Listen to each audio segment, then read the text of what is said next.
Oh wait, where am I? Where am I? I am not here. Is it this one? No, that's too small. This one.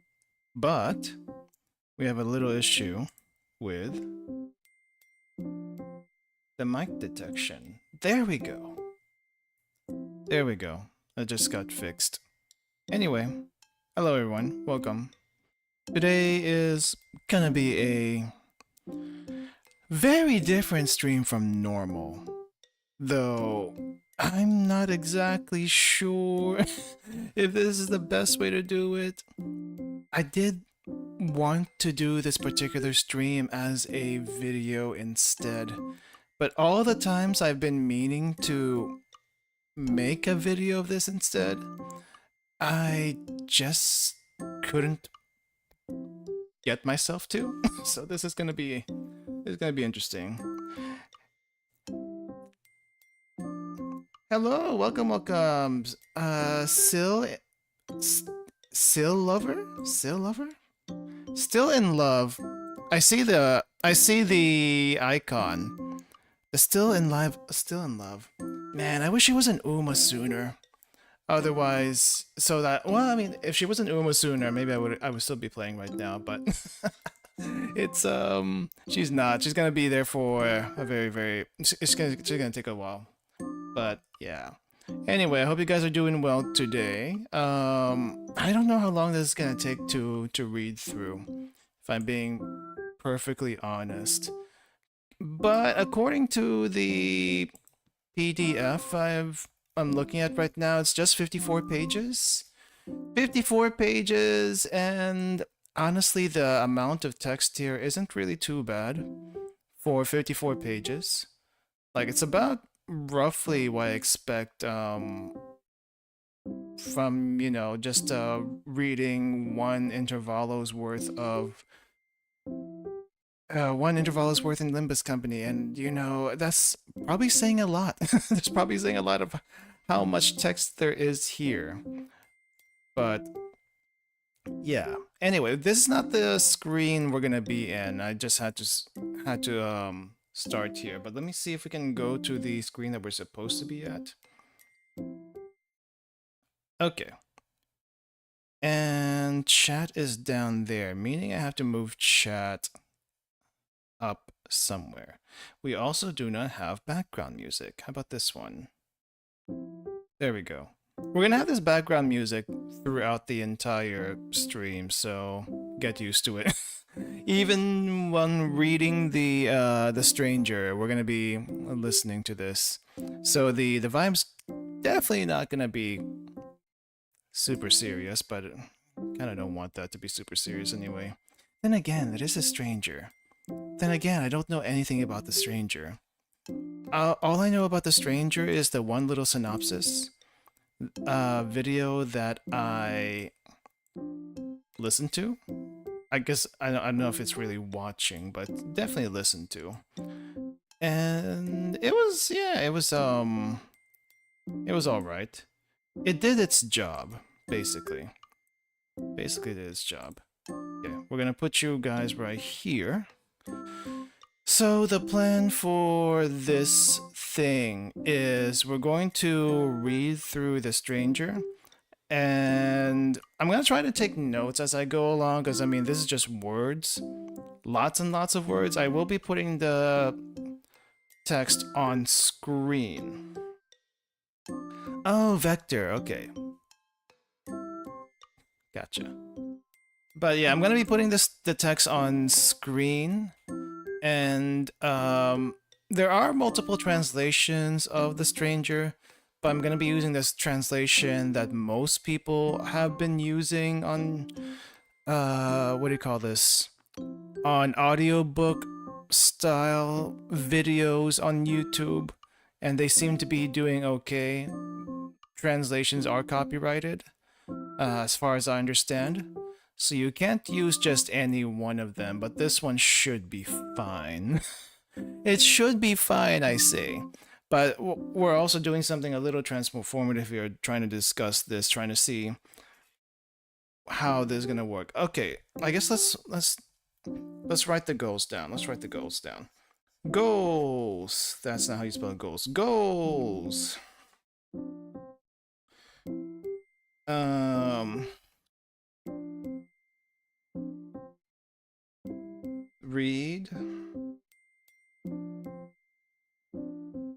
Read the book, and then figure out, analyze it a little bit, see if we can understand it.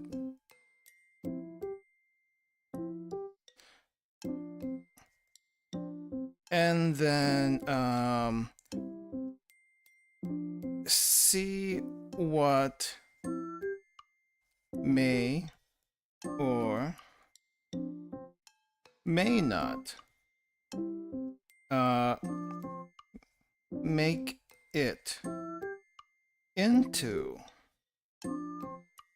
the Canto. I hope that's readable enough. My handwriting's really not that great when I'm not focusing too much on it, but hopefully that's decently readable. But those are the three things mainly I want to hit. Speaking of Canto 10, did you guys see the thing about Canto 10? Where there was this huge fuss, let's just say huge fuss, about Canto 10 originally not maybe having voice acting? And everyone was basically begging Kim Ji-hoon to delay it so that it would have voice acting. I was probably in the minority there, like not really caring too much about it. I mean, there are other ways to there are other ways to, what do you call this, get the emotion through even without the voice acting, though I guess a lot of people need the voice acting. I mean, the voice acting does add a lot, but I wouldn't have minded it. But I'm in the minority for that one. Jipulke a week ago, I did. We did the Momo Talk 4K a couple of weeks ago. So, last week. And then we finished up the Decorameton Momo Talks this week. But yeah. Anyway, for this one in particular though, I don't know. Maybe I'm just used to not having voice acting in some of my visual novels, but we've had voice acting in Limbus Company ever since the beginning for the Cantos. So it's like, okay, I get it. I get where you guys are coming from. But at the same time, geez, it just sounds a little bit entitled. I don't know what other word to say, but it just sounds a little bit entitled to, like, get down in Kim Ji-hoon's throat for wanting to release things in whenever he wants to, basically. Now, I don't know what constraints he's got going on with him that makes him want to stick to the schedule, so to say.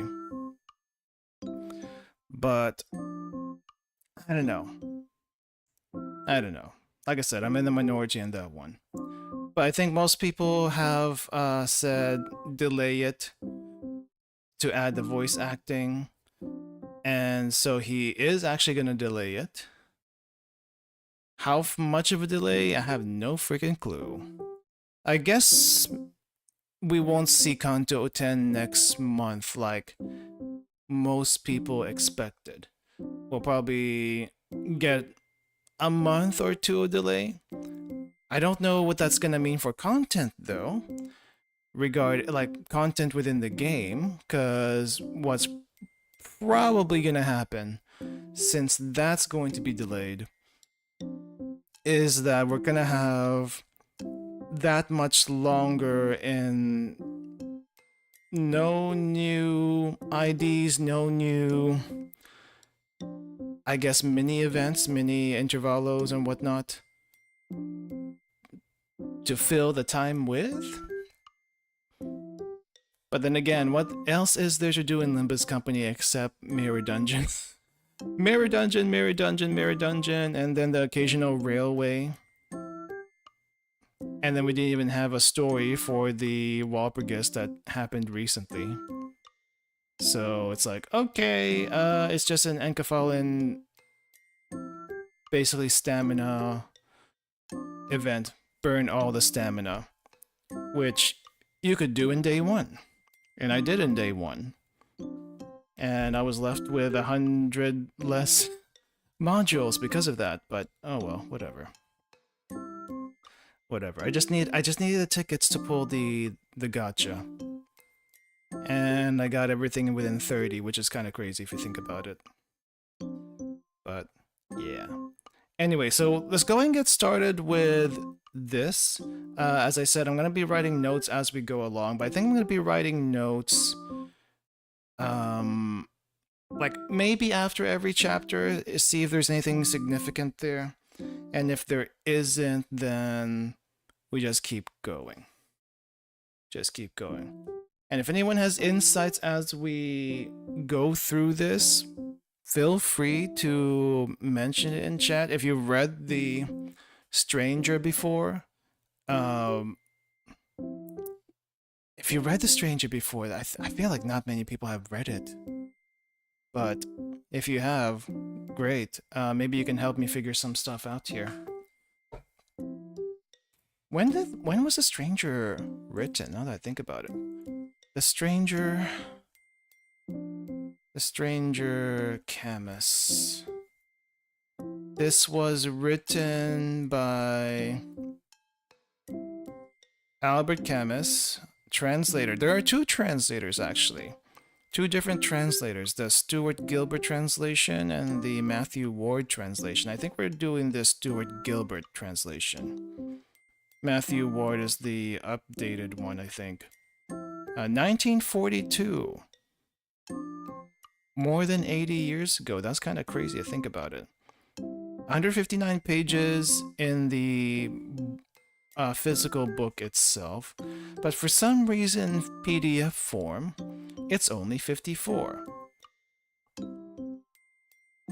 But it does have everything here, so I don't know why there's such a difference. There was another PDF I pulled of the same translation, and it was, what do you call this? It was 70 something pages. So there's some formatting stuff there. Canto 10 that hard. What are you talking about? Canto 10 isn't even in the game yet. Canto 10's not even in the game yet. We're just going through the source material because it's like highly anticipated. I'm kind of curious myself how the heck they're going to adapt this for the game. And so it's like, okay. Well, let me see. I tried to set this up earlier, so let's see how this works. Okay, so here is the text, so that you know where I'm at. This may or may not kill the stream. This may or may not kill the stream. We will find out. I'll find out. But I'm gonna go ahead and get started though. Oh, whoa, it shrank. I don't think that's what I want. Actual size. Alright. Let's start then. Chapter 1! Yeah, I think that's chapter 1 up there. Part 1, Part 2, Part 1 is the contents, but this is technically chapter 1. Mother died yesterday. Or maybe yesterday. I can't be sure. The telegram from the home says, "Your mother passed away. Funeral tomorrow. Deep sympathy." Which leaves the matter doubtful. It could have been yesterday. The home for aged persons is at Marengo, some 50 miles from Algiers. With a 2 o'clock bus, I should get there well before nightfall. Then I can spend the night there, keeping the usual vigil beside the body, and be back here by tomorrow evening. I have fixed up with my employer for 2 days' leave. Obviously, under the circumstances, he couldn't refuse. Still, I had the idea he looked annoyed, and I said without thinking, Sorry, sir. It's not my fault, you know. Afterwards, it struck me that I needn't have said that. I had no reason to excuse myself. It was up to him to express his sympathy and so forth. Probably he will do so the day after tomorrow, when he sees me in black. For the present, it's almost as if Mother weren't really dead. The funeral will bring it home to me, put an official seal on it, so to speak. I took the 2 o'clock bus. It was a blazing hot afternoon. I'd lunched, as usual, at Celeste's restaurant. Everyone was most kind, and Celeste said to me, "There's no one like a mother." When I left, they came with me to the door. It was something of a rush. Getting away, as at the last moment, I had to call in at Emmanuel's place to borrow his black tie and mourning band. He lost his uncle a few months ago. I had to run to catch the bus. I suppose it was my hurrying like that, what with the glare off the road and from the sky, the reek of gasoline and the jolts, that made me feel so drowsy. However, I slept most of the way. When I woke, I was leaning against a soldier. He grinned and asked me if I'd come from a long way off, and I just nodded to cut things short. I wasn't in the mood for talking. The home is a little over a mile from the village. I went there on foot. I asked to be allowed to see Mother at once, but the doorkeeper told me I must see the warden first. He wasn't free, and had to wait a little bit. The doorkeeper chatted with me while I waited. Then he led me to the office. The warden was a very small man, with gray hair, and a Legion of Honor rosette in his buttonhole. He gave me a long look with his watery blue eyes. When we shook hands and he held mine so long that I began to feel embarrassed. After that, he consulted a registrar on his table and said, "Madame Mersal entered the home 3 years ago. She had no private means and depended entirely on you." I had a feeling he was blaming me for something and started to explain, but he cut me short. "There's no need to excuse yourself, my boy. I've looked up the record and obviously you weren't in a position to see that she was properly cared for. She needed someone to be with her all the time, and young men in jobs like yours don't get too much pay. In any case, she was much happier in the home." I said, "Yes, sir, I'm sure of that." Then he added, "She had good friends here, you know. Old folks like herself.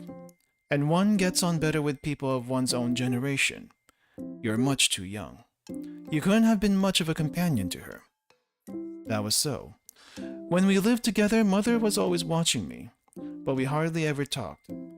During her first few weeks at the home, she used to cry a good deal, and that was only because she hadn't settled down. After a month or two, she'd have cried if she'd been told to leave the home, because this too would have been a wrench.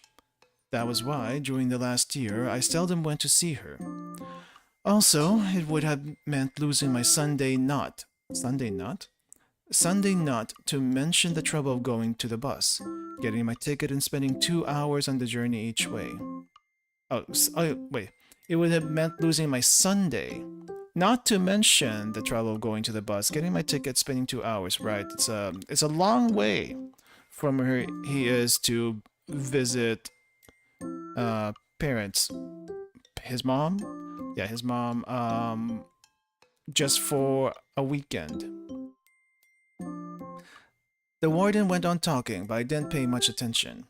Finally he said, "Now, I suppose you'd like to see your mother." I rose without replying, and he led the way to the door. As we were going down the stairs, he explained, "I've had the body moved to our little mortuary, so as not to upset the other old people, you understand. Every time there's a death here, they're in a nervous state for 2 or 3 days, which means, of course, extra work and worry for our staff." He crossed the courtyard where there were a number of old men, talking amongst themselves in little groups. They fell silent as we came up with them. Then, behind our backs, the chattering began again. Their voices reminded me of parakeets in a cage, only the sound wasn't quite so shrill. The warden stopped outside the entrance of a small, low building. "So here I leave you, Monsieur Mersal. If you want me for anything, you'll find me in my office.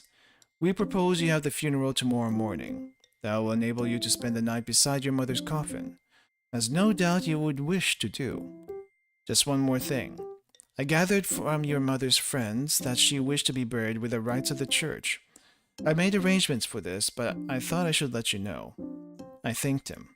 So far as I knew, my mother, though not a professional atheist, had never given a thought to religion in her life. I entered the mortuary. It was a bright, spotlessly clean room, with whitewashed walls and a bright skylight. Bright skylight. Oh, hold up. I'm gonna turn off the music. Maybe this is a little distracting. With a bright skylight. The furniture consisted of some chairs and trestles. Two of the latter stood open in the center of the room, and the coffin rested on them. The lid was in place, but the screws had been given only a few turns, and their nickeled heads stuck out above the wood, which was stained dark walnut. An Arab woman, a nurse, I suppose, was sitting beside the bier. She was wearing a blue smock and had a rather gaudy scarf wound around her hair. Just when the keeper came behind me, he'd suddenly been running, as he was a little out of breath. We put the lid on, but I was told to unscrew it when you came, so that you could see her. While he was going up to the coffin, I told him not to trouble. Eh? What's that? He exclaimed. You don't want me to? No, I said. He put back the screwdriver in his pocket and stared at me. I realized then that I shouldn't have said no. It made me rather embarrassed. After eyeing me for some moments, he asked, Why not? But he didn't sound reproachful. He simply wanted to know. Well, I really couldn't say. He began twiddling his white mustache. Then, without looking at me, he said gently, I understand. He was a pleasant-looking man, with blue eyes and ruddy cheeks. He drew up a chair for me near the coffin, and seated himself just behind. The nurse got up and moved toward the door. As she was going by, the keeper whispered in my ear, It's a tumor she has, poor thing. I looked at her more carefully, and I noticed she had a bandage around her head, just below her eyes. It lay quite flat across the bridge of her nose, and one saw hardly anything of her face except that strip of whiteness. As soon as she had gone, the keeper rose. Now I'll leave you to yourself. I don't know whether I made some gesture, but instead of going, he halted behind my chair. The sensation of someone posted at my back made me uncomfortable. The sun was getting low, and the whole room was flooded with a pleasant, mellow light. 2 hornets were buzzing overhead, against the skylight. I was so sleepy I could hardly keep my eyes open. Without looking around, I asked the keeper how long he'd been at the home. 5 years. The answer came so pat that one could have thought he was expecting my question. That started him off, and he became quite chatty.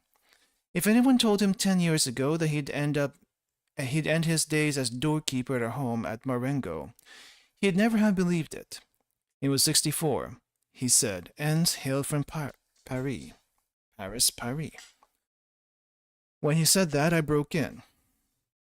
You don't come from here. I remember then that, before taking me to the warden, he told me something about Mother. He said that she'd have to be buried mighty quickly because of the heat in these parts. He said she'd have to be, especially down in the plain.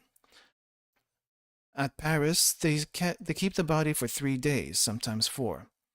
After that, he had mentioned he'd spend the best part of his life in Paris, and could never manage to forget it. It's got small again. Where am I? Could never forget it. Here, he said. Things have to go with a rush, like. Things have to go with a rush, like. Rush, like? What does that mean? You've hardly time to get used to the idea that someone's dead, before you're hauled off to the funeral. That's enough. That's enough. His wife had put in. You didn't ought to say such things to the poor young gentleman. The old fellow had blushed and began to apologize. I told him it was quite all right. As a matter of fact, I found it rather interesting, what he'd been telling me. I hadn't thought of that before. Now he went on to say that he'd entered the home as an ordinary inmate, but he was still quite hale and hearty. When the keeper's job fell vacant, he offered to take it on. I pointed out that even so, he was really an inmate like the others, but he wouldn't hear of it. He was unofficial-like. I'd been struck before by his habit of saying they, or less often, them old folks, when referring to inmates no older than himself. Still, I could see his point of view. As doorkeeper, he had a certain standing and some authority over the rest of them. Just then, the nurse returned. Night had fallen very quickly. All of a sudden, it seemed, the sky went black above the skylight.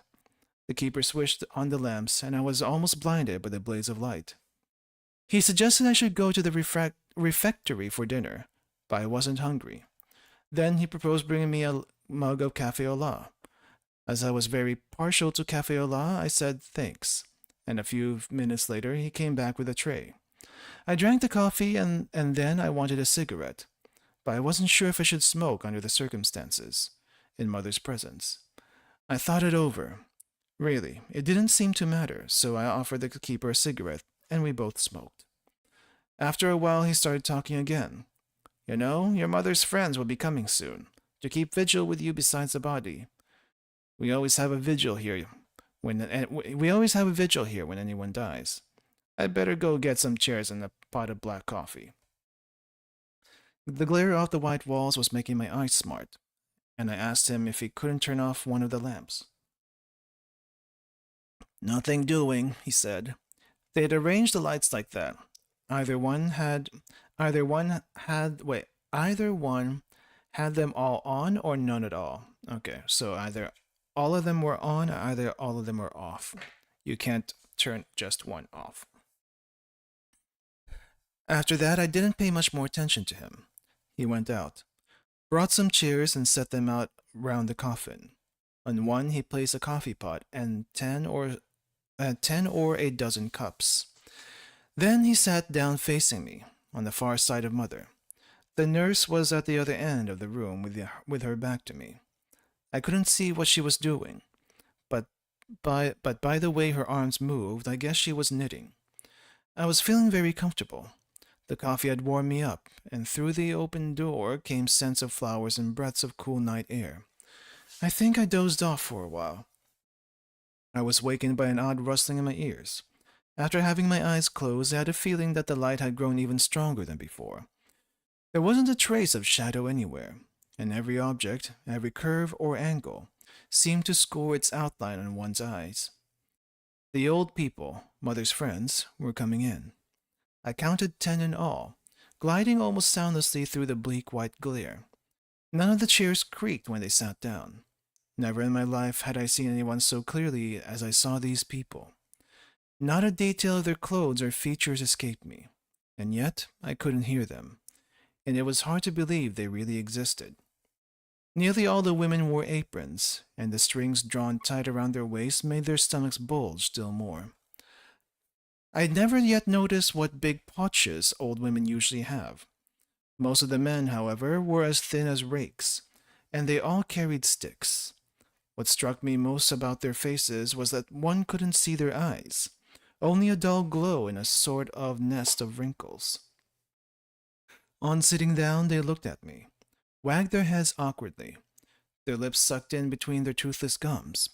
I couldn't decide if they were greeting me and trying to say something, or if it was due to some infirmity of age.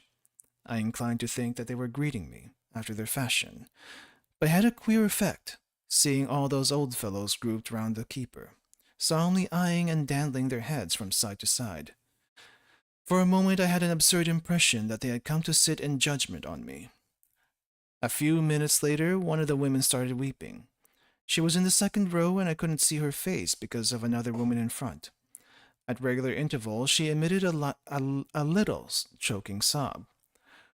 One had a feeling she would never stop. The others didn't seem to notice. They sat in silence, slumped in their chairs, staring at the coffin or at their walking sticks, or any object just in front of them, and never took their eyes off it. And still the woman sobbed.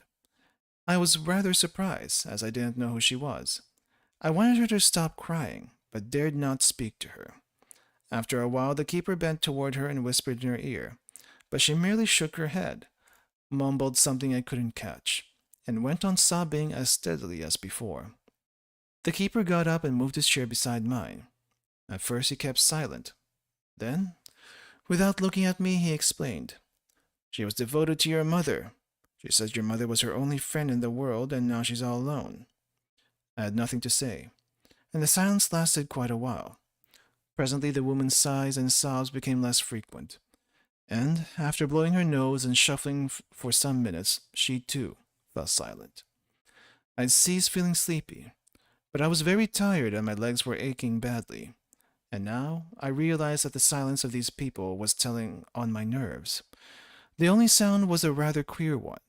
It only came now and then, and at first I was puzzled by it. However, after listening attentively, I guessed what it was.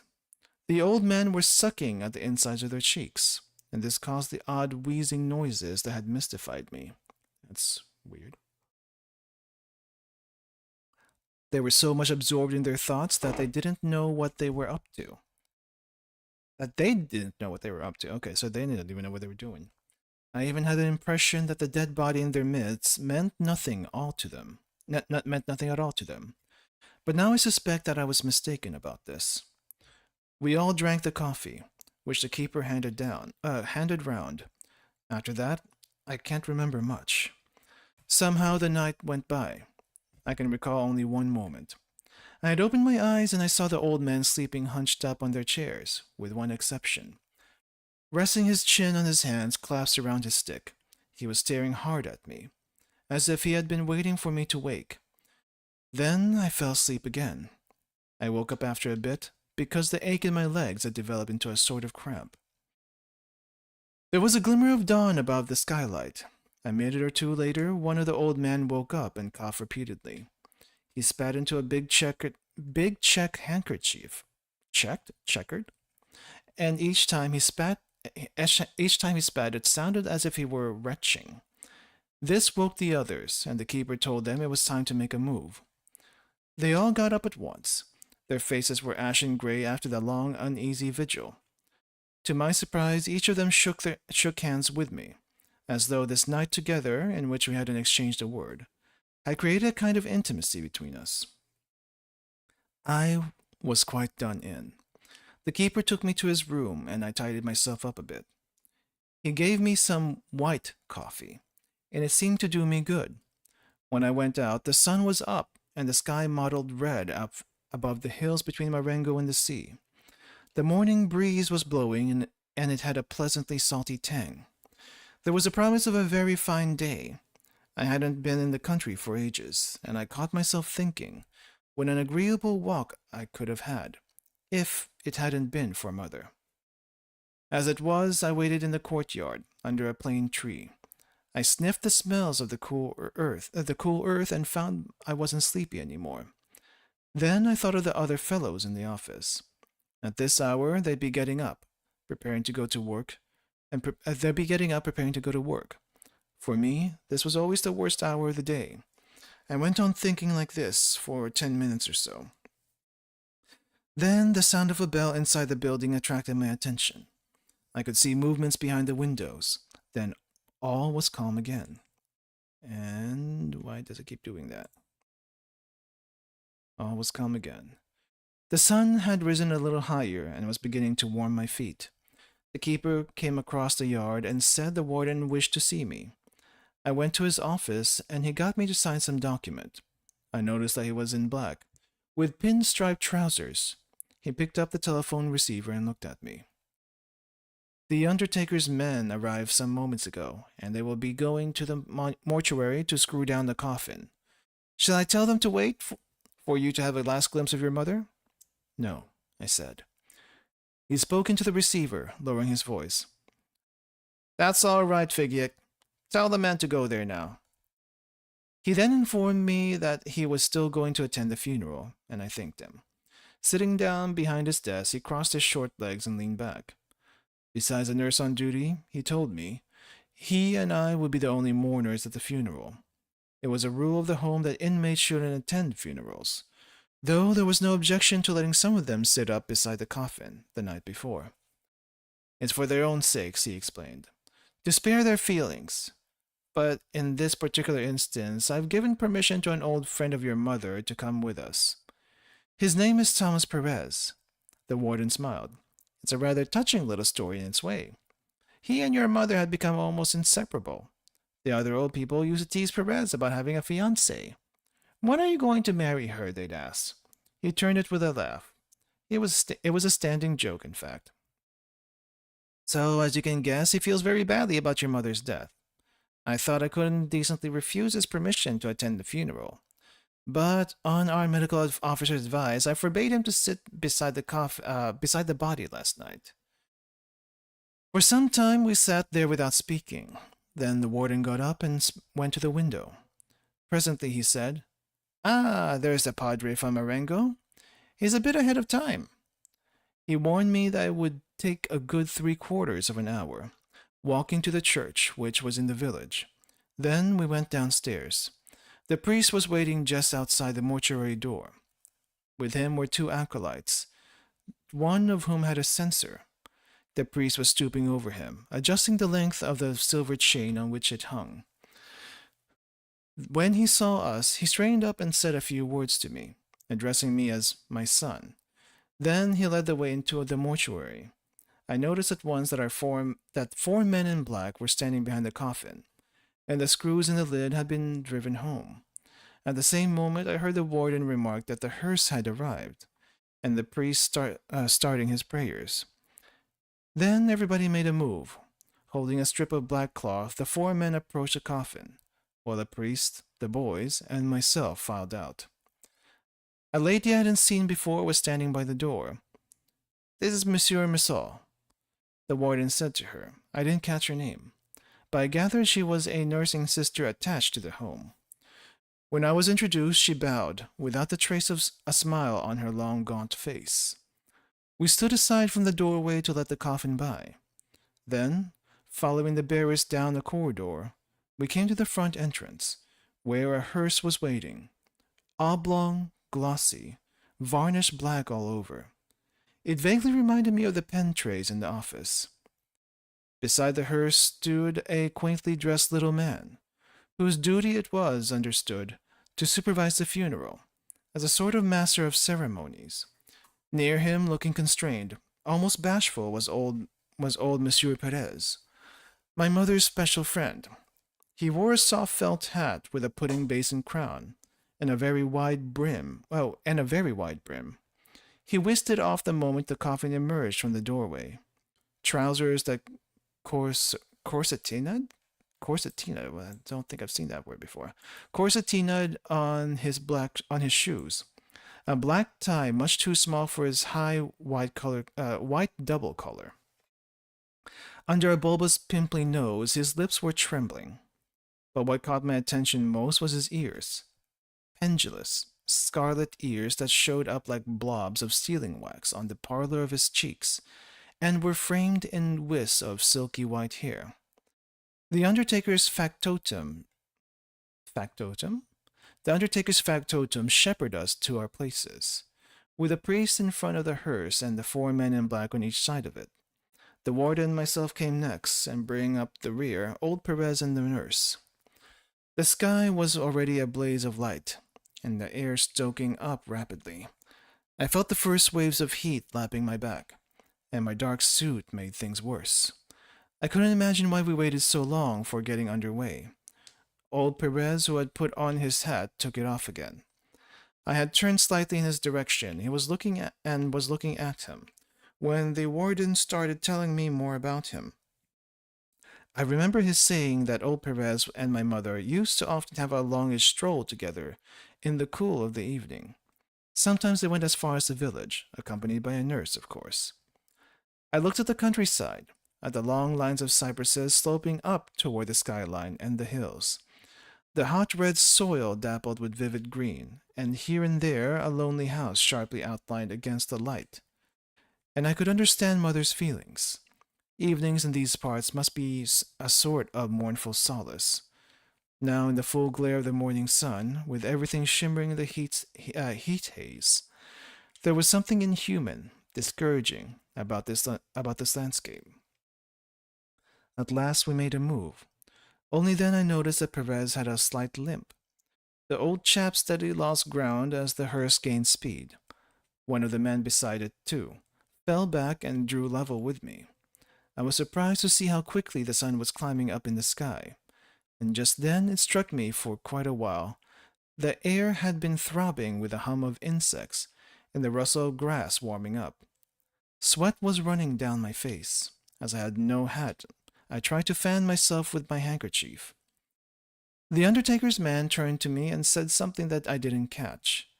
At the same time, he wiped the crown of his head with a handkerchief that he held in his left hand, while with his right, he tilted up his hat. I asked him what he'd said. He pointed upward. "Sounds pretty bad today, ain't it?" "Yes," I said. After a while, he asked, "Is it your mother we're burying?" "Yes," I said again. "What was her age?" "Well, she was getting on." As a matter of fact, I didn't know exactly how old she was. After that, we kept silent. Looking back, I saw Perez limping along some 50 yards behind. He was swinging his big felt hat at arm's length, trying to make the pace. I also had a look at the warden. He was walking with carefully measured steps, economizing every gesture. Beads of perspiration glistened on his forehead, but he didn't wipe them off. After that, further down. I had an impression that our little procession was moving slightly faster. Wherever I looked, I saw the same sun-drenched countryside, and the sky was so dazzling that I dared not raise my eyes. Presently, we struck a patch of freshly tarred road. A shimmer of heat played over it, and one's feet squelched at each step, leaving bright black gashes. In front, the coachman's glossy black hat looked like a lump of the same sticky substance, poised above the hearse. It gave one a queer, dreamlike impression, that blue-white glare overhead and all this blackness round me. The sleek black of the hearse, the dull black of the men's clothes, and the silvery black gashes in the road. And then there were the smells. Smells of hot leather and horse dung from the hearse, veined with whiffs of incense smoke. What with these and the hangover from a poor night's sleep, I found my eyes and thoughts growing blurred. I looked back again. Perez seemed very far away now, almost hidden by the heat haze. Then abruptly he disappeared altogether. After puzzling over it for a bit, I guessed he had turned off the road into the fields. Then I noticed that there was a bend of the road and a little way ahead. Obviously, Perez, who knew the district well, had taken a shortcut, so as to catch up with us. He rejoined us soon after we were round the bend, then began to lose ground again. He took another shortcut and met us again farther on. In fact, this happened several times during the next half hour. But soon I lost interest in his movements. My temples were throbbing and I could hardly drag myself along.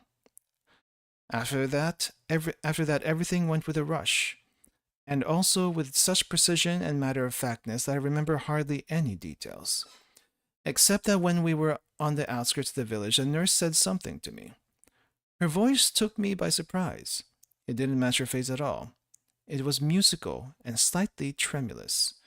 What she said was, "If you go too slowly, there's the risk of heat stroke.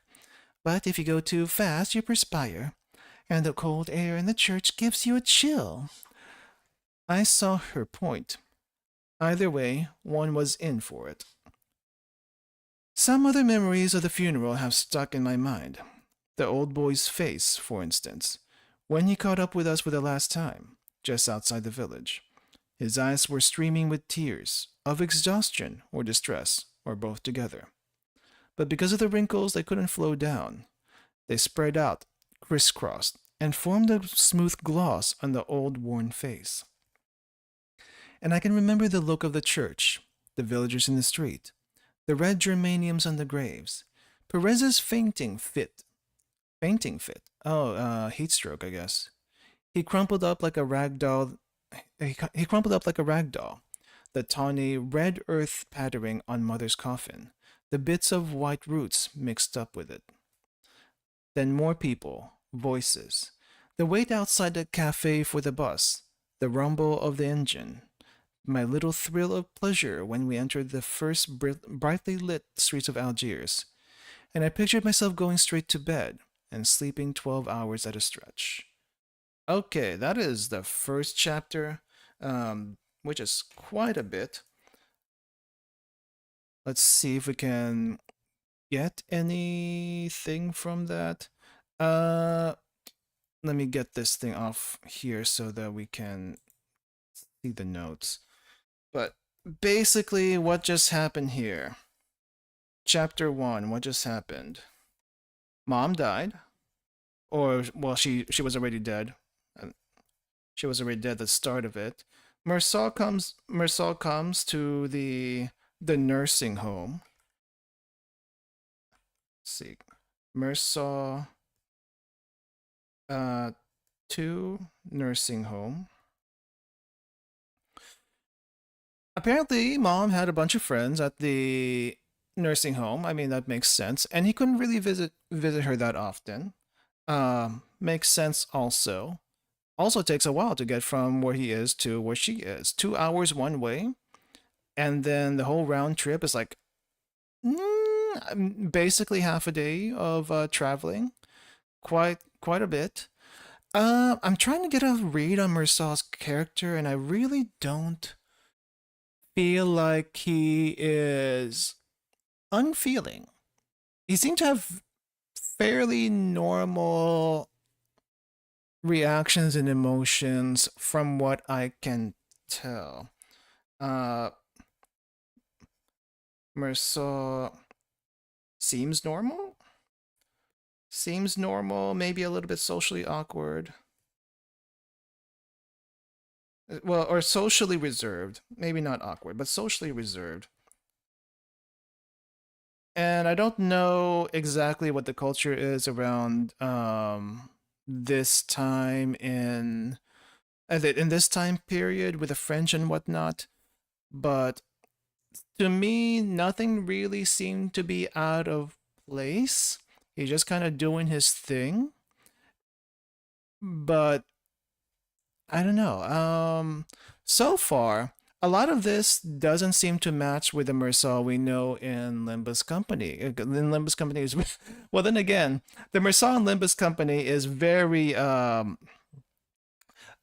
silent. You really don't get a good idea of what is going behind his mind. I think the mention of his mother being dead was all the way back in what do you call this? All the way back in his introduction in a trailer even. It's not even hasn't even shown up in the story. But yeah, I don't know if we're gonna be seeing any of these old people. Will we see old people? Will we see Mom's old friends? Not sure. Absolutely not sure. But that's where we're at right now. Anyway, funeral happened. I'm assuming funeral just happened. It's a hot day. Sun has already come up in the story, but as far as its significance, it's I don't think it's anything significant. It's just hot. It's just hot. So yeah, as far as that's concerned, I don't think I've picked up on anything else. If anyone's picked up on anything, let me know. But we are gonna move on because that's all I got from that one. All right. So the chapter 2. On waking, I understood why my employer had looked rather cross when I asked for my 2 days off. It's a Saturday today. I hadn't thought of this at the time.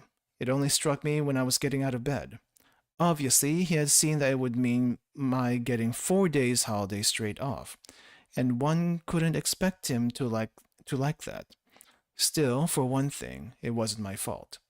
If Mother was buried yesterday and not today, and then again, I'd have my Saturday and Sunday off in any case. But naturally, this didn't prevent me from seeing my employer's point, and they don't like giving days off here, it seems. Getting up was an effort, as I'd been really exhausted by the previous day's experiences. While shaving, I wondered how to spend the morning, and decided that a swim would do me good. So I caught the streetcar that goes down to the harbor. It was quite like old times. A lot of young people were in the swimming pool amongst the Marie Cardona. Where a lot of young people were in the swimming pool, amongst them Marie Cardona, who used to be a typist at the office. I was rather keen on her in those days, and I fancy she liked me too. But she was with us so short a time that nothing came of it. While I was helping her climb onto the raft, I let my hand stray over her breasts. Wow. Then she lay flat on the raft, while I trod water. After a moment, she turned and looked at me. Her hair was over her eyes, and she was laughing. Clambered up on the raft beside her. I clambered up on the raft beside her. The air was pleasantly warm, and half-jokingly I let my head sink back upon her lap. She didn't seem to mind, so I let it stay there. I had the sky full in my eyes, all blue and gold, and I could feel Marie's stomach rising and falling gently under my head. We must have stayed a good half-hour on the raft, both of us half asleep. When the sun got too hot, she dived off and I followed. I caught up with her, put my arm around her waist, and we swam side by side. She was still laughing. While we were drying ourselves on the edge of the swimming pool, she said, "I'm browner than you." And I asked her if she'd come to the movies with me that evening. She laughed again and said, "Yes." If I'd take her to the comedy everybody was talking about, the one with Fernandel in it. When we had dressed, she stared at my black tie and asked if I was in mourning. I explained that my mother had died. "When?" she asked, and I said, "Yesterday." She made no remark, though I thought she shrank away a little. I was just going to explain to her that it wasn't my fault, but I checked myself, as I remembered having said the same thing to my employer, and realizing then it sounded rather foolish. Still, foolish or not, someone can't help feeling a bit guilty, I suppose. Anyhow, by evening, Marie had forgotten all about it. The film was funny in parts, but some of it was downright stupid. She pressed her leg against mine while we were in the picture house, and I was fondling her breast. Wow, in public? In public? Okay. Um, let's see, oh crap, where is it? Let's sit at where, oh crap. Where am I? I missed my place. Here, oh yeah. Right. They were at the movies, and somehow he was just fondling her. Wow, okay. Toward the end of the show, I kissed her, but rather clumsily. Afterwards, she came back with me to my place. When I woke up, Marie had gone. She told me her aunt expected her first thing in the morning. I remembered it was a Sunday, and that put me off. I've never cared for Sundays, so I turned my head and lazily sniffed the smell of brine that Marie's head had left on the pillow. I slept until 10. After that, I stayed in bed until noon, smoking cigarettes. I decided not to lunch at Celeste's restaurant as I usually did. They'd be sure to pester me with questions, and I dislike being questioned. So I fried some eggs and ate them off the pan. I did without bread as there wasn't any left, and I couldn't be bothered going down to buy it. After lunch, I felt at loose ends and roamed about the little flat. So felt at loose ends. I'm not quite sure what that means, but I guess he was a little restless. Okay, and then he roams around in his apartment. Gotcha. It suited us well enough when Mother was with me, but now that I was by myself, it was too large, and I'd moved the dining table into my bedroom. That was now the only room I use. It had all the furniture I needed: a brass bedstead, a dressing table, some cane chairs whose seats had more or less caved in, a wardrobe with a tarnished mirror. The rest of the flat was never used, so I didn't trouble to look after it. A bit later, for want of anything better to do, I picked up an old newspaper that was lying on the floor and read it. There was an advertisement of Crucian salts, and I cut it out and pasted it into an album where I keep things that amuse me in the papers. Then I washed my hands, and as a last resource, went out on the balcony. Okay, quick break here. The apartment, I'm not sure how big the apartment exactly is, but it was big enough to at least put a dining table in the bedroom. And that's the only place he uses in the entire thing. That's kind of interesting. Definitely efficiency. Definitely efficiency, and I mean, I feel like a lot of people eat in their bedrooms these days. I know I do. I don't really even have a dining table. I just eat at the desk, but still.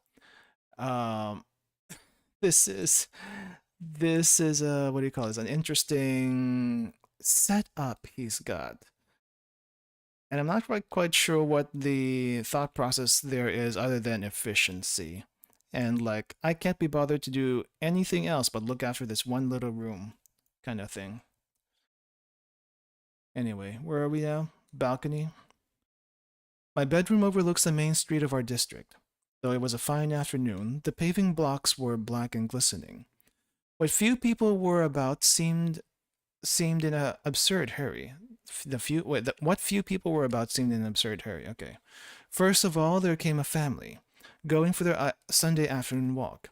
Two small boys in sailor suits, with short trousers hardly down to their knees, and looking rather uneasy with their Sunday best. Then a little girl with a big pink bow and black patent leather shoes. Behind them was their mother, an enormously fat woman in a brown silk dress, and their father, a dapper little man whom I knew by sight.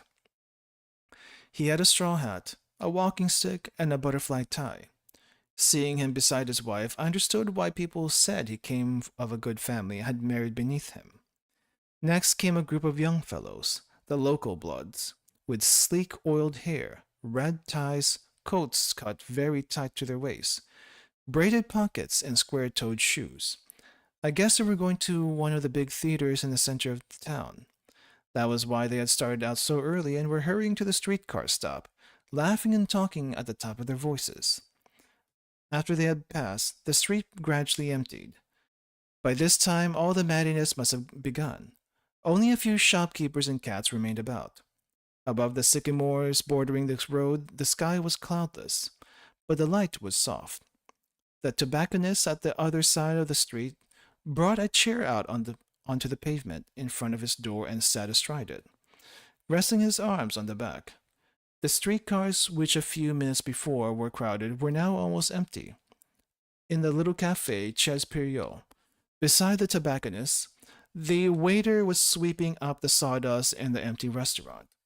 A typical Sunday afternoon. Back up a bit. Tobacconist is a weird word. I don't think I've ever seen that, but basically, I'm assuming that's the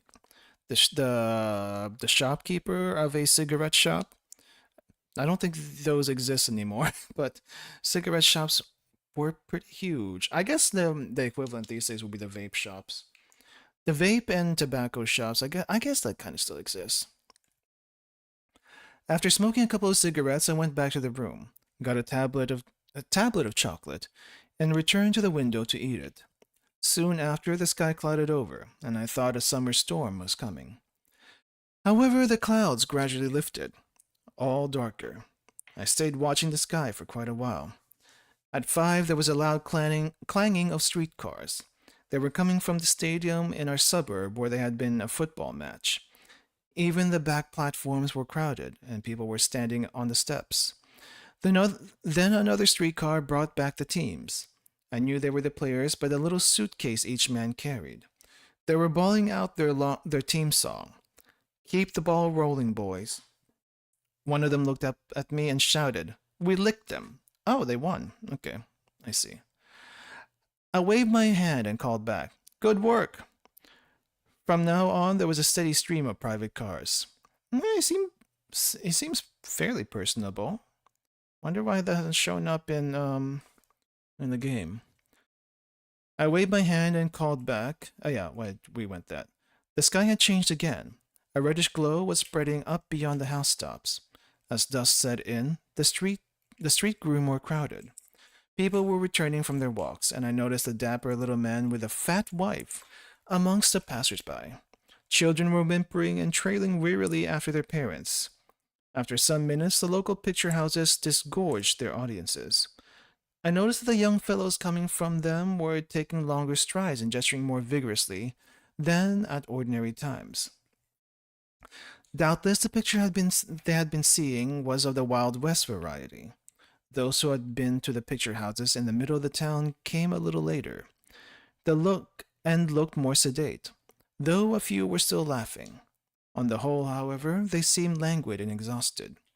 Some of them remained loitering in the street under my window. A group of girls came by, walking arm in arm. The young men under my window swerved so as to brush against them, and shouted humorous remarks which made the girls turn their heads and giggle. I recognized them as girls from part of my town, and 2 or 3 of them, whom I knew, looked up and waved to me. Just then the street lamps came on altogether, and they made the stars that were beginning to glimmer in the night sky paler still. I felt my eyes getting tired, what with the lights and all the movement I'd been watching in the street. There were little pools of brightness in the lamps, and now and then a streetcar passed, lighting up a girl's hair or a smile, or a silver bangle. Soon after this, as the streetcars became fewer and the sky showed velvety black above the trees and lamps, the street grew emptier, almost imperceptibly, until a time came when there was nobody to be seen, and a cat, the first of the evening, crossed, unhurrying the deserted street. It struck me that I'd better see about some dinner. I had been leaning so long on the back of my chair looking down, that my neck hurt when I straightened myself up. I went down, bought some bread and spaghetti, did my cooking, and ate my meal standing. I'd intended to smoke another cigarette at my window, but the night had turned rather chilly, and I decided against it. As I was coming back after shutting the window, I glanced at the mirror and saw reflected in it a corner of my table, with my spirit lamp and some bits of bread beside it. It occurred to me that somehow I got through another Sunday, that Mother was now buried, and tomorrow I'd be going to work as usual. Really, nothing in my life had changed. Okay. Chapter 2. Chapter 2 things. Okay, I guess we're gonna have to do a layer for each one. Okay, so what has happened here in Chapter 2? Chapter 2, Mersal goes back to town, and basically goes about his day. And Mersal back in town and goes about his day. Has a girl. There's a girl there, Marie. And I've seen that name come up in several things, but apparently Marie has a thing for her. Has a thing for her, especially with all the stuff that he did with her. They definitely did it that night. And Sunday comes, goes about the day normally, goes about the day normally, doesn't feel anything is different. His mother just died. For some people, their mother dying is a huge event. They would be probably in mourning for quite a bit. For some people, it doesn't affect them at all. Or maybe it doesn't affect them as much. In Mersal's case, it didn't seem to affect him at all. Basically, mother died, went to bury her, that happened, took that as fact, and went about their day as normal. And he doesn't seem to be feeling any after effects from losing his mother. I mean, I'm not I haven't lost well, I have lost a parent before, but I was too young to really react to that. So, but do still have one parent left, and they're still doing well. But if I were in his shoes, I feel like I'd be pretty bad off for at least a little while. Definitely at least a week, maybe a little bit more. But he seems to be not feeling bad about it. And I don't think there's anything wrong with that per se. I don't think there's anything wrong with that per se, but for some people, especially when it just happened recently and he doesn't seem to be what do you call it? He doesn't seem to be affected by it. That may seem a little bit weird. I don't know. No one seemed to comment on it except for maybe Marie, but more of a reactionary comment rather than a verbal one. And as far as what Mersaw's reactions were, that's basically what I kind of expected in the Mersaw in the game, right? He seems to be not really wholly affected by stuff around him. He just kind of reacts to things. He just kind of reacts to things, and that's pretty much it. Nothing else with it. Then again, we haven't seen him be under huge stress, emotionally speaking, and until the last intervallo, where he basically didn't quite agree with how people were phrasing things, I think.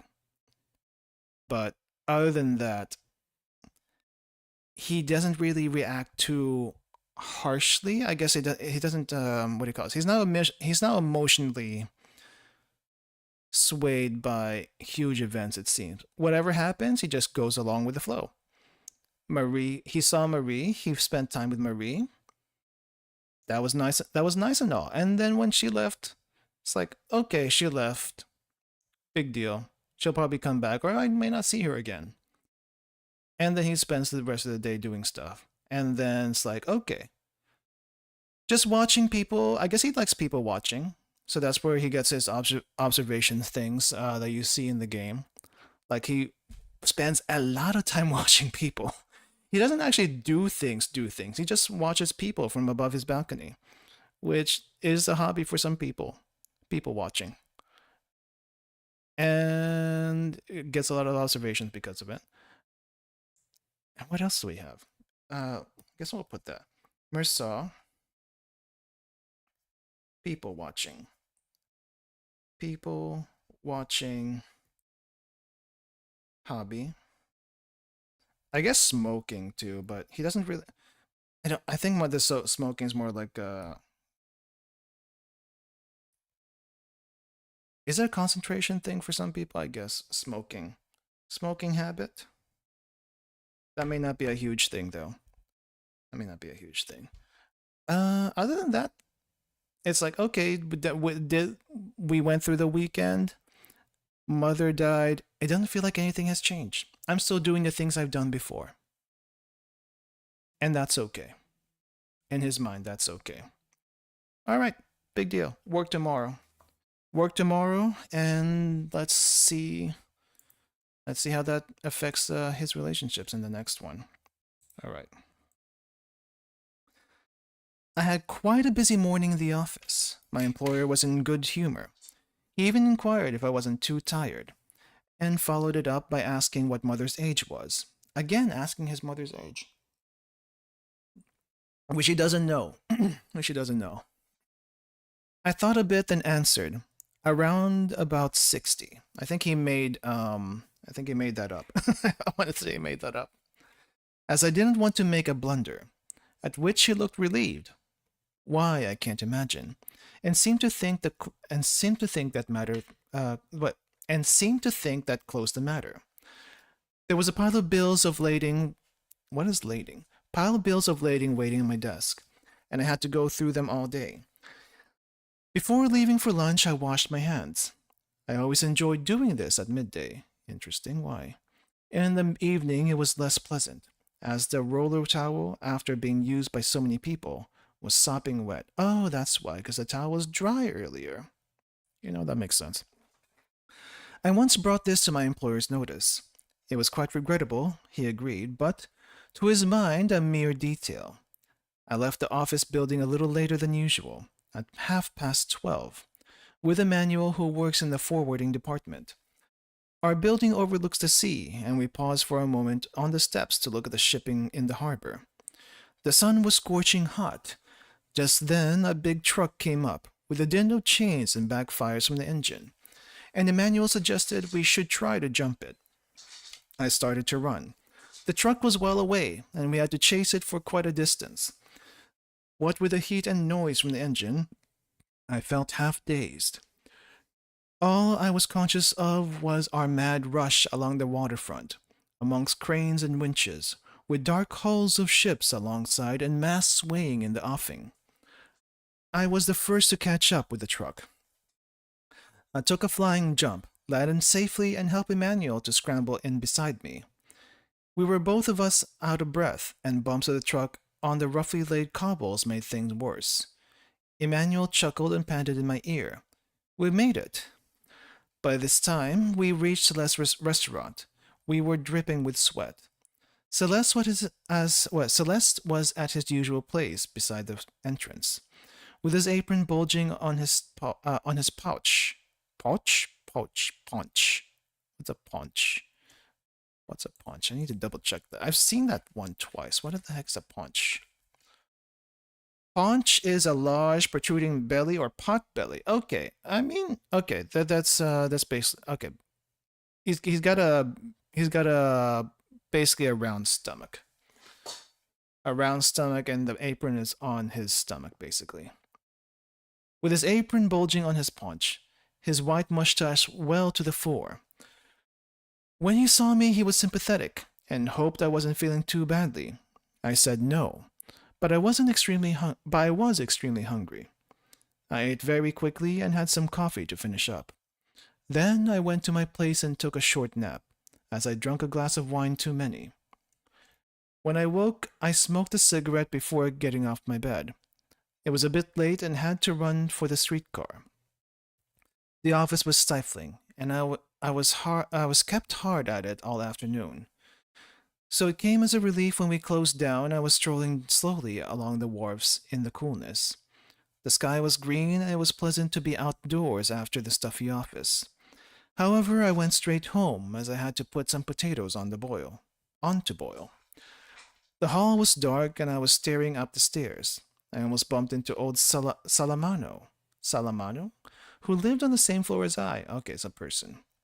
As usual, he had his dog with him. For 8 years, the two had been inseparable. Salamano's spaniel is an ugly brute, afflicted with some skin disease. Mange, I suspect. However, it has lost all its hair and its body is covered with brown scabs.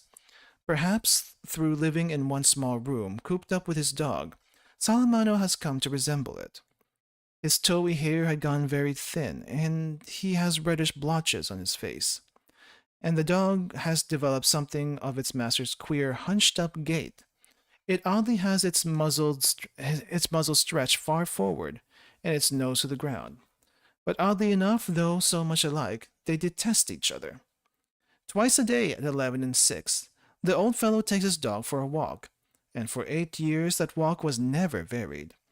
You can see them in the Rue de Lyon, the dog pulling his master along as hard as he can, till finally the old chap misses a step and nearly falls. Then he beats his dog and calls it names. The dog cowers and lags behind, and it's his master's turn to drag him along. Presently the dog forgets, starts tugging at the leash again, then another hiding and more abuse. Then they halt on the pavement, the pair of them, and glare at each other. The dog with terror and the man with hatred in his eyes. Every time they're out, this happens. When the dog wants to stop at a lamppost, the old boy won't let him and drags him on. The wretched spaniel leaves behind him a trail of little drops, but if he does it in the room, it means another hiding. It's been going on like this for 8 years, and Celeste always says it's a crying shame. Something should be done about it, but really one can't be sure.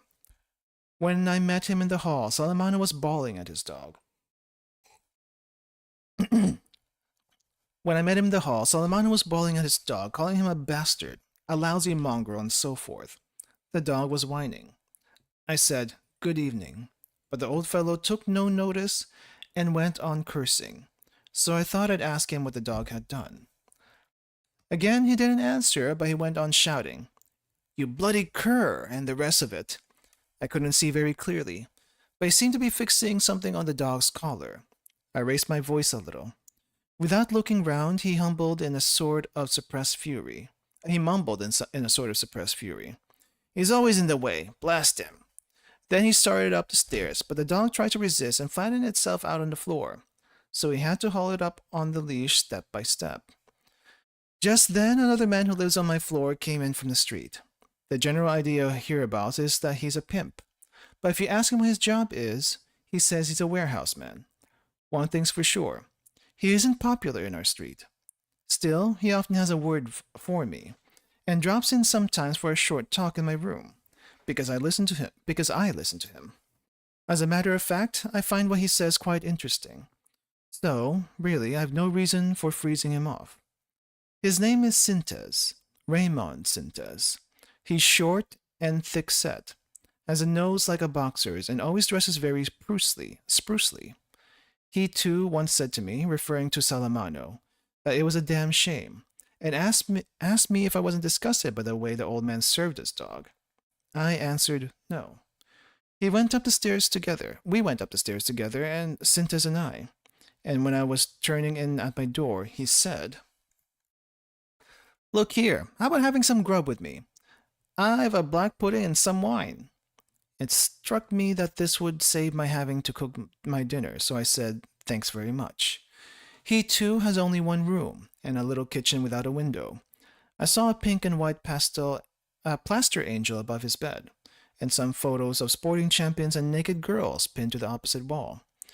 The bed hadn't been made and the room was dirty. He began by lighting a paraffin lamp, then fumbled in his pocket and produced a rather grimy bandage, which he wrapped around his right hand. I asked him what the trouble was. He told me he'd been having a rough house with a fellow who'd annoyed him. "I'm not one who looks for trouble," he explained. Only I'm a bit short-tempered.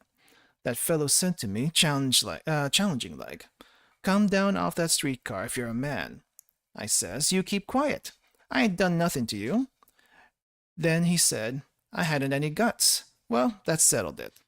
I got down off the streetcar and said to him, "You better keep your mouth shut or I'll shut it for you." "I'd like to see you try," says he.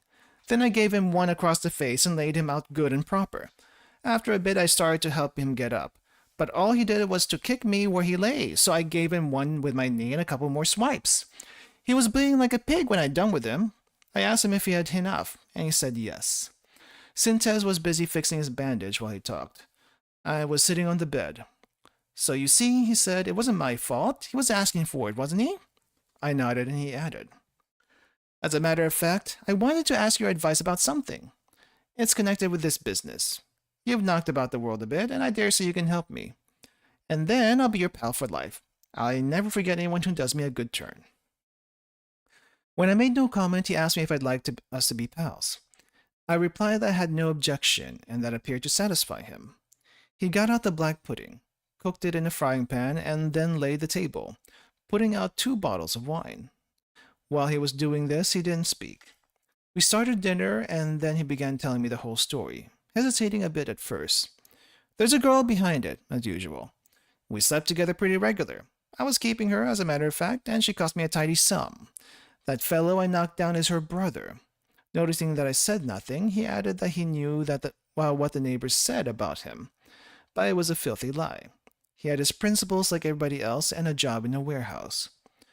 "Well," he said, "to go on with my story, I found out one day she was letting me down. He gave her enough money to keep her going, without extravagance, though. He paid the rent of her room and 20 francs a day for food.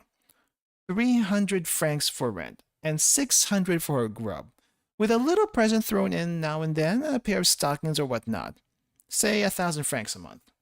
But that wasn't enough for my fine lady.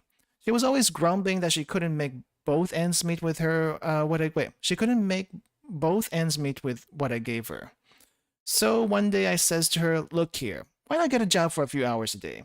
That'd make things easier for me too. I bought you a new dress this month, I pay your rent and give you 20 francs a day. But you go and waste your money at the cafe with a pack of girls. You give them coffee and sugar. And of course, some money comes out of my pocket. I treat you on the square and that's how you pay me back. But she wouldn't hear of working, though she kept on saying she couldn't make do with what I gave her. And then one day I found out she was doing me dirt. He went on to explain that he found a lottery ticket in her bag. And when he asked where the money had come from to buy it, she wouldn't tell him.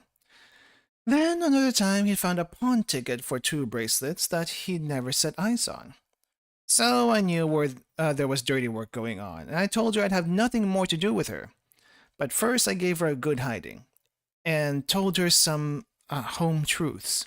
I said that there was only one thing interesting. There was only one thing interested. Wait. I said that there was only one thing interested her. What? One thing interested her, and oh yeah, okay. Only one thing interested her, and that was getting into bed with men whenever she get the chance. Okay. And I warned her straight. You'll be sorry one day, my girl, and wish you got me back.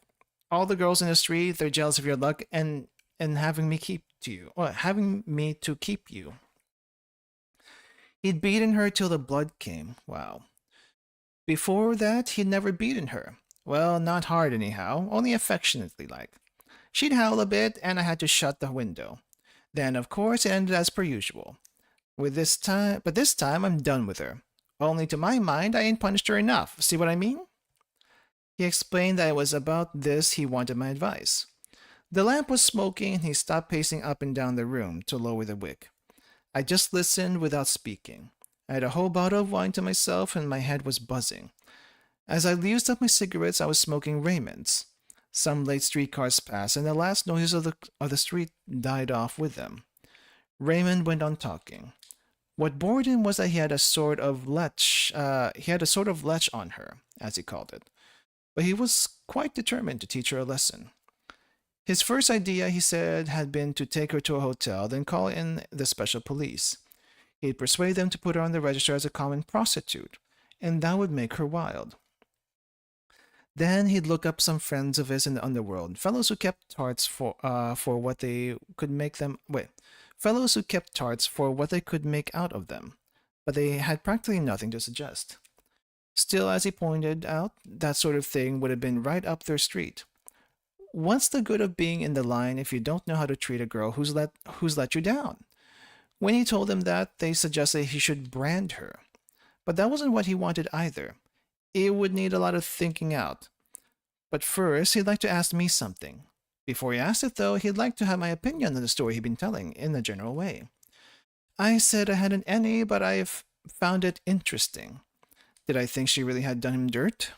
I had to admit it looked like that. When he asked me if I didn't think she should be punished and what I'd do if I were in his shoes, I told him one could never be sure how to act in such cases, but I quite understood his wanting her to suffer for it. I drank some more wine while Raymond lit another cigarette and began explaining what he proposed to do. He wanted to write her a letter, a real stinker, that'll get her on the raw, and at the same time make her repent for what she'd done. Then, when she came back, he'd go to bed with her, and when she was properly primed up, he'd spit in her face and throw her out of the room. I agreed it wasn't a bad plan. It would punish her all right. But Raymond told me he didn't feel up to writing that kind of letter that was needed. He didn't feel up to writing the kind of letter that was needed, and that's where I could help. When I didn't say anything, he asked me if I'd mind doing it right away, and I said no, I'd have a shot at it. He drank off a glass of wine and stood up. Then he pushed aside the plates and the bit of cold pudding that was left, to make room on the table. After carefully wiping the oilcloth, he got a sheet of squared paper from a drawer of his bedside table. After that, an envelope, a small red wooden penholder, and a square ink pot with purple ink in it. The moment he mentioned the girl's name, I knew she was a Moor. I wrote the letter. I didn't take much trouble over it, but I wanted to satisfy Raymond, as I'd no reason not to satisfy him. Then I read out what I'd written. Puffing at his cigarette, he listened, nodding now and then. "Read again, please," he said. He seemed delighted. "That's the stuff," he chuckled. "I could tell you was a brainy sort, old boy, and you know what's what." At first, I hardly noticed that old boy. It came back to me when he slapped me on the shoulder and said, "Now we're pals, ain't we?" I kept silent. I kept silence, and he said it again. I didn't care one way or the other, but as he seemed so set on it, I nodded and said yes. He put the letter into the envelope, and we finished off the wine. Then both of us smoked for some minutes, without speaking. The street was quiet, quite quiet, except now and then a car passed by. Finally, I remarked that I was getting late, and Raymond agreed. "Time's gone mighty fast this evening," he added, and in a way that was true. I wanted to be in bed, only it was such an effort making a move. I must have looked tired, for Raymond said to me, "You mustn't let things get you down." At first, I didn't catch his meaning. Then he explained that he had heard of my mother's death. Anyhow, he said, that was something bound to happen one day or another. I appreciated that and told him so. When I rose, Raymond shook hands very warmly, remarking that men always understood each other. After closing the door behind me, I lingered for some moments on the landing. The whole building was as quiet as a grave, a dank, dark smell rising from the well hole of the a dank, dark smell rising from the well hole of the stairs. I could hear nothing but the blood throbbing in my ears, and for a while I stood still, listening to it.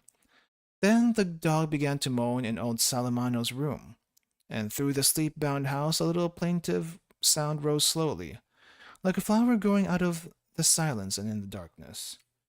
Okay, a little confusing, this one. I think this one's a little confusing, but maybe we can sum it up a little bit. Where are we at right now? Chapter 3.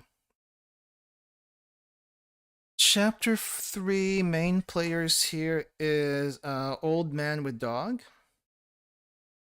Old Man with Dog, but more importantly, the pimp. The pimp, pimp neighbor. So I'm not sure how many girls this pimp has, but at the very least, we have the one that he's talking about. But the long and short of it, this pimp has was keeping a girl, basically paying for everything that she's spending on, and I guess she was doing some jobs on the side that he didn't know about, and he didn't like that, so he beat her up, and that's trying to find a way to punish her. Meanwhile, Mersal is here just listening to him. Basically, he didn't. Basically, when they met in the apartment, Mersal was like, you know what? You're inviting me for dinner. That would save me from making dinner. Okay, I'll take you up on it. Not really thinking much about it. He just kind of took the opportunity of, you know what? Here's a free dinner, and all I really have to do is kind of listen to him. Maybe nod along and say a few words. But he doesn't seem to be pressured by anything regarding the interaction, but readily takes him up on it. So we'll probably see this pimp guy, maybe, in the story, maybe. And let's see. As far as what happened, between what the guy's story was, and that all that happened in it, normally, I guess a normal person listening to that would probably condemn the pimp for everything that he did, which would kind of make sense because there's a girl who's beating her up for all this stuff, but I guess above that he's a pimp, and most people don't take kindly to pimps to begin with. I would think. But Mersal, no judgments on basically anything. He just kind of takes it all in. He just kind of takes it all in objectively. And basically, he did see that the girl he was with did him dirty. And it's like, yeah, I'm not quite, like, it's like, I'm not quite sure exactly I'm not quite sure. I'm not quite experienced in this kind of thing, but from the sound of it, she probably did you dirty and didn't have to write the letter part of the punishment, I guess. But basically, when the thing came, when the suggestion came that he write the letter in place of the pimp writing the letter to make it sound better, I guess. Didn't think too much about it. I don't think he felt pressured to do it. No pressure whatsoever. It's like, you know what, this guy asked me, I'm not doing anything in particular right now. May as well give it a shot. Why not? And make it seem, oh, and make it be like, see if he likes it. Something to his liking. And so he does that. And I guess it was good enough. I don't think Marcel particularly cared to be friends with this guy, but he didn't have any objections to it either. So I don't think he makes judgments on people based on what they do, which could be a good, socially speaking, could be a good and a bad thing. In his case, he doesn't simply care. He does not care, as long as he doesn't like offend them, I guess, more so. But even then, he's not averse to offending people. It's just that this is how he would react, and he just kind of reacts in the moment. But now he's got a pimp friend, intentionally or unintentionally. Well, maybe unintentionally, I guess in this case. It just kind of happened. It just kind of happened, and there's gonna be one girl who's gonna be, I guess, punished because he helped her out. He helped the guy out, and he's not gonna think too much about it. He got a free meal. He got a free meal and some wine. That's all he cared about at the end of the day, which is interesting. Interesting. Anyway, what can we say about Mersaw in this case? Mersaw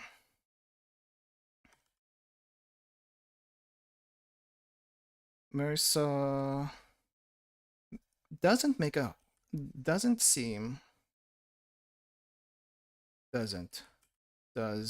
doesn't seem to make judgments about people, about people's character, which I think we've seen him do over and over again in the game. He doesn't make judgments about people. It's just like, these are the facts, this is what happened, and based on these facts, this is how I'm going to act. Very factual. Very factual. All right. I think that's about as much I can get out of that. Okay, let's move on. And I need some more water. Okay. How far are we? We are at 15 pages out of 54. It's not too bad. Not too bad time. I think this might take a while though, especially if we take time in between. But we'll try to keep it moving. I had a busy time in the office throughout the week. Raymond dropped in once to tell me he'd sent off the letter. I went to the pictures twice with Emmanuel, who doesn't always understand what's happening on the screen and asked me to explain it. Yesterday was Saturday, and Marie came as we arranged. She had a very pretty dress with red and white stripes, and leather sandals, and I couldn't take my eyes off her. I could see the outline of her firm little breasts, and her sun-tanned face was like a velvety brown flower. Very breast-focused. Very breast-focused, Marcel seems to be. We took the bus and went to the beach as I know. Went to a beach that I know. Some miles out of Algiers. It's just a strip of sand between two rocky spurs, with a line of rushes at the back along the tide line. At 4 o'clock the sun wasn't too hot, but the water was pleasantly tepid, and small languid ripples were creeping up the sand. Marie taught me a new game. The idea was, while one swam, to suck in the spray of the waves, and when one's mouth was full of foam, to lie on one's back and spout it out against the sky. It made a sort of frothy haze that melted into the air or fell back in a warm shower on one's cheeks. But very soon my mouth was smarting with all the salt I'd drawn in.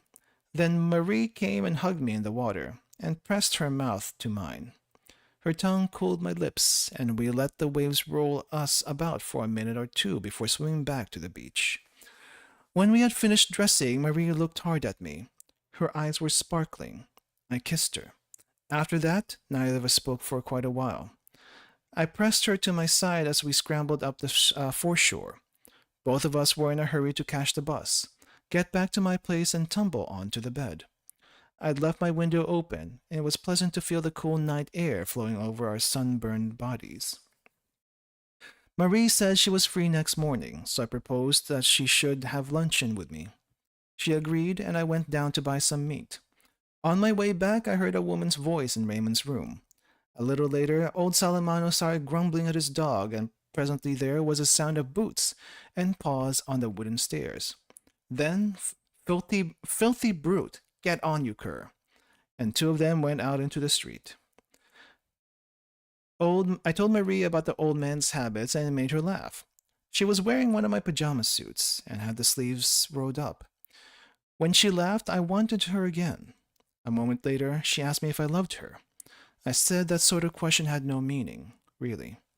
But I suppose I didn't. She looked sad for a bit. But when we were getting our lunch ready, she brightened up and started laughing. And when she laughs, I always want to kiss her. It was just then that the rose started in Raymond's room.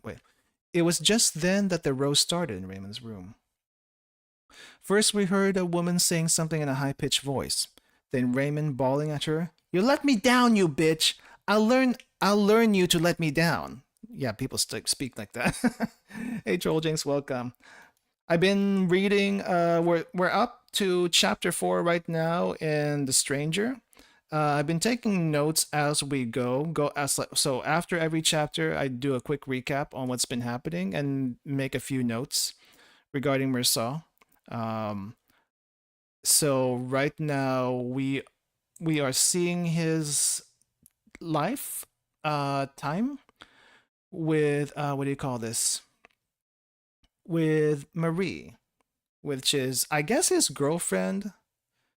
It seems to be his girlfriend, but it's a little hard to tell exactly what their status are. They do enjoy their company very, very much. So we're seeing that, and I guess the little interactions with his neighbors. One of them is a pimp right now, disciplining his tart, his woman. I guess I don't know how to go on about that. I don't know what they call that, but yeah. Let's see, where are we right now? Old man's habits. Right. So, okay, let's go start over here. First, we heard a woman saying something in a high-pitched voice, then Raymond bawling at her. "You let me down, you bitch! I'll learn you to let me down!" There came some thuds, then a piercing scream. It made one's blood run cold. In a moment, there was a crowd of people on the landing. Marie and I went out to see. The woman was still screaming, and Raymond still knocking her about. Oh, okay. He's actually doing this in public. I think you want to keep this in down low. Marie said that wasn't it horrible. I didn't answer anything. When she asked me to go and fetch the policeman, I told her I didn't like policemen. However, one turned up presently. The lodger on the second floor, a plumber, came up with him. When he banged on the door, the noise stopped inside the room. He knocked again, and after a moment, the woman started crying, and Raymond opened the door. He had a cigarette dangling from his upper lip and a rather sickly smile. "Your name?" Raymond gave his name. "Take that cigarette out of your mouth when you're talking to me," the policeman said gruffly. Raymond hesitated, glanced at me, and kept the cigarette in his mouth. The police promptly swung his arm and gave him a good hard smack on the left cheek, but said nothing for a moment. Then in a humble tone he asked if he mightn't pick up a cigarette. The officer said yes and added, "But don't you forget next time that we don't stand for any nonsense, not from guys like you." Meanwhile, the girl went on sobbing, repeating, "He hit me, the coward! He's a pimp!" "Excuse me, officer," Raymond put in, "but is that in order, calling a man a pimp in the presence of witnesses?" Is that an order? What does that mean? The policeman told him to shut his trap. Raymond then turned to the girl. "Don't you worry, my pet. We'll meet again." "That's enough," the policeman said and told the girl to go away. Raymond was to stay in his room till summoned to the police station. "You ought to be ashamed of yourself," the policeman added. Getting so tight you can't stand steady. Wow, you're shaking all over." "I'm not tight," Raymond explained. "Only when I see you standing there and looking at me, I can't help trembling. That's only natural." Then he closed his door, and we all went away.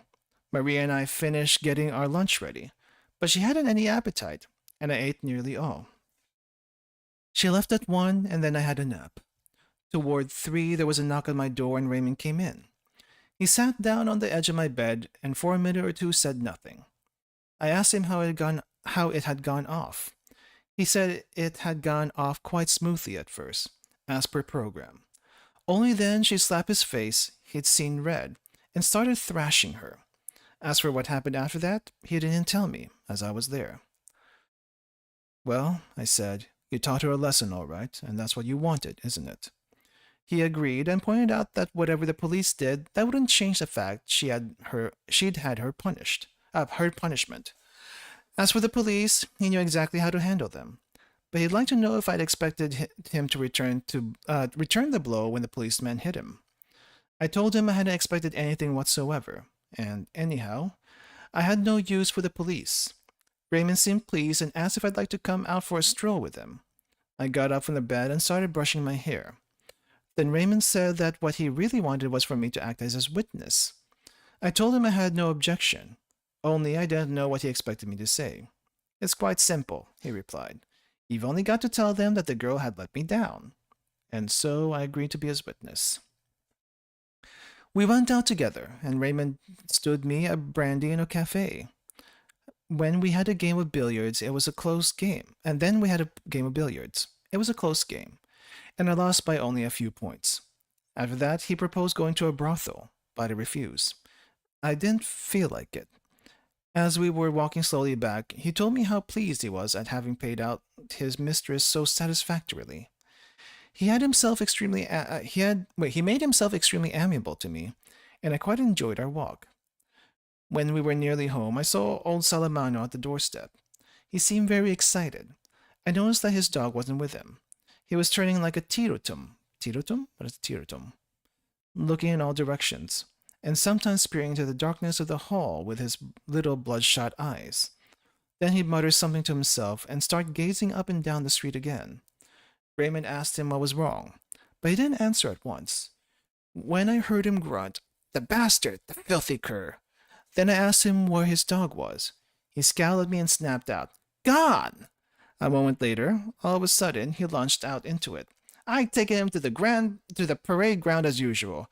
There was a fair on, and you could hardly move for the crowd. And I stopped at one of the booths to look at the handcuff king. When I turned to go, the dog was gone. I've been meaning to get a smaller collar, but I never thought the brute could slip it and get away like that. Raymond assured him the dog would find its way home, and told him stories of dogs that had traversed miles and miles to get back to their masters. But this seemed to make the old fellow even more worried than before. "You don't understand. They'll do away with him. The police, I mean. It's not likely anyone will take him in and look after him. With all those scabs, he puts everyone off." I told him that there was a pound at the police station where stray dogs are taken. His dog was certain to be there, and he could get it back on payment of a small charge. He asked me how much the charge was, but there I couldn't help him. Then he flew into a rage again. "Is it likely I'd give money for a mutt like that? No damn fear. They can kill him for all I care." And he went on calling his dog the usual names. Raymond gave a laugh and turned into the hall. I followed him upstairs, and we parted on the landing. A minute or two later, I heard Salamano's footsteps and a knock on my door. When I opened it, he halted for a moment in the doorway. "Excuse me, I hope I'm not disturbing you." I asked him in, but he shook his head. He was staring at his toe caps, and the gnarled old hands were trembling. Without meeting my eyes, he started talking. "They won't really take him from me, will they, Monsieur Marsal?" Surely they wouldn't do a thing like that. If they do, I don't know what will become of me. I told him that so far as I knew, they kept stray dogs in the pound for 3 days, waiting for their owners to call for them. After that, they disposed of the dog as they thought fit. He stared at me in silence for a moment, then said, "Good evening." After that, I heard him pacing up and down his room for quite a while.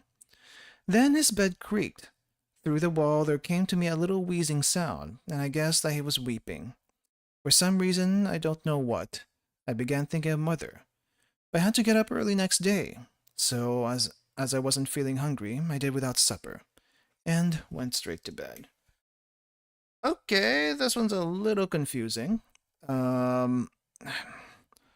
So let's try to break this down. Chapter 4. What exactly happens in Chapter 4? This one's a little confusing. So Chapter 4, Mersaw...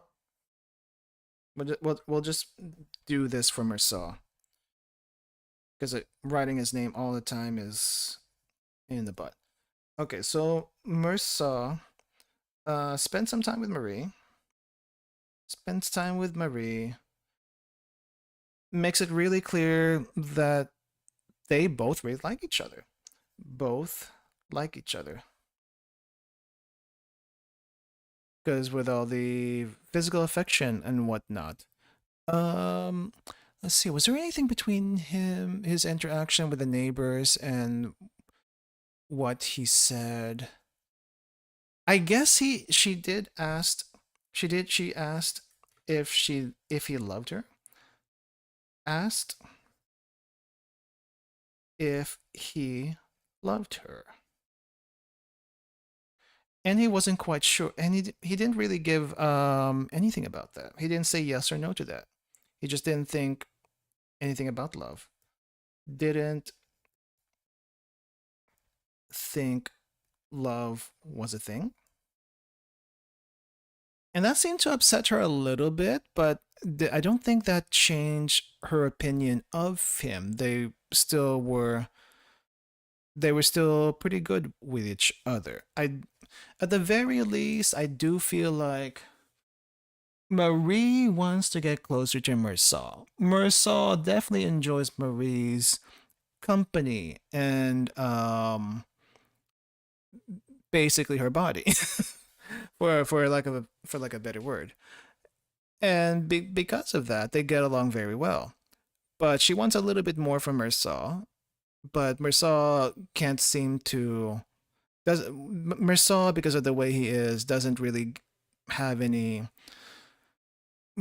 shall we say, feelings, I guess, in this case. He doesn't really know how to, what do you call this? He doesn't really project love. It's like, I enjoy your company, and because I enjoy your company, we do these things together. Not because I love you, but because I like you, kind of thing. So he's a very physical person. Very physical relationship. Very physical relationship with Marie. She doesn't seem to mind it, but I feel like she kind of wants a little bit more. That aside, interactions with the neighbors.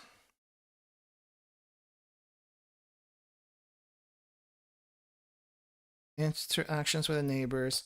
Very matter-of-factly, again.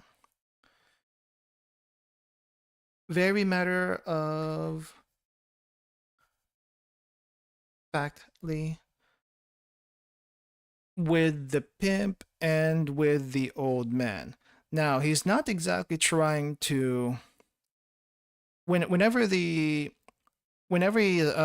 pimp was trying to justify his actions and stuff like that, the police definitely was not having any of it, but the pimp did feel justified on carrying out the punishment he had for, I guess he called the girl his mistress, so let's call them the mistress. And carry that out, so now she's out of his life. after the beatings and whatnot. The police definitely did not like any of the things that happened there. So I guess they'll have a word with it eventually. But then the pimp will have Mersaw as the witness, matter of factly, which I guess works in his favor. Are they exactly friends? Not really. I feel like they're not exactly friends. The pimp thinks they're friends. Mersaw is like, I'm just hanging out with this guy and helping him because not for any other reason but company. I feel like I don't know. It's a little because I'm a little confused about that still a little bit. Uh, but when we find out that the old man's dog runs away,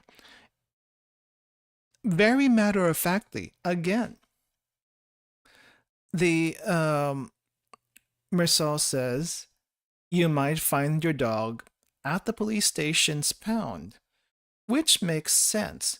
But he didn't say that to comfort him. He didn't say that comfort the old man after losing the dog. The dog probably ran away because it was being mistreated. Didn't exactly probably like being with the old man, but all they had were each other, basically. As abusive as a relationship that was. But that's not even the point. That's not the point. The point was Mirsa was maybe intentionally or unintentionally tried to calm the old man down by saying, if you want to get your dog back, you can go to the police station and you can pick them up there for a fee. But if you can't do that, I can't really help you with that. And I don't think Mirsa will try to help him with that. But just playing that as an option, basically. But yeah, very physical relationships, very matter of factly. And as far as game Mirsa is concerned, we do have that very matter of factly relationship with him. I think that is going to be a thing that keeps on coming up. So if it comes up again, I'm not going to talk too much about it. But it's definitely a huge part of his character. Make no judgments. Do everything by the facts. And what else? We haven't really gotten the physical relationship out of him yet, as far as with other people. But it's kind of there. It's kind of there. Anyway, let's get a move on. we still have a lot of ground to cover. Chapter 5. We're at 18 out of 54. And it's been 2 hours. So almost 2 hours for about 20 pages. Quite a bit, but then again, we're also doing a quick summary each time. Raymond rang me up at the office. He said that the friend of his, to whom he'd spoken about, invited me to spend next Sunday at his little seaside bungalow just outside Algiers. I told him I had been delighted. Only I had promised to spend Sunday with a girl. Raymond promptly replied that she should come too. In fact, his friend's wife would be very pleased not to be the only woman in a party of men. I'd have liked to hang up at once, as my employer doesn't approve of my using the office phone for private calls. But Raymond asked me to hold on. He had something else to tell me, and that's why he'd rung me up. Though he could have waited till the evening to pass on the invitation. It's like this, he said. I've been shadowed all the morning by some Arabs. One of them's a brother of that girl that I had the row with. If you see him hang around the house when you come back, pass me the word. I promise to do so. Just then my employer sent for me. For a moment I felt uneasy, as I expected he was going to tell me to stick to my work and not waste time chatting with friends over the phone. However, it was nothing of the kind. He wanted to discuss a project he had in view, though so far he'd come to no decision. It was to open a branch at Paris, so he was able to deal with the big companies on the spot, without postal delays, and he wanted to know if I'd like a post there. You're a young man, he said, and I'm pretty sure you'd enjoy living in Paris. And of course you could travel about France for some months in a year. I told him I was quite prepared to go, but really I didn't care much one way or the other. He then asked if I had a change of life, as he called it. didn't appeal to me, and I answered that one never changed his way of life. One life was as good as another, and my present one suited me quite well. At this, he looked rather hurt, and told me I was always shilly-shallied. She was shilly-shallied. And that I lacked ambition, a grave defect to his mind. When one was in business, I returned to my work, and I preferred to not vex him, but I saw no reason for changing my life. By the large, it wasn't an unpleasant one, and as a student, I'd had plenty of ambition of the kind he meant. But when I had to drop my studies, I very soon realized all that was pretty futile. Marie came that evening and asked me if I'd marry her. I said I didn't mind. If she was keen on it, we'd get married. Then she asked me again if I loved her. I replied, much as before, that her question meant nothing or next to nothing. But I suppose I didn't. If that's how you feel, she said, why marry me? I explained that it had no importance, really. But if it would give her pleasure, we could get married right away. I pointed out that anyhow, the suggestion came from her. As for me, I'd merely say yes. Then she remarked that marriage was a serious matter, to which I answered, no. She kept silent after that, staring at me in a curious way. Then she asked, suppose another girl had asked you to marry her. I mean, a girl you liked in the same way as you like me. Would you have said yes to her too? Naturally. Then she said she wondered if she really loved me or not. I, of course, couldn't enlighten her as to that. And after another silence, she murmured something about my being a queer fellow. And I dare say that's why I love you, she added. But maybe that's why one day I'll come to hate you. To which I had nothing to say, so I said nothing. She thought for a bit, then started smiling, and, taking my arm, repeated that she was in earnest. She really wanted to marry me.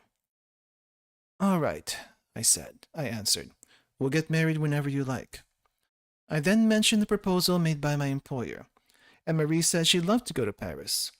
When I told her I'd live in Paris for a while, she'd asked me what it was like. A dingy sort of town, to my mind. Masses of pigeons and dark courtyards, and the people have washed-out white faces. Then we went for a walk all the way across town by the main streets. The women were good lookers, and I asked Marie if she too noticed this. She said yes, and that she saw what I meant. After that, we said nothing for some minutes. However, as I didn't want her to leave me, I suggested we should dine together at Celeste's. She'd have loved to dine with me, she said, only she was booked up for the evening. We were near my place, and I said, au revoir then. She looked me in the eyes. Don't you want to know what I'm doing this evening? I did want to know, but I hadn't thought of asking her, and I guess she was making a grievance of it. I must have looked embarrassed, for suddenly she started laughing and bent toward me, pouting her lips for a kiss. I went by myself to Celeste. When I had just started my dinner, an odd-looking little woman came in and asked me if she might sit at my table. Of course she might. She had a chubby face like a ripe apple, bright eyes, and moved in a curiously jerky way, as if she were on wires. After taking off her close-fitting jacket, she sat down and started studying the bill of fare with a sort of rapt attention. Then she called Celeste and gave her order, very fast but quite distinctly. One didn't lose a word. While waiting for the hors d'oeuvres, she opened her bag, took out a slip of paper and a pencil, and added up the bill in advance. Diving into her bag again, she produced a purse and took from it the exact sum, plus a small tip, and placed it on the cloth in front of her. Just then the waiter brought the hors d'oeuvres, which she proceeded to wolf down voraciously. While waiting for the next course, she produced another pencil, this time a blue one from her bag, and the radio magazine from the coming week, and started making ticks against almost all the items of the daily programs.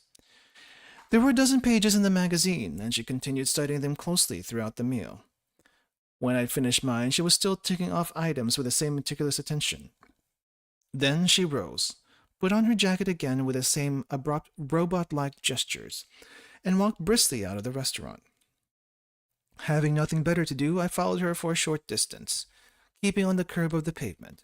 She walked straight ahead, never swerving or looking back, and it was extraordinary how fast she covered the ground, considering her smallness. In fact, the pace was too much for me, and I soon lost sight of her and turned back homeward.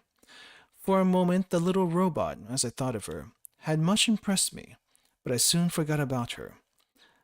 As I was turning in at my door, I ran into old Salamano. I asked, I asked him into my room, and he informed me that his dog was definitely lost. He had been to the pound to inquire, but it wasn't there, and the staff told him it had probably been run over. When he asked them whether it was any use inquiring about it at the police station, they said the police had more important things to attend to than keeping records of stray dogs running over in the streets. A run over in the streets. I suggested he should get another dog, but reasonably enough, he pointed out he'd become used to this one, and it wouldn't be the same thing. I was seated on my bed, with my legs up, and Salamano on a chair beside the table, facing me.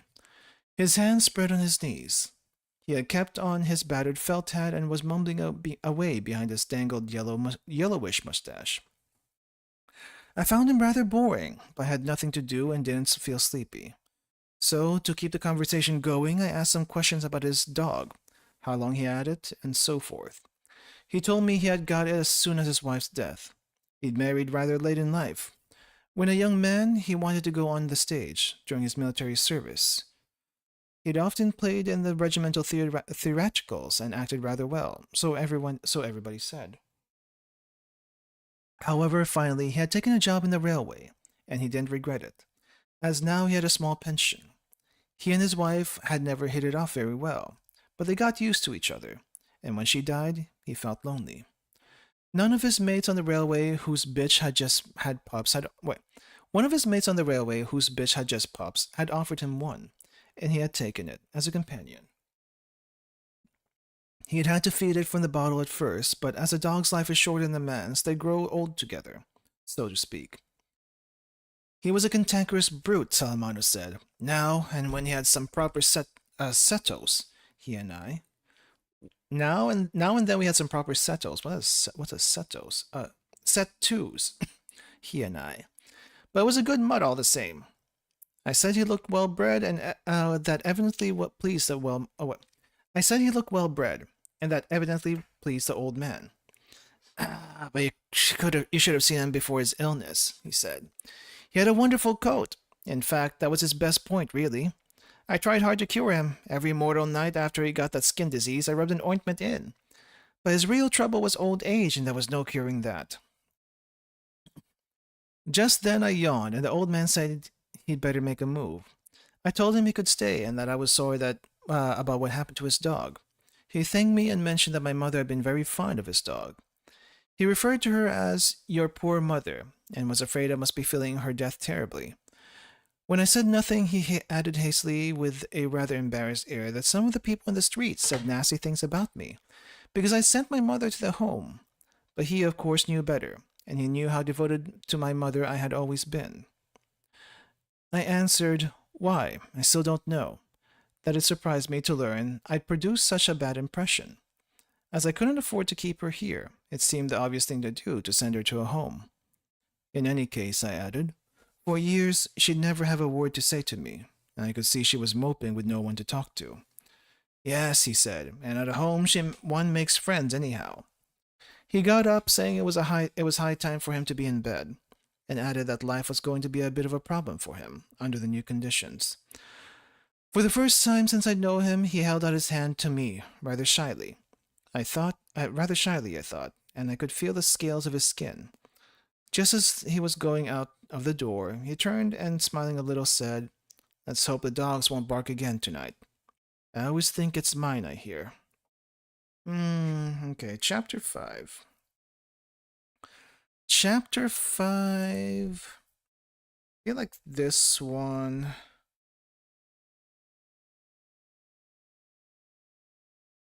I feel like Chapter 5, we're getting a little bit of emotional story here. As far as what I could tell, There's not much to add that we already don't know about Mersaw. Still very matter of factly. When asked about marriage, when asked about marriage,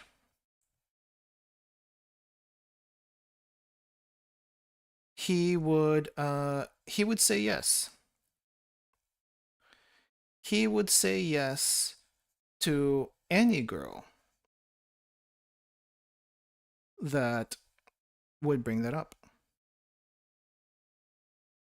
Not just Marie. I guess I upset Marie a little bit, wondering why he's not madly in love with her. Makes sense.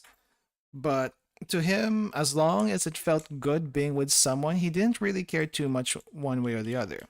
And if it would make someone the other person happy, he would marry them, but he wouldn't bring it up himself. He wouldn't bring it up himself, which, knowing Mersaw, he just kind of floats around basically. So I guess that makes sense. But Marie, for some reason, unknown to us and unknown to Mersaw, really likes Mersaw, loves him even, despite all of that. And I'm not quite sure why, and I don't think we're going to get an answer for this. Maybe she's just smitten with him. Maybe it's just something about Mersaw's charm. I don't know. I don't know, and I guess we will never know. But I guess on one hand, it seems a little bit one way. The love or infatuation from Marie to Mersaw, and he's not that. He doesn't feel that strongly about it. It's just I like you. I like it, which is still very physical on his part. The other thing I think was a heartfelt moment with the old man. At the very least, the old man doesn't seem to be as bad as what we initially saw him to be. Uh, and there's a history with the dog, of course, and his wife and everything from that. But Mersaw doesn't think about any of this. It's like, okay, I don't know anything about you, so tell me a little bit more about you, kind of thing. And I guess he's not really trying to console him, but he is definitely listening to the old man. Mersaw just listens, but for no other reason than he's bored. No other reason than he's bored, and I guess that helps the old man, and he doesn't really think much of it, and that's perfectly okay, I suppose. It just seems a little bit weird for some people not to get attached at that point, but you know, that's just kind of how he is. That's kind of how he is. I think that's really all I got from that. That's really all I got from that. I mean, I can't say the old man was absolutely bad, but he's also, he's grumpy. Definitely grumpy. I guess we talked to the pimp a little bit. No, that's an I scrolled down too far. Scroll down too far. Guess that's the next one. All right. Well, that's really all I got. Nothing too big there. Okay, chapter 6. It was an effort waking up that Sunday morning. Marie had to jog my shoulders and shout my name. As we wanted to get into the water early, we didn't trouble about breakfast. My head was aching slightly and my first cigarette had a bitter taste. Marie told me I looked like a mourner at a funeral, and I certainly did feel very limp. She was wearing a white dress and had her hair loose. I told her she looked quite ravishing like that, and she laughed happily. On our way out, we banged on Raymond's door, and he shouted that he'd be with us in a jiffy. All right, Raymond did invite Marie and Marissa to his, I guess, vacation home, bungalow, as he called it, but basically a vacation home. And hey, free stay, free. Hopefully it's nice, but free stay. So why not? My head was aching slightly, and my first cigarette. Oh yeah, no, going down a bit. On our way out, we banged on Raymond's door, and he shouted that he'd be with us in a jiffy. We went down to the street, and because of my of my being rather under the weather and our having kept the blind down in my room. The glare of the morning sun hit me in the eyes like a clenched fist. Marie, however, was almost dancing with delight and kept repeating, "What a heavenly day!" After a few minutes, I was feeling better and noticed I was hungry. I mentioned this to Marie, but she paid no attention. She was carrying an oilcloth bag in which she had stowed her bathing kit and a towel. Presently, we heard Raymond shutting his door. He was wearing blue trousers, a short sleeve white shirt, and a straw hat. I noticed that his forearms were rather hairy, but the skin was very white underneath. The straw hat made Marie giggle. Personally, I was rather put off by his get-up. He seemed in high spirits and was whistling as he came down the stairs. He greeted me with, "Hello, old boy," and addressed Marie as Mademoiselle. On the previous evening, we had visited the police station, where I gave evidence for Raymond about the girls having been false to him. So they let him off with a warning. They didn't check my statement. After some talk on the doorstep, we decided to take the bus. The beach was within easy walking distance, but the sooner we got there, the better. Just as we were starting for the bus stop, Raymond plucked up my sleeve and told me to look across the street. I saw some Arabs lounging against a tobacconist's window. They were staring at us silently, in the special way these people have, as if we were blocks of stone or dead trees. Raymond whispered that the second Arab from the left was his man, and I thought he looked rather worried. However, he assured me that all that was ancient history. Marie, who hadn't followed his remarks, asked, "What is it?" I explained that those Arabs across the way had a grudge against Raymond, and she insisted on our going at once. Then Raymond laughed and squared his shoulders. The young lady was quite right, he said. There was no point in hanging around here.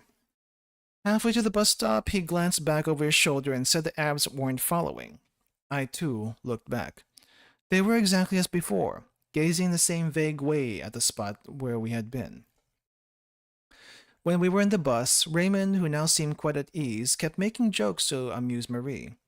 I could see he was attracted by her, but she hardly had a word for him. Now and again, she would catch my eye and smile. We alighted just outside Algiers. The beach is not far from the bus stop. One has only to cross a patch of highland, a sort of plateau, which overlooks the sea and shelves down steeply to the sands. The ground here was covered with yellowish pebbles and wild lilies that showed snow white against the blue of the sky, which had already the hard metallic glint it gets on very hot days. Marie amused herself swishing her bag against the flowers and sending the petals showering in all directions. When we walked between two rows of little houses with wooden balconies and green or white palings. Then we walked between two rows of little houses. Some of them were half hidden in clumps of tamarisk. Others rose naked from the stony plateau. Before we came to the end of it, the sea was in full view. It lay smooth as a mirror, and in the distance a big headland jutted out over its black reflection. Through the still air came the faint buzzing of a motor engine, and we saw a fishing boat very far out, gliding almost imperceptibly across the dazzling smoothness. Marie picked some rock irises. Going down the steep path leading to the sea, we saw some bathers already on the sands. Raymond's friend owned a small wooden bungalow at the near end of the beach. Its back rested against the cliffside, while the front stood on piles, which the water was already lapping. Raymond introduced us to his friend, whose name was Masson. He was tall, broad-shouldered, and thick-set. His wife was a plump, cheerful little woman who spoke with a Paris accent. Masson promptly told us to make ourselves at home. He had gone out fishing, he said, first thing in the morning, and there would be fried fish for lunch. I congratulated him on his little bungalow, and he said he always spent his weekends and holidays here. With a missus, needless to say, he added. I glanced at her and noticed that she and Marie seemed to be getting on well together, laughing and chatting away. For the first time, perhaps, I seriously considered the possibility of my marrying her. Oh, initiative. Interesting.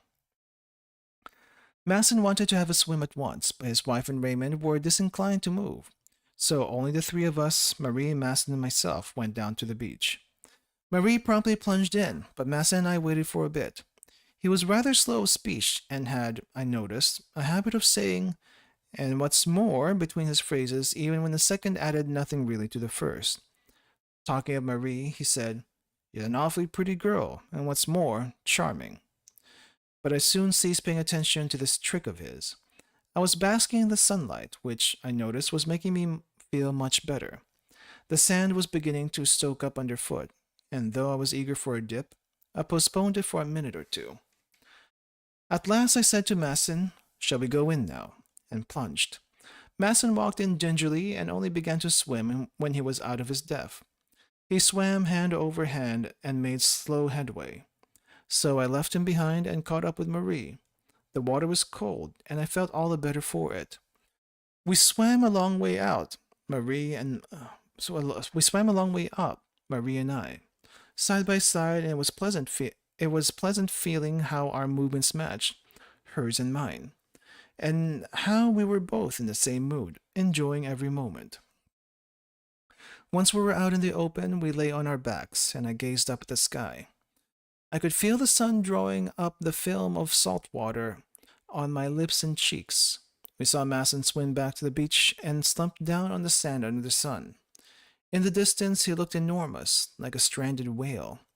When Marie proposed that we should swim tandem, then Marie proposed that we should swim tandem. She went ahead, I put my arms around her waist from behind, and while she drew me forward with her arm strokes, I kicked out behind to help us on. That sound of little splashes had been in my ears for so long that I began to feel I'd had enough of it. So I let go of Marie and swam back at an easy pace, taking long, deep breaths.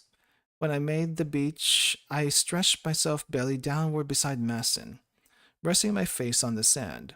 I told him it was fine here, and he agreed. Presently, Marie came back. I raised my head to watch her approach. She was glistening with brine and holding her hair back. Then she lay down beside me, and what with the combined warmth of our bodies in the sun, I felt myself dropping off to sleep. After a while, Marie tugged my arm, and said Masson was gone to his place. It must be nearly lunchtime.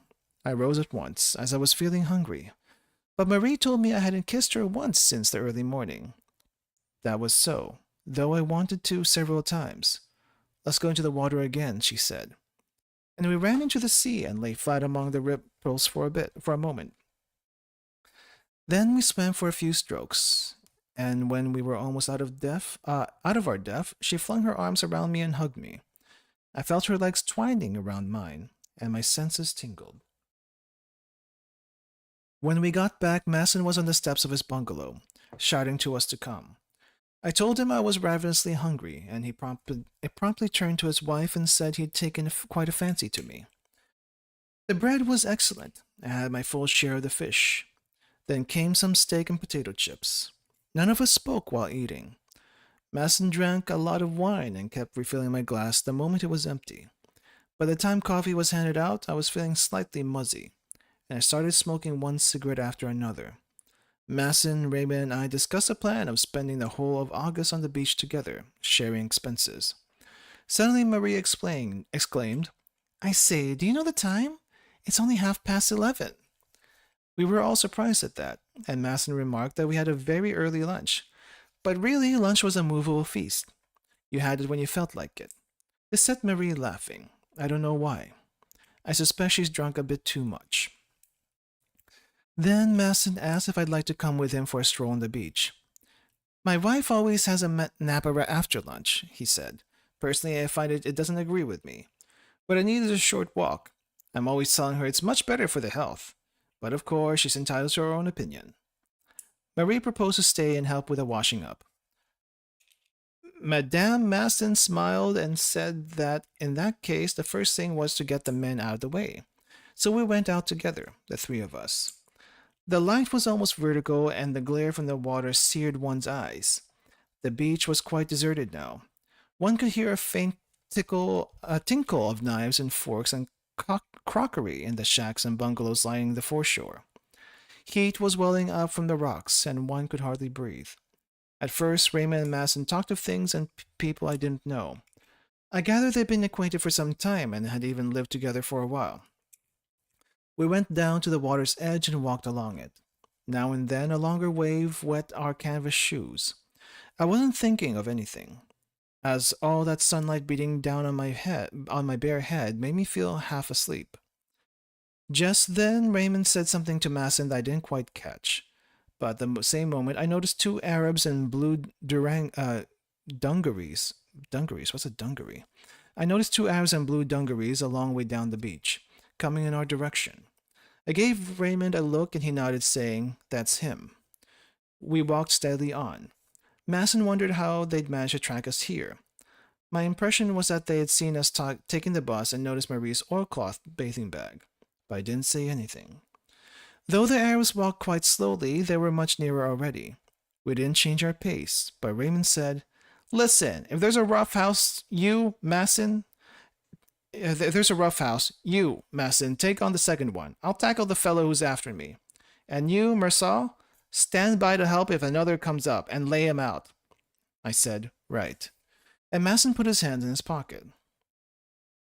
The sand was as hot as fire, and I could have sworn it was glowing red. The distance between us and the Arabs was steadily decreasing. When we were only a few steps away, the Arabs halted. Masson and I slowed down, while Raymond went straight up to his man. I couldn't hear what he said, but I saw the native lowering his head, as if to butt him in the chest. Raymond lashed out promptly and shouted to Masson to come. Masson went up to the man he had been marking and struck him twice with all his might. The fellow fell flat into the water and stayed there some seconds with bubbles coming up to the surface round his head. Meanwhile, Raymond had been slogging the other man, whose face was streaming with blood. He glanced at me over his shoulder and shouted, "Just you watch, I ain't finished with him yet."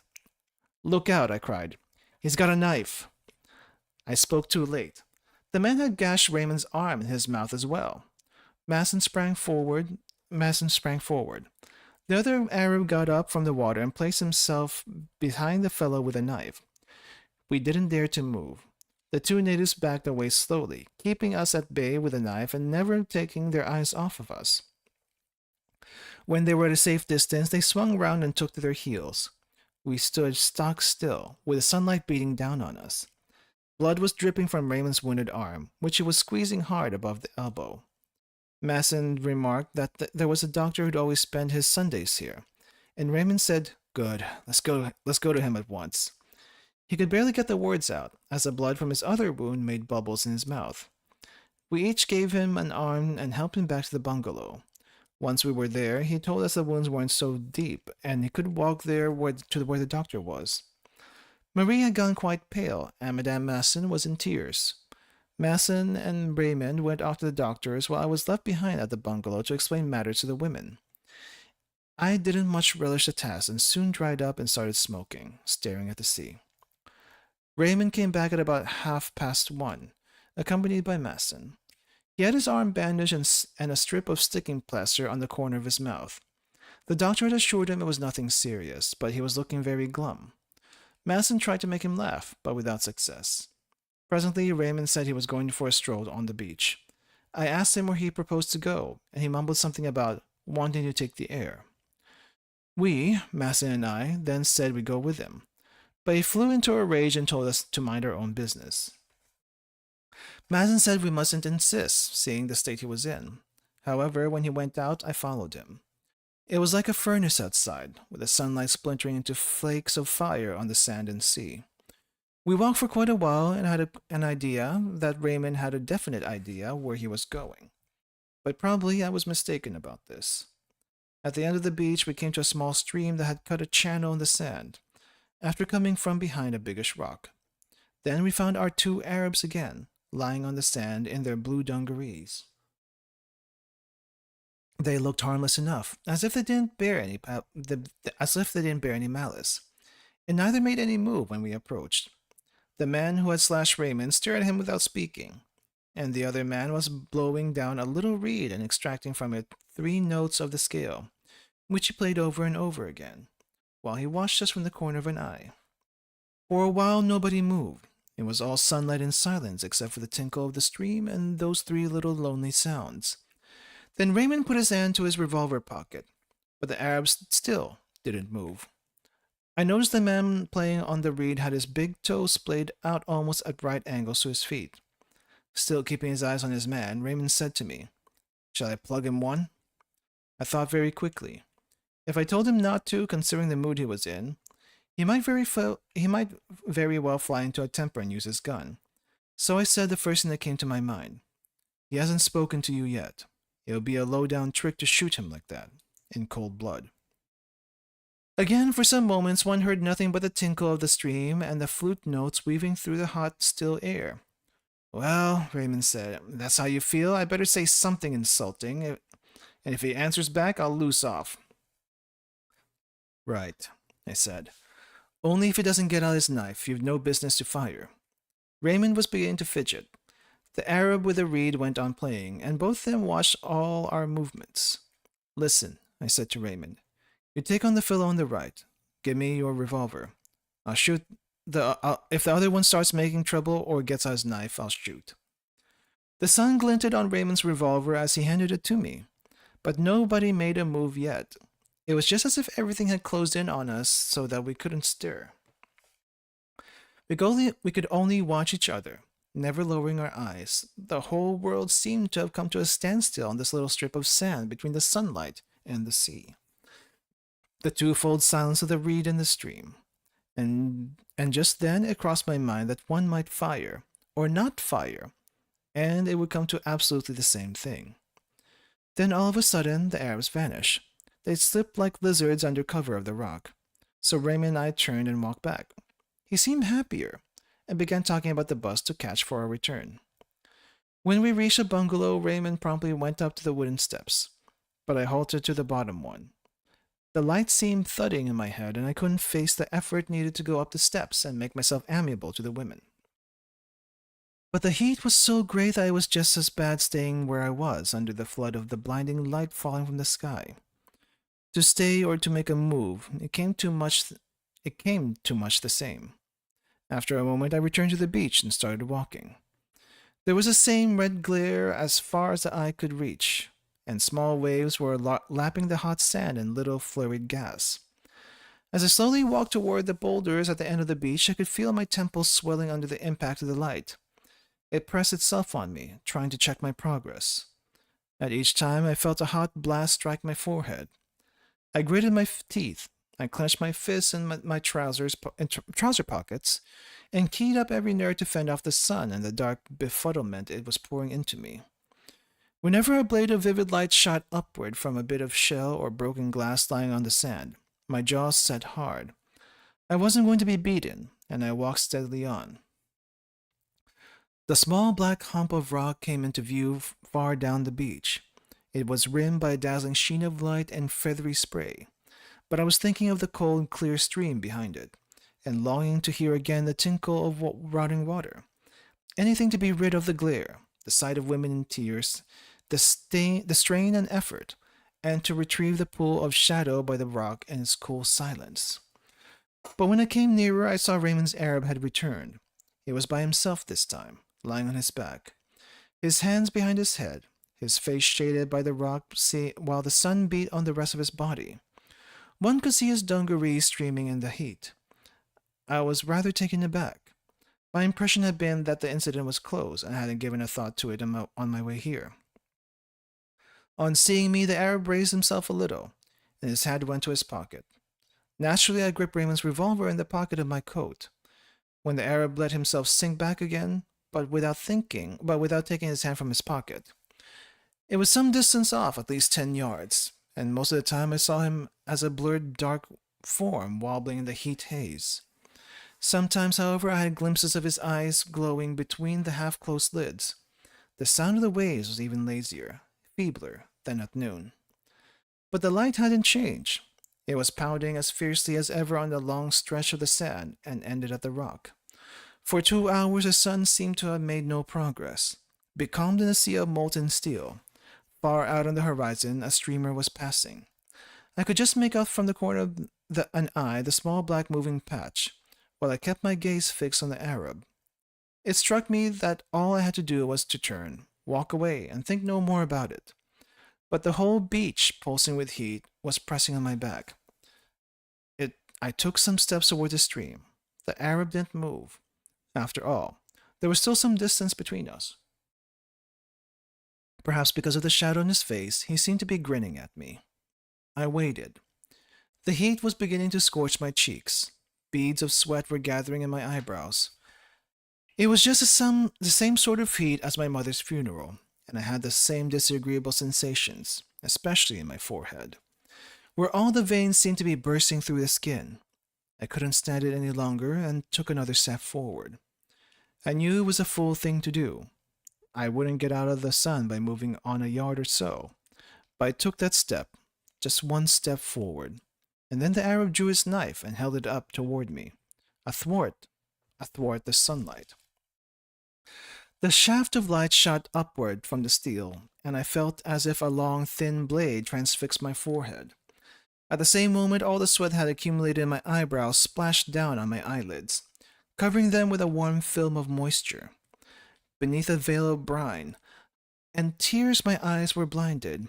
I was conscious only for the symbols of the sun clashing on my skull, and less distinctly, of the keen blade of the light flashing up from the knife, scarring my eyelashes and gouging into my eyeballs. Then everything began to reel before my eyes.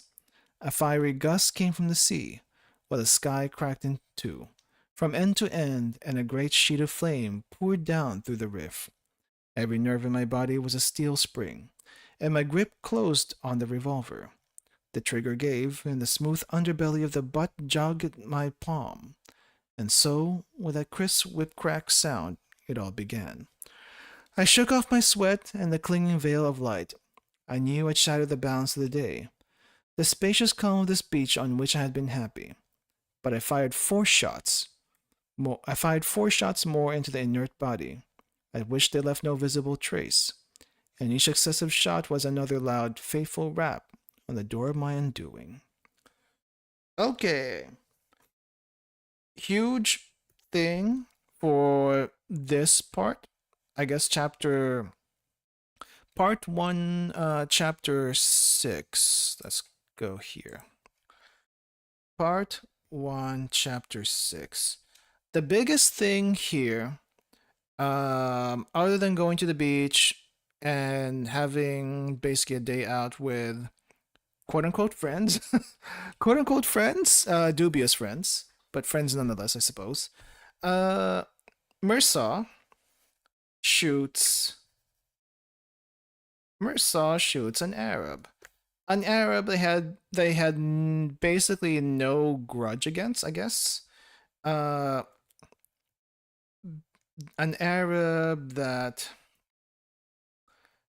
the pimp Raymond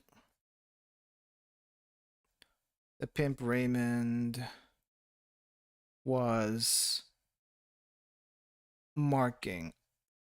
I guess this is this person's sister, I think, that he was pimping out or something like that. Yeah. Had some beef with that one. But it wasn't Raymond himself that shot the Arab, it was Mirza that shoots an Arab. And I think mostly just to relieve himself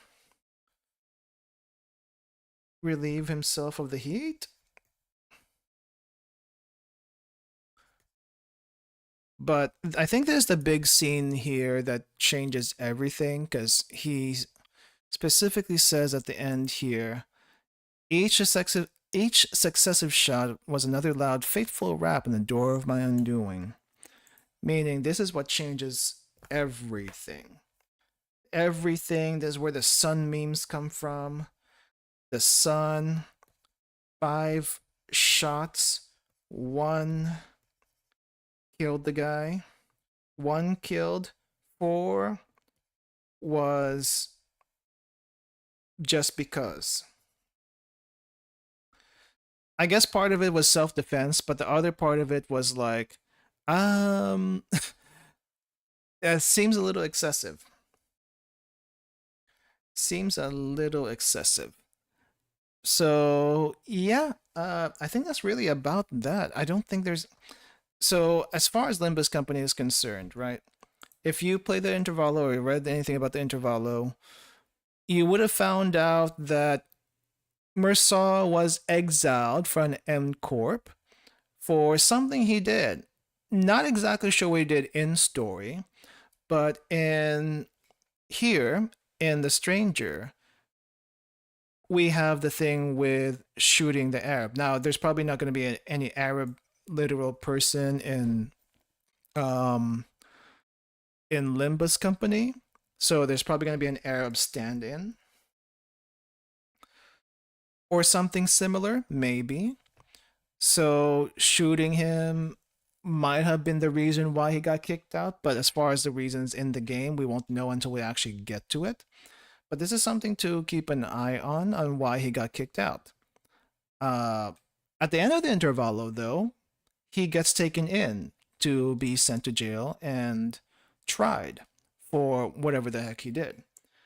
Assuming we follow the same pattern, we are gonna get sent to jail. Mersaw is gonna get sent to jail here for doing this particular thing. Now, as far as what happens after this, I don't quite know. We still have the other half of the book to go through. That was part 1, and so we're gonna go into part 2 and see what unfolds from here. But before we get into part 2, we're gonna take a quick little break. I need to refill my water, take a quick restroom break, and I think we need to stretch a little bit. But we'll probably finish this in about 2.5 hours, the rate that we're going. So let me put some music on so that it's not so silent here. And I will be back. Let's put a text here really quick.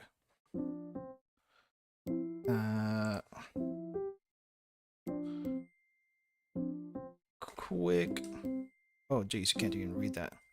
Can we read this? Okay. Quick water break. I'm gonna put a BRB, and we'll be back here maybe in about 5 minutes. Okay.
All right, I am. Well, that's not how it goes.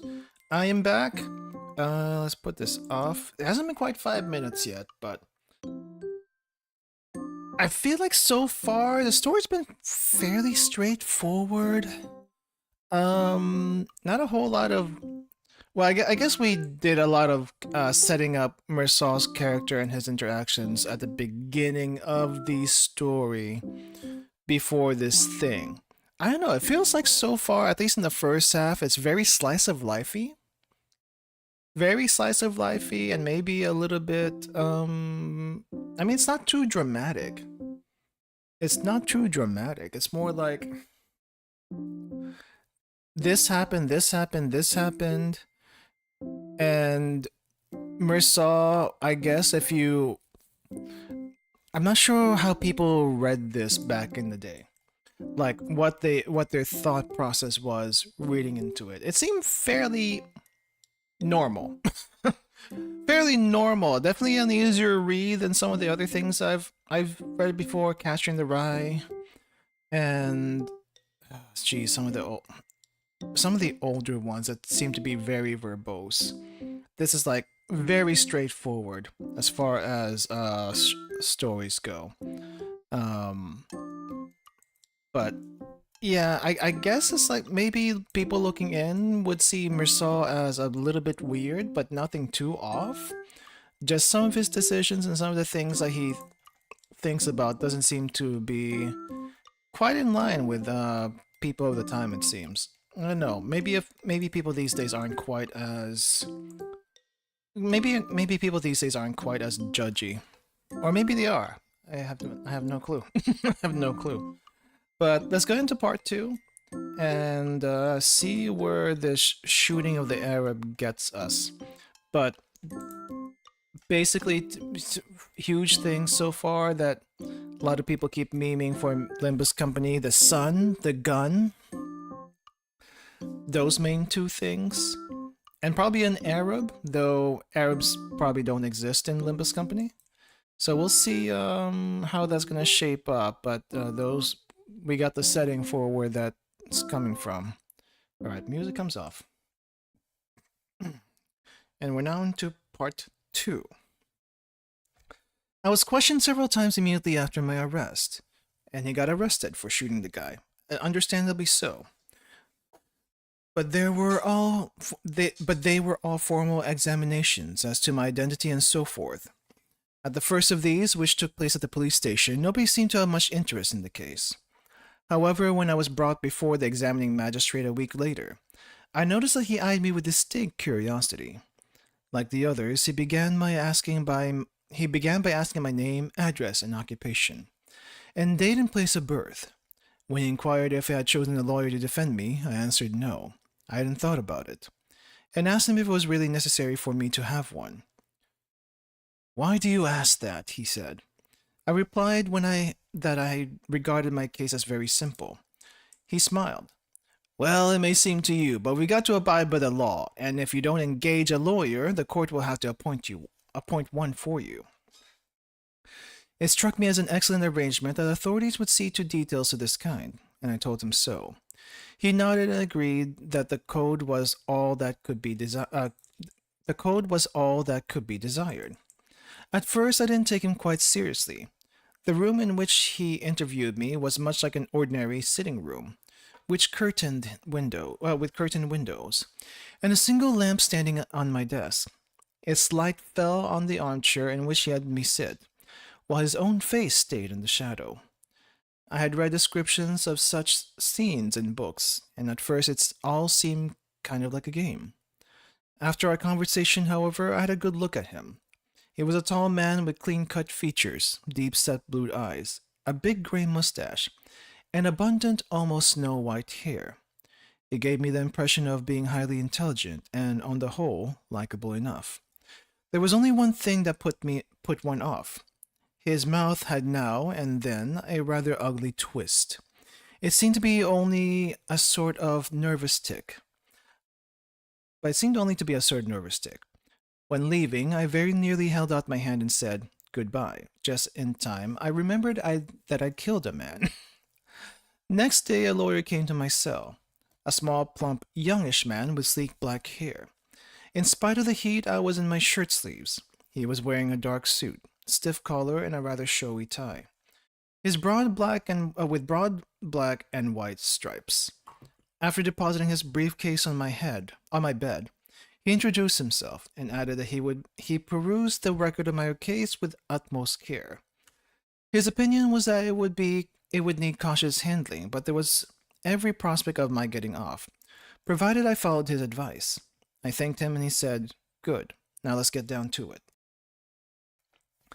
Sitting on the bed, he said they'd been making investigations into my private life. They had learned that my mother died recently in the home. Inquiries had been conducted at Marengo, and the police informed that I'd shown great callousness at my mother's funeral. Okay, callousness? That's important. Why? You must understand, the lawyer said, that I don't relish having to question you about such a matter. But it has much importance, and I guess I find some way. Unless I find some way of answering the charge of callousness, I shall be handicapped in conducting your defense. And that is where you, and only you, can help me. He went on to ask if I had felt grief on that sad occasion. The question struck me as an odd one. I'd have been much embarrassed if I had to ask anyone a thing like that.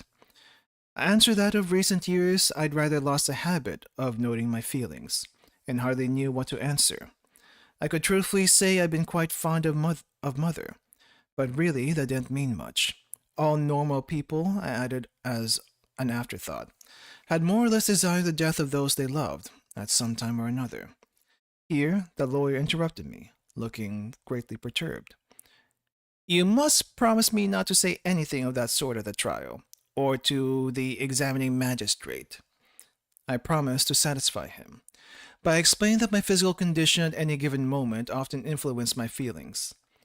For instance, on the day I attended Mother's funeral, I was fagged out and only half awake, so really I hardly took stock of what was happening.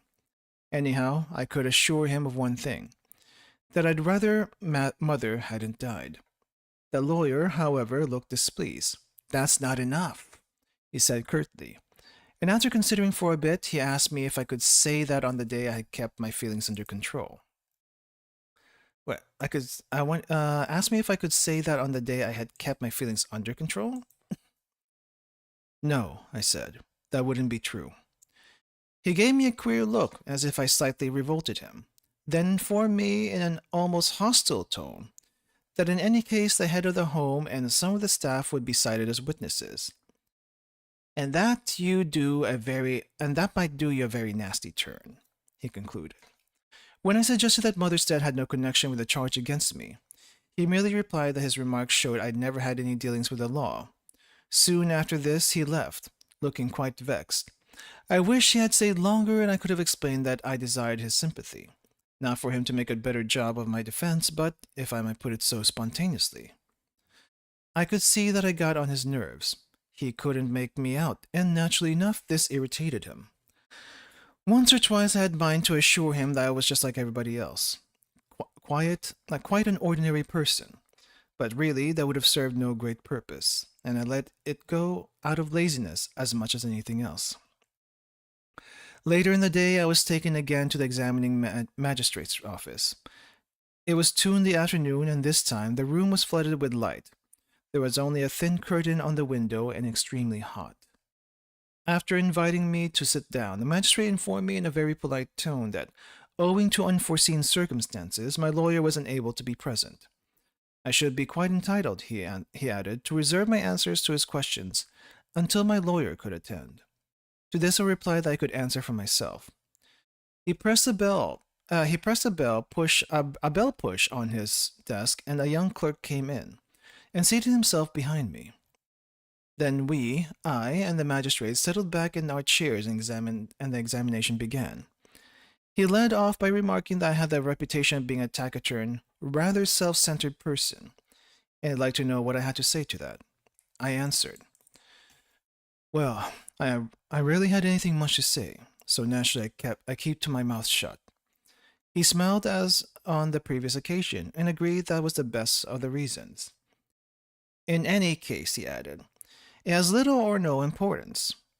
After a short silence, he suddenly leaned forward, looked me in the eyes, and said, raising his voice a little, what really interests me is you. I wasn't quite clear what he meant, so I made no comment. There are several things, he continued, that puzzle me about your crime. I feel sure that you will help me to understand them. When I replied that really it was quite simple, he asked me to give him an account of what I'd done that day. As a matter of fact, I had told him at our first interview, in a sort of way, of course, about Raymond, the beach, our swim, the fight, then the beach again and the 5 shots I'd fired. But I went over it all again, and after each phrase he nodded, quite so, quite so. When he described the body lying on the sand, he nodded more emphatically and said, good. I was tired of repeating the same story. I felt as if I'd never talked so much in all of my life before. After another silence, he stood up and said he'd like to help me. I interested him, and, with God's help, he would do something for me in my trouble. But first he must put a few more questions. He began by asking bluntly if I loved my mother. Yes, I replied, like everybody else. The clerk behind me, who had been typing away at a steady pace, must just have hit the wrong keys, as I heard him pushing the carrier back and crossing something out. Next, without any apparent logical connection, the magistrate sprang another question. Why did you fire 5 consecutive shots? I thought for a bit, then explained that they weren't quite consecutive. I fired 1 at first, and the other 4 after a short interval. Then why did you pause between the first and second shot? I seemed to see it hovering again before my eyes, the red glow of the beach, and to feel that fiery breath on my cheeks, and this time I made no answer. During the silence that followed, the magistrate kept fidgeting, running his fingers through his hair, half rising, then sitting down again. Finally, planting his elbows on the desk, he bent toward me with a queer expression. But why? Why did you go on firing at a prostrate man? Again, I found nothing to reply. The magistrate drew his hand across his forehead and repeated in a slightly different tone. I ask you why. I insist on your telling me. I still kept silent. Suddenly he arose, walked to a file cabinet standing against the opposite wall, pulled the drawer open, and took from it a silver crucifix, which he was waving as he came back to the desk. Do you know who this is? His voice had changed completely. It was vibrant with emotion. Of course I do, I answered him. That seemed to start him off. He began speaking at a great pace. He told me he believed in God and that even the worst of sinners could obtain forgiveness of him. But first he must repent and become like a little child, with a simple, trustful heart open to conviction. He was leaning right across the table, brandishing his crucifix before my eyes. As a matter of fact, I had great difficulty in following his remark, as, for one thing, the office was so stifling hot, and big flies were buzzing around and settling on my cheeks. Also because he rather alarmed me. Of course, I realized it was absurd to feel like this, considering that, after all, it was I who was the criminal. He was leaning across the table, brandishing his crucifix before my eyes. Oh wait, no, I already said that. However, he continued talking. I did my best to understand, and I gathered that there was only one point in my confession that badly needed clearing up, the fact that I'd waited before firing a second time. All the rest was, so to speak, quite in order. But that completely baffled him. I started to tell him that he was wrong in insisting on this. The point was of quite minor importance. But before I could get the words out, he had drawn himself up to his full height, and was asking me very earnestly if I believe in God. When I said no, he plumped down into his chair indignantly. That was unthinkable, he said. All men believe in God, even those who reject him. Of this he was absolutely sure. If ever he came to doubt it, his life would lose all meaning. Do you wish, he asked indignantly, my life to have no meaning? Really, I couldn't see how my wishes came into it, and I told him as such. While I was talking, he thrust the crucifix again just under my nose and shouted, I, anyhow, am a Christian, and I pray him to forgive you for your sins. My poor young man, how can you not believe that he suffered for your sake? I noticed that his manner seemed genuinely solicitous when he said, My poor young man. But I was beginning to have enough of it. The room was growing steadily hotter, as I usually do when I want to get rid of someone whose conversation bores me. I pretended to agree, at which, rather to my surprise, his face lit up. You see, you won't own that you believe and put your trust in him? Now won't you own that you believe and put your trust in him? I must have shaken my head again, for he sank back in his chair, looking limp and dejected. For some moments there was a silence during which the typewriter, which had been clicking away all the time we talked, caught up with the last remark. Then he looked at me intently and rather sadly. Never in all my experience have I known a soul so case-hardened as yours, he said in a low tone. All the criminals who have come before me until now wept when they saw this symbol of our Lord's sufferings. I was on the point of replying that was precisely because they were criminals, but then I realized that I too came under that description. However, it was an idea to which I could never get reconciled. To indicate presumably that the interview was over, the magistrate stood up. In the same weary tone he asked me a last question. Did I regret what I had done? After thinking a bit, I said what I felt was less regret than a kind of vexation. I couldn't find a better word for it. But he didn't seem to understand. This was as far as things went at that day's interview. I came before the magistrate many more times, but on these occasions my lawyer always accompanied me. The examinations were confined to asking me to amplify my previous statements, or else the magistrate and my lawyer discussed technicalities. At such times they took very little notice of me, and in any case the tone of the examinations changed as time went on. The magistrate seemed to have lost interest in me, and to have come to some sort of decision about my case. He never mentioned God again, or displayed any of the religious fervor I had found so embarrassing at our first interview. The result was that our relations became more cordial. After a few questions, followed by an exchange of remarks with the lawyer, the magistrate closed the interview. My case was taking its course, as he put it. Sometimes, too, the conversation was of a general order, and the magistrate and lawyer encouraged me to join in it. I began to breathe more freely. Neither of the two men at these times showed the least hostility toward me, and everything went so smoothly, so amicably, that I had an absurd impression of being one of the family. I can honestly say that during the 11 months these examinations lasted, I got so used to them that I was almost surprised at having ever enjoyed anything better than those rare moments when the magistrate, after escorting me to the door of the office, would pat my shoulder and say in a friendly tone, Well, Mr. Antichrist, that's all for you for the present. After which I was made over to my jailers. Okay, that's a weird exchange there. Mr. Antichrist. Mr. Antichrist. What can we say about this one? So, Mersaw is in jail.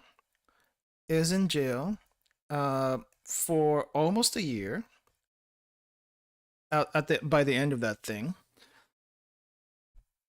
And rather than the facts of the case, they focused a lot on his character.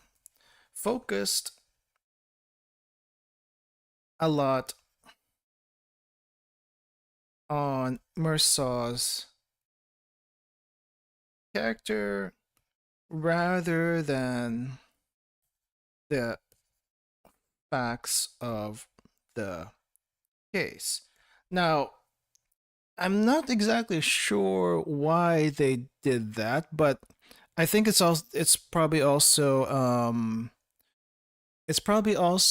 a commentary of society at the time. It might still be a thing in these days, especially in certain communities, where the facts of the case may not even matter. It's like, do you as a Christian, I guess, regret what you did? Do you wish that you'd never actually done it, and then maybe you'll be given a second chance at life or whatever, what have you? But Mirsaw again and again basically rejected the idea. Mirsaw rejected anything to do with that. Anything to do with non-religious things. Well, yeah. Well, with religious things, I guess. Anything to do with religious things or his character. Or character. I guess he also didn't really give a good reason why he shot 5 times. He was very technical on every little point, which is very Marsaw, even up to Limbus Company. Um, Basically, as we know him. But I think when we get to the Canto itself, since he is basically taken into jail, we're probably gonna get started with this one, and we're gonna see all the part 1 stuff, or at least anything related to a part 1, in his fathoms or what have you, in the background stuff, the flashback sections as they usually are within the Canto, with probably part 2, probably part 3. You'll probably see the part 1 of the stranger stuff. Now, as far as all the little details here, the main thing is, would you say Mirsaw is an atheist? Probably. And being an atheist in this time period, I'm not at like maybe 1920s or 1930s, 40s. Atheists in France, or even colony France, was unthinkable. Was unthinkable. And the judge could not wrap his head around that. But Mirsaw himself didn't see, was only like, okay, this has nothing to do with my case. Why are you bringing this up, kind of thing, which makes sense. But they're making it more about his character rather than anything else, which, I don't know. I think it's more that's definitely more of a commentary of the time rather than anything else, I feel like. But also you see a little bit of Marsaw's vary by the fact kind of thing, which I think we've mentioned plenty of times before. Marsaw, very factual, to the detail, which we should be quite used to by now. All right, let's move on.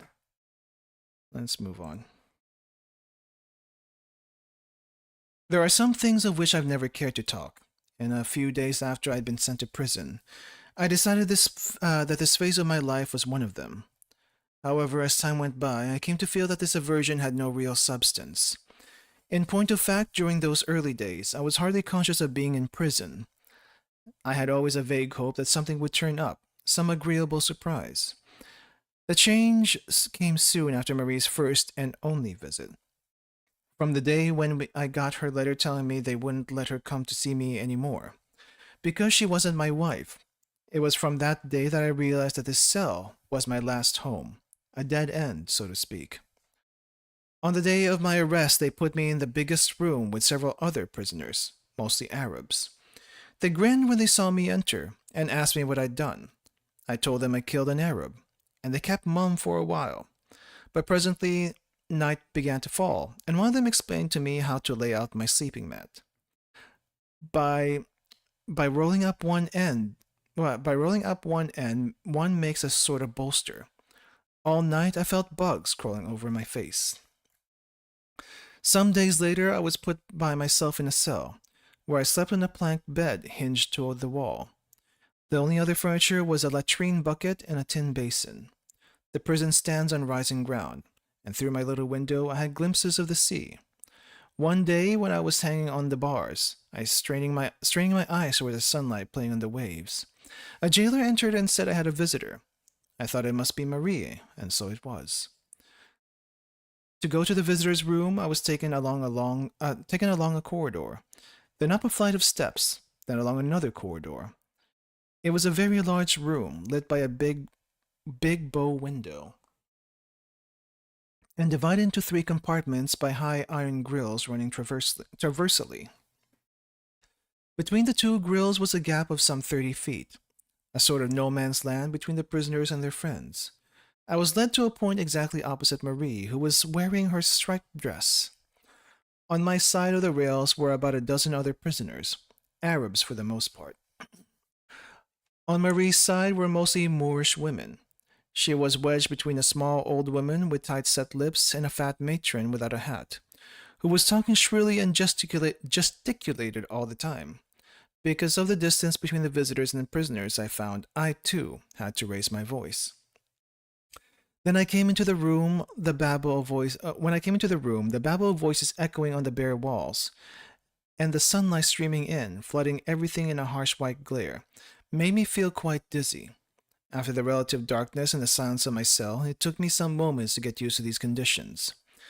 After a bit, however, I came to see each face quite clearly, lit up as if a spotlight played on it. I noticed a prison official seated at each end of the no man's land between the grills. The native prisoners and their relations on the other side were squatting opposite each other. They didn't raise their voices, and in spite of the din, managed to converse almost in whispers. This murmur of voices coming from below made a sort of accompaniment to the conversations going above their heads. I took stock of all this very quickly and moved a step forward toward Marie. She was pressing her brown sun-tanned face to the bars and smiling as hard as she could. I thought she was looking very pretty, but somehow couldn't bring myself to tell her so. "Well," she asked, pitching her voice very high. "What about it? Are you all right? Have you everything you want?" "Oh yes, I have everything I want." We were silent for some moments. Marie went on smiling. The fat woman was bawling at the prisoner beside me, her husband presumably, a tall, fair, pleasant-looking man. "Jean refused to have him," she yelled. "That's just too bad," the man replied. "Yes, and I told her you'd take him back the moment you got out, but she wouldn't hear of it." Marie shouted across the gap that Raymond sent me his best wishes, and I said, "Thanks," but my voice was drowned by my neighbors, asking if it was quite fit. The fat woman gave a laugh. "Fit? I should say he is. The picture of health." Meanwhile, the prisoner on my left, a youngster with thin, girlish hands, never said a word. His eyes, I noticed, were fixed on the little old woman opposite him, and she returned his gaze with a sort of hungry passion. But I just stopped looking at them as Marie was shouting to me that we mustn't lose hope. "Certainly not," I answered. My gaze fell on her shoulders and had a sudden longing to squeeze them through the thin dress. Its silky texture fascinated me, and I had a feeling that the hope she spoke of centered on it, somehow. I imagined something of the same sort was in Marie's mind, for she went on smiling, looking straight at me. "It'll come all right, you'll see, and then we shall get married." All I could see of her now was a white flesh of her teeth, and the little puckers round her eyes. I answered, "Do you really think so?" But chiefly because I felt it up to me to answer something. She started talking very fast in the same high-pitched voice. "Yes, you'll be acquitted and we'll go bathing again, Sundays." The one beside me was still yelling away, telling her husband that she'd left a basket for him in the prison office. She gave a list of things she'd brought and told him to mind and check them carefully, as some had cost quite a lot. The youngster on my other side and his mother were still gazing mournfully at each other, and the murmur of Arabs droned on below us. The light outside seemed to be surging up against the window, seeping through and smearing the faces of the people facing it with a coat of yellow oil. I began to feel slightly squeamish, and wish I could leave. The stringent voice beside me was jarring on my ears, but on the other hand I wanted to have the most I could of Marie's company. I have no idea how much time passed. I remembered Marie's describing to me her work, with what with that set smile always on her face. There wasn't a moment's let up in the noise, shouts, conversations, and always that muttering undertone. The only oasis of silence was made by the young fellow and the old woman gazing into each other's eyes. Then one by one the Arabs were led away. Almost everyone fell silent when the first one left. The little old woman pressed herself against the bars, and at the moment a jailer tapped her son's shoulder, he called, "Ah, Ra, mother," and slipping her hand between the bars, she gave him a small, slow wave with it. No sooner was she gone than a man, hat in hand, took her place. A prisoner was led up to the empty place beside me, and the two started a brisk exchange of remarks. Not loud, however, as the room had become relatively quiet. Someone came and called away the man on my right, and his wife shouted at him. She didn't seem to realize it was no longer necessary to shout. "Now mind you look after yourself, dear, and don't do anything rash." My turn came next. Marie threw me a kiss. I looked back as I walked away. She hadn't moved. Her face was still pressed to the rails. Her lips still parted in that tense, twisted smile. Soon after this, I had a letter from her. It was then that the things I've never liked to talk about began. Not that they were particularly terrible. I have no wish to exaggerate, and I suffered less than others. Still, there was one thing in those early days that was really irksome. My habit of thinking like a free man. For instance, I would suddenly be seized with a desire to go down the beach for a swim, and merely to have imagined the sound of ripples at my feet, the smooth feel of the water on my body as the smooth feel of the water on my body as I struck out, and the wonderful sensation of relief it gave brought home still more cruelly the narrowness of my cell. Still, that phase lasted a few months only. Afterward, I had the prisoner's thoughts. I waited for the daily walk in the courtyard or a visit from my lawyer. As for the rest of the time, I managed quite well, really. I've often thought that I had been compelled to live in the trunk of a dead tree, with nothing to do but gaze up at the patch of sky just overhead. I've had got used to it by degrees. I have learned to watch for the passing of the birds or drifting clouds, as I had come to watch for my lawyer's odd neckties, or, in another world, to wait patiently till Sunday, for a spell of love-making with Marie. Well, here, anyhow, I wasn't penned with a hollow tree trunk. There were others in the world worse off than I. I remembered it had been one of Mother's pet ideas. She was always voicing it, that in the long run one gets used to everything. Anything. Usually, however, I didn't think things out so far. Those first months were trying, of course, but the very effort I had to make helped me through them. For instance, I was plagued with the desire of a woman, which was natural enough, considering my age. I never thought of Marie specially. I was obsessed by thoughts of this woman, or that, of all the ones I've had, all the circumstances under which I've loved them, so much so that the cell grew crowded with their faces, ghosts of my old passions. That unsettled me, no doubt, but at least it served to kill time. I gradually became quite friendly with the chief jailer, who went the rounds with the kitchen hands at mealtimes. It was he who brought up the subject of women. "That's what the men here grumble about the most," he told me. I said I felt like that myself. "There's something unfair about it," I added, like hitting a man when he's down. "But that's the whole point of it," he said. "That's why you fellows are kept in prison." I don't follow. "Liberty," he said, "means that. You're being deprived of your liberty." It had never before struck me in that light, but I saw his point. "That's true," I said. "Otherwise it wouldn't be a punishment." The jailer nodded. "Yes, you're different. You can use your brains. The others can't. Still, those fellows find a way out. They do it by themselves." With which remark the jailer left my cell. Next day, I did like the others. The lack of cigarettes, too, was a trial. When I was brought to the prison, they took away my belt, my shoelaces, the contents of my pockets, including my cigarettes. Once I had been given a cell to myself, I asked to be given back.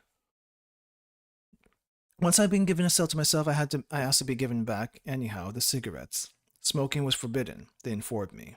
That perhaps was what got me down the most. In fact, I suffered really badly during the first few days. I even tore off splinters from my plank bed and sucked them. After all day long, I felt faint and bilious. It passed my understanding why I shouldn't be allowed even to smoke. It could have done no harm to. Oh, wait. It could have done any harm. Wait, no one any harm. Later on, I understood the idea behind it. This privation, too, was part of my punishment. But by the time I understood, I'd lost the craving, so it had ceased to be a punishment. Except for these privations, I wasn't too happy. Except for these privations, I wasn't too unhappy. Yet again, the whole problem was how to kill time. After a while, however, once I learned the trick of remembering things, I never had a moment's boredom. Sometimes I would exercise my memory on my bedroom, and, starting from a corner, make the round noting every object I saw on the way. At first, it was over in a minute or two, but each time I repeated the experience, it took a little longer. I made a point of visualizing every piece of furniture, each article upon or in it, and then every detail of each article, and finding the details of the details, so to speak, a tiny dent or incrustation or chipped edge, and the exact grain and color of the woodwork. At the same time, I forced myself to keep my inventory in mind from start to finish, in the right order and omitting no item, with the result that after a few weeks I could spend hours merely listing the objects in my bedroom. I found that the more I thought, the more details, half forgotten or malobserved, floated up from my memory. There seemed to be no end. So I learned that even after a single day's experience of the outside world, a man could easily live 100 years in prison. He'd have laid up enough memories never to be bored. Obviously, in one way, this was a compensation. Then there was sleep. To begin with, I slept badly at night and never in the day. But gradually my nights became better, and I managed to doze off in the daytime as well. In fact, during the last months, I must have slept 16 or 18 hours out of the 24. So there remained only 6 hours to fill with meals relieving nature, my memories, and the story of the Shek. One day, when expecting my straw mattress, I found a bit of newspaper stuck to its underside. The paper was yellow with age, almost transparent, but I could still make out the letterprint. It was a story of a crime. The first part was missing, but I gathered that its scene was some village in Czechoslovakia. One of the villagers had left his home to try his luck abroad. After 25 years, having made a fortune, he returned to his country with his wife and child.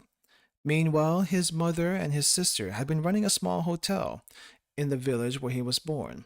He decided to give them a surprise, and leaving his wife and child in another inn, he went to stay at his mother's place, booking a room under an assumed name. His mother and sister completely failed to recognize him. At dinner that evening, he showed them a large sum of money he had on him, and in the course of the night, they slaughtered him with a hammer. After taking the money, they flung the body into the water. Next morning, his wife came, and without thinking, betrayed the guest's identity. His mother hanged herself. His sister threw herself into a well. I must have read the story thousands of times. In one way, it sounded almost unlikely. In another, it was plausible enough. However, to my mind, the man was asking for trouble. One shouldn't play fool tricks of that sort. So, what with long bouts of sleep, my memories, readings of that scrap of newspaper, the tides of light and darkness, the days slipped by. I'd read, of course, that in jail one ends up by losing track of time. But this has never meant anything definite to me. I hadn't grasped how days could be at once long and short. Long, no doubt, as periods to live through, but so distended that they ended up by overlapping on each other. In fact, I never thought of days as such. Only the words yesterday and tomorrow still kept some meaning. When one morning the jailer informed me I'd now been in 6 months in jail, I believed him, but the words conveyed nothing to my mind. To me, it seemed like one and the same day that had been going on since I'd been in my cell, and that I had been doing the same thing all the time. After the jailer left me, I shined up my tin pannikin and studied my face in it. My expression was terribly serious, I thought. Even when I tried to smile, I held the pannikin at different angles. I always fa- I and but always my face had the same mournful, tense expression. The sun was setting, and it was the hour of which I'd rather not speak. The nameless hour, I called it, when evening sounds were creeping up from the floors of the prison in a sort of stealthy procession. I went to the barred window, and the last rays looked once again at my reflected face. It was as serious as before, and that wasn't surprising, as just then I was feeling serious. But at the same time, I heard something that I hadn't heard for months. It was the sound of a voice, my voice. There was no mistaking it, and I recognized it as the voice that for many a day of late had been sounding in my ears. So I knew that all this time I'd been talking to myself, and something I'd been told came back to me. A remark made by the nurse at mother's funeral. No, there was no way out, and no one can imagine what the evenings are like in prison. Okay. Uh, this part is fairly straightforward. Part 2, Chapter 2. This is basically just Mersault getting used to prison life. Getting used to prison life. And to make a long story short, I guess he wasn't too affected by it eventually. He definitely got used to it fairly quickly. And you can kind of see, I'm not sure if the hyper attention to detail is something. I mean, he always had some attention to detail, quite a bit actually, but it became hyper attention to detail just to pass the time. Got used to prison life. Eventually, eventually, there were some things he wished he had. That's for sure. Uh, he wished he had Marie. He wished he could smoke. He wished he had freedom, basically. But once he came to grips that he didn't have the freedom he used to, he eventually got used to it. And now I don't think we're gonna see a prison scene like this in Limbus Company. Where they're not gonna like leave him in jail for that long. I'm pretty sure the trial is gonna come pretty quickly. Now he may have been in jail before he signed up on in Limbus Company proper. I'm not sure if we're gonna see the sign up scene for him. We saw it for Ryuu, and I think we saw it for a few other sinners. Not all of them, but we started seeing them since I think I want to say at the very least since Don Quixote. Maybe we saw some before too, but I remember at least that far back. Um, but we might see his. We'll see. But the main thing to take away from here is, I guess, his personality. His personality of adjusting to the prison. Um, and what else? Personality adjusting to prison. The hyperattention in detail. And I guess, while technically not prison, the bus technically isn't prison. It's probably the same thing being a employee of Limbus Company. That was basically his prison. If you look at his base ego, he does have the chains. It looks like a prison cell, and you can probably say that's what his room in the bus looks like. Maybe we don't actually get to see the what the rooms of the bus look like. I don't think so. Not even during April Fools. Now that I think about it, but that's uh, that's maybe his adjustment period there. He definitely didn't talk a whole lot. Within 10 cantos, 9 cantos, and multiple intervalos, I think he only started speaking quite a bit recently. Otherwise, he kept to himself a lot during the story, and that's also probably reflected in this. So we probably saw his prison phase, at least throughout the game. It's just that he doesn't have a whole lot of lines. He doesn't have whole lot of lines, and he basically kept it to a routine to keep himself sane, I guess. The morning newspaper and all that stuff, going to sleep at a certain time, all that stuff. Yeah, this is probably the bus. Limbus phase right here. But we might actually see an actual prison scene, but it's probably not going to be anything like this. So, just a little something. So, okay, so the next one. Chapter 3, part 2, chapter 3. We're getting pretty close to the end. We are at page 36 out of 54. Page 36 out of 54. I think we're going like at a pace of 10 pages per hour. So I wish I could make this faster, but that's just the pace we're going at the moment. Anyway, moving on. On the whole, I can't say that those months passed slowly. Another summer was on its way before I realized the first was over. And I knew that the first really hot days, something new was in store for me. My case was down to the last sessions of the Assize Court, and those sessions were due to end at some time in June. The day on which my trial started was one of brilliant sunshine. My lawyer assured me the case would only take 2 or 3 days. From what I hear, he said, the court will dispatch your case as quickly as possible, as it isn't the most important one on the cause list. There's a list of parricide immediately after, which will take them some time. They came for me at 7:30 in the morning, and I was conveyed to the law courts in a prison van. The 2 policemen led me into a small room that smelled of darkness. We sat near a door through which came the sounds of voices, shouts, chairs scraping the floor.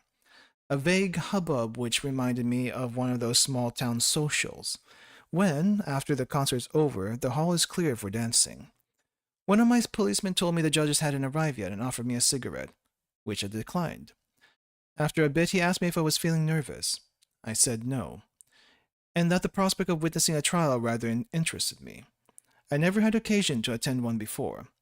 Maybe, the policeman said, but after an hour or 2, one's had enough of it. After a while, a small electric bell purred in the room. They unfastened my handcuffs, opened the door, and led me to the prisoner's dock. There was a great crowd in the courtroom. Though the Venetian blinds were down, light was filtering through the chinks, and the air stiflingly hot already. It was already hot. The windows had been kept shut. I sat down, and the police officers took their stand, and on each side of my chair. Wait. I sat down, and the police officers took their stand on each side of my chair. Okay. Right. So Mirsaw is sitting down, and he's got police on each side to keep an eye on him. It was then that I noticed a row of faces opposite me. These people were staring hard at me, and I guessed they were the jury. But somehow I didn't see them as individuals. I felt as you do just after boarding a streetcar, and you're conscious of all the people on the opposite seat staring at you in the hope of finding something in your appearance to amuse them. Of course, I knew this was an absurd comparison. What these people were looking for in me wasn't anything to laugh at, but signs of criminality. Still, the difference wasn't so very great, and anyhow, that's the idea I got. What with the crowd and stuffiness of the air, I was feeling a bit dizzy. I ran my eyes round the courtroom, but I couldn't recognize any of the faces. At first, I could hardly believe that all these people had come on my account. It was such a new experience, being a focus of interest. In the ordinary way, no one ever paid much attention to me. What a crush! Oh, what a crush! I remarked to what a crush!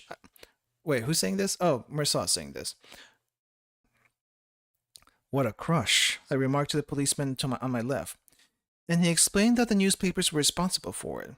He pointed to a group of men at the table just below the jury box. There they are. Who? I asked, and he replied, the press. One of them, he added, was an old friend of his.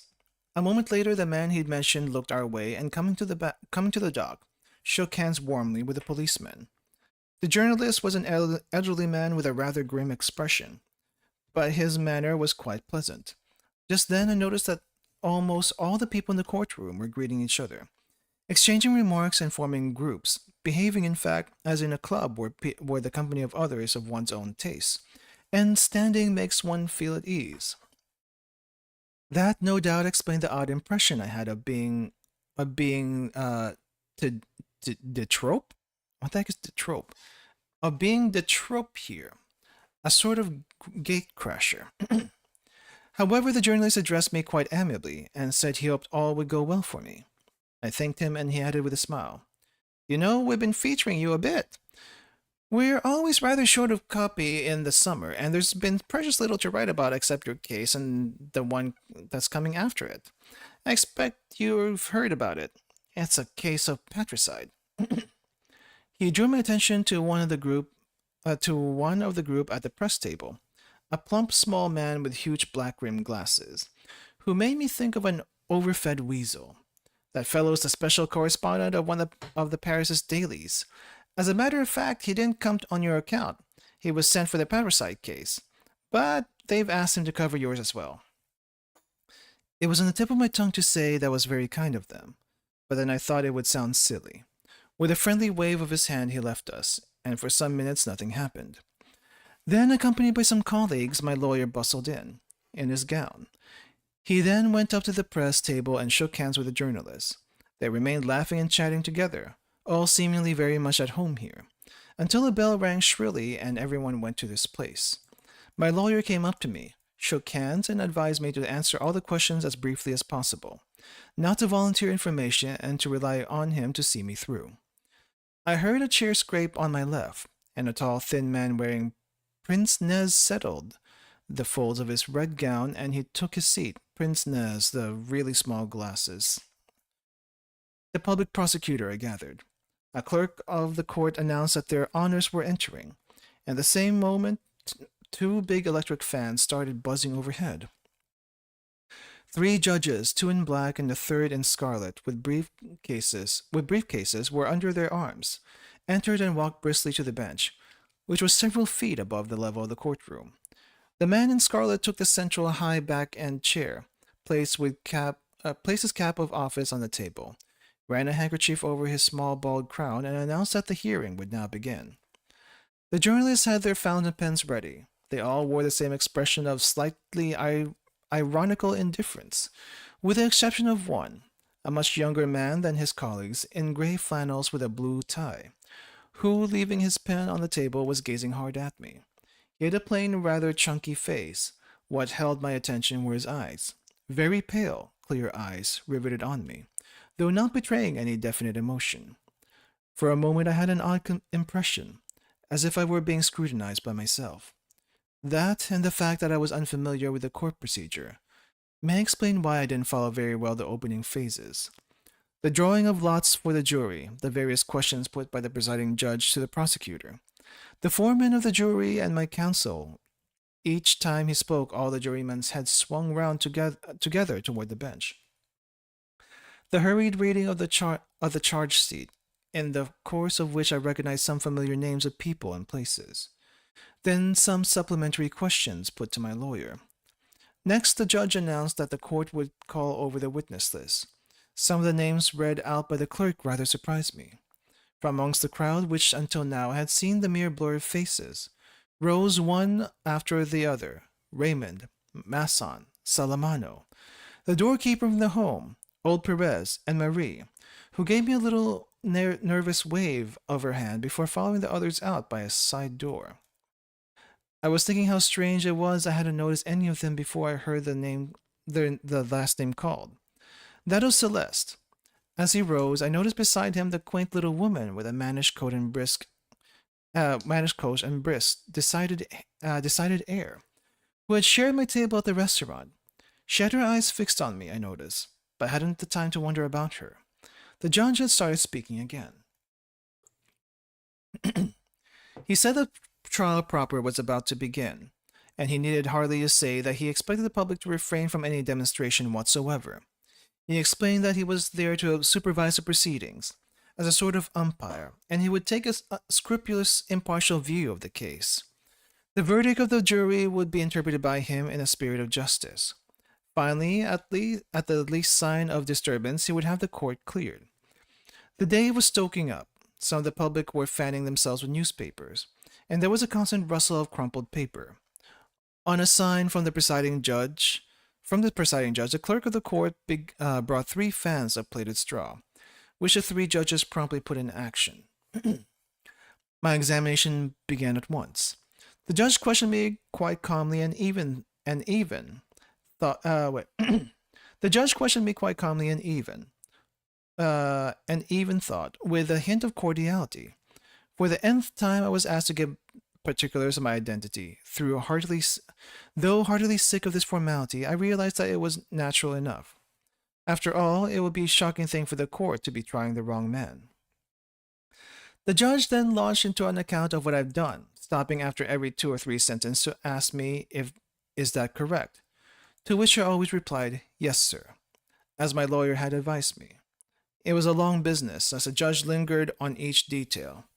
Meanwhile, the journalist scribbled busily away, but I was sometimes conscious of the eyes of the youngest fixed on me. Also, those of the queer little robot woman. The jury, however, were all gazing at the red-robed judge, as I was again reminded of the row of passengers on one side of the tram. Presently, he gave a slight cough, turned some pages on his file, and still fanning his face, addressed me gravely. He now proposed, he said, to trench on certain matters which, on a superficial view, might seem foreign to the case, but actually were highly relevant.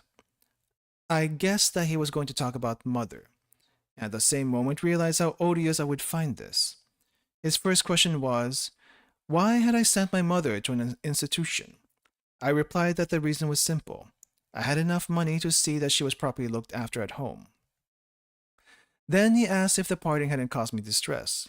I explained that neither Mother nor I expected of one another, or, for that matter, of anyone else. So both of us had got used to the new conditions easily enough.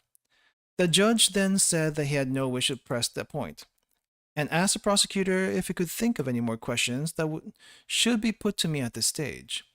The prosecutor, who had his back half turned to me, said, without looking in my direction, that, subject to his Honor's approval, he would like to know if I'd gone back to the stream with the intention of killing the Arab. I said no. In that case, why had I taken the revolver with me, and why go back precisely to that spot? I said it was a matter of pure chance. The prosecutor then observed in a nasty tone, "Very good. That'll be all for the present." I couldn't quite follow what came next. However, after some palavering among the bench, the prosecutor and my counsel, the presiding judge, announced that the court would now rise. There was an adjournment till the afternoon, when evidence would be taken. Almost before I knew what was happening, I was rushed out into the prison van, which drove me back, and I was given my midday meal. After a short time, just enough for me to realize how tired I was feeling, they came for me. I was back in the same room, confronting the same faces, and the whole thing started again. But the heat had meanwhile much increased, and by some miracle, fans had been procured for everyone. The jury, my lawyer, the prosecutor, and some of the journalists too. The young man and the robot woman were still at their places, but they were not fanning themselves, and as before, they never took their eyes off me. I wiped the sweat from my face, but I was barely conscious of where or who I was until I heard the warden of the home called to the witness box. When asked if my mother had complained about my conduct, he said yes, but that didn't mean much. Almost all the inmates of the home had grievances against their relatives. The judge asked him to be more explicit. But did she reproach me with having sent her to the home? He said yes, again. But this time he didn't qualify his answer. To another question he replied that on the day of the funeral he was somewhat surprised by my calmness. Asked to explain what he meant by my calmness, the warden lowered his eyes and stared at his shoes for a moment. Then he explained that I hadn't wanted to see Mother's body, or shed a single tear, and that I'd left immediately after the funeral ended, without lingering at her grave. Another thing had surprised him. One of the undertaker's men told him that I didn't know my mother's age. There was a short silence. Then the judge asked him if he might take it that he was referring to the prisoner in the dock. The warden seemed puzzled by this, and the judge explained, "It's a formal question. I am bound to put it." The prosecutor was then asked if he had questions to put, and he answered loudly, "Certainly not! I have all I want." His tone and the look of triumph on his face, as he glanced at me, were so marked that I felt as I hadn't felt for ages. I had a foolish desire to burst into tears. For the first time, I'd realized how all these people loathed me. After asking the jury and my lawyer if they had any questions, the judge heard the doorkeeper's evidence. On stepping into the box, the man threw a glance at me, then looked away. Replying to questions, he said I'd declined to see Mother's body. I smoked cigarettes and slept, and drank cafe au lait. It was then I felt a sort of wave of indignation spreading through the courtroom. For the first time, I understood that I was guilty. They got the doorkeeper to repeat what he had said about the coffee and my smoking. The prosecutor turned to me again with a gloating look in his eyes. My counsel asked the doorkeeper if he, too, hadn't smoked. But the prosecutor took strong exception to this. "I'd like to know," he cried indignantly, "who is on trial in this court? Or does my friend think that by aspersing a witness for the prosecution, he will shake the evidence, the abundant, cogent evidence, against his client?"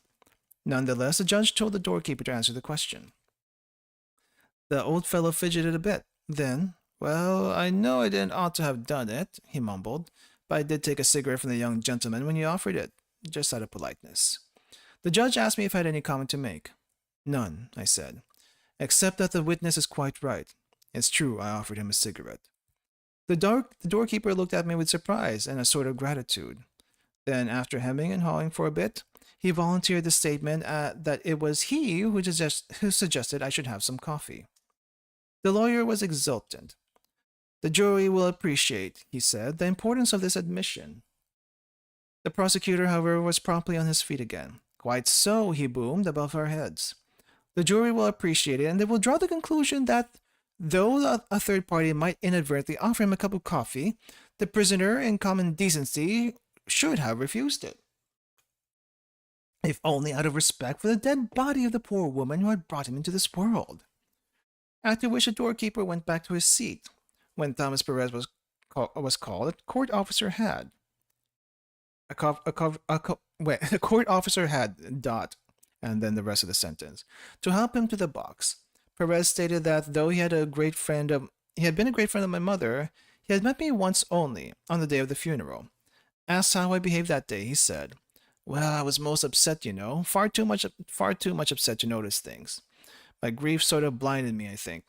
It had been a great shock, my dear friend's death. In fact, I fainted during the funeral, so I didn't hardly notice the young gentleman at all." The prosecutor asked him to tell the court if he'd seen me weep, and then Perez answered, "No," rather emphatically. I trust the jury will take note of this reply. My lawyer rose at once and asked Perez in a tone that seemed to me needlessly aggressive, "Now, think well, my man. Can you swear you saw he didn't shed a tear?" Perez answered, "No." At this some people tittered, and my lawyer, pushing back one sleeve of his gown, said sternly, "That is typical of the way this case is being conducted. No attempt is being made to elicit the true facts." The prosecutor ignored his remark, and he was making dabs with his pencil on the cover of his brief, seemingly quite indifferent. There was a break of 5 minutes, during which my lawyer told me the case was going very well indeed. Then Celeste was called. He was announced as a witness for the defense. The defense meant me.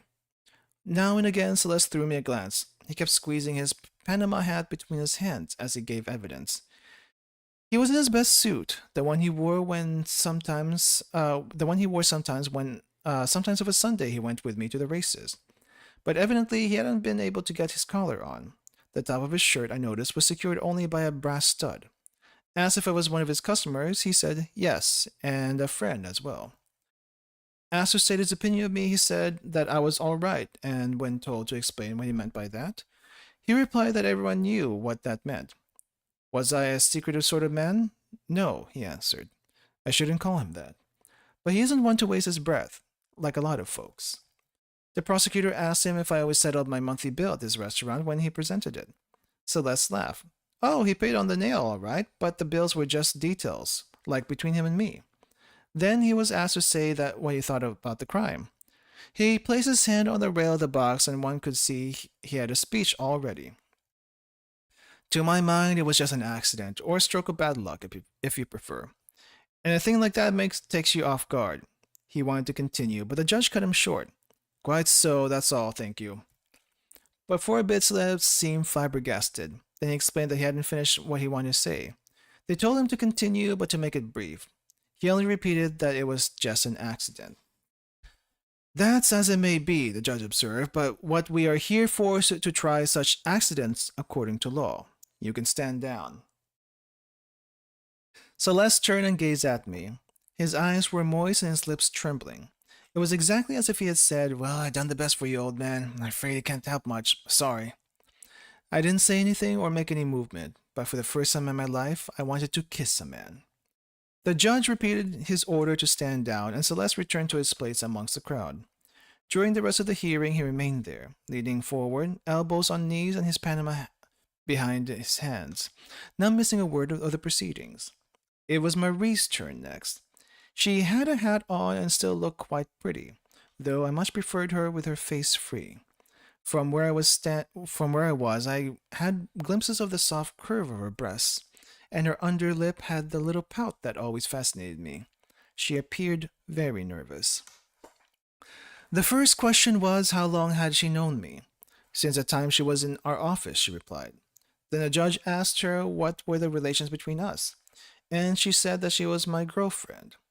Answering another question, she admitted promising to marry me. The prosecutor, who had been studying the document in front of him, asked her rather sharply when our liaison had begun. She gave the date. He then observed with a would-be casual air that apparently she meant the day following my mother's funeral. After letting this sink in, he remarked in a slightly ironic tone that obviously this was a delicate topic and he could enter into a young lady's feelings, but, and here his voice grew sterner, his duty obliged him to waive considerations of delicacy. After making this announcement, he asked Marie to give a full account of our doings on the day when I had intercourse with her for the first time. Marie wouldn't answer at first, but the prosecutor insisted, and then she told him that we had met at the baths, gone together to the pictures, and then to my place. He then informed the court that, as a result of certain statements made by Marie in the proceedings before the magistrate, he had studied the movie programs of the date and, turning to Marie, asked her to name the film that we had gone to see. In a very low voice, she said it was a picture with Fernandel in it. By the time she had finished, the courtroom was so still you could have heard a pin drop. Looking very grave, the prosecutor drew himself up to his full height and, pointing at me, said in a tone that I could have sworn he was genuinely moved, "Gentlemen of the jury, I wish I would have you note that on the next day after his mother's funeral, that man was visiting a swimming pool, starting a liaison with a girl, and going to see a comic film. That is all I wish to say." When he sat down, there was the same dead silence. Then all of a sudden Marie burst into tears. "He got it all wrong," she said. It wasn't a bit like that, really. He'd bullied her into saying the opposite of what she meant. She knew me very well, and she was sure I hadn't done anything wrong, and so on. At a sign from the presiding judge, one of the court officers led her away, and the hearing continued. Hardly anyone seemed to listen to Masson, the next witness. He stated that I was a respectable young fellow, and what's more, a very decent chap. Nor did they pay any attention to Salamano, who, when he told them how kind I'd always been to his dog, or when in answer to a question about my mother and myself, he said that mother and I had very little in common, and that explained why I'd fixed up for her to enter the home.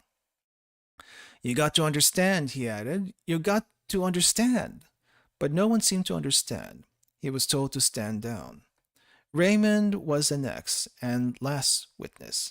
He gave me a little wave of his hand and led off by saying I was innocent. The judge rebuked him. "You are here to give evidence, not your views on the case. You must confine yourself to answering the questions put before you, I guess." He was then asked to make clear his relations with the deceased, and Raymond took his opportunity of explaining that it was he, not I, against whom the dead man had the grudge, because he, Raymond, had beaten up his sister. The judge asked him if the C's had no relation to dislike me too. Raymond told him that my presence on the beach that morning was a pure coincidence. How comes it then, the prosecutor inquired, that the letter which led up to this tragedy was a prisoner's work? Yeah, you kinda asked him to do that. Raymond replied that this too was due to mere chance. To which the prosecutor retorted that in this case, chance or mere coincidence seemed to play a remarkably large part. Was it by chance that I hadn't intervened when Raymond assaulted his mistress? Did this convenient term chance account for my having vouched for Raymond at the police station and having made on that occasion statements extravagantly favorable to him? In conclusion, he asked Raymond to state what were his means of livelihood. On his describing himself as a warehouseman, the prosecutor informed the jury it was common knowledge that the witness lived on the immoral earnings of women. I, he said, was this man's intimate friend and associate. In fact, the whole background of the crime was of the most squalid description. And what made it even more odious was the personality of the prisoner, an inhuman monster wholly without a moral sense. Raymond began to expostulate, and my lawyer too protested. They were told that the prosecutor must be allowed to finish his remarks. I have nearly done, he said, when they turned to Raymond. Was the prisoner your friend? Certainly. We were the best of pals, as they say. The prosecutor then put me the same question. I looked hard at Raymond, and he did not turn away. Then, yes, I answered. The prosecutor turned toward the jury. Not only did the man before you and the dog indulge in the most shameful orgies in the day following his mother's death, he killed a man cold-bloodedly, in pursuance of some sort of vendetta in the underworld of prostitutes and pimps. That, gentlemen of the jury, is the type of man the prisoner is. No sooner had he sat down than my lawyer, out of all patience, raised his arms so high that his sleeves fell back, showing the full length of his starched shirt cuffs. Is my client on trial for having buried his mother or killing a man? He asked, and there were some titters in court.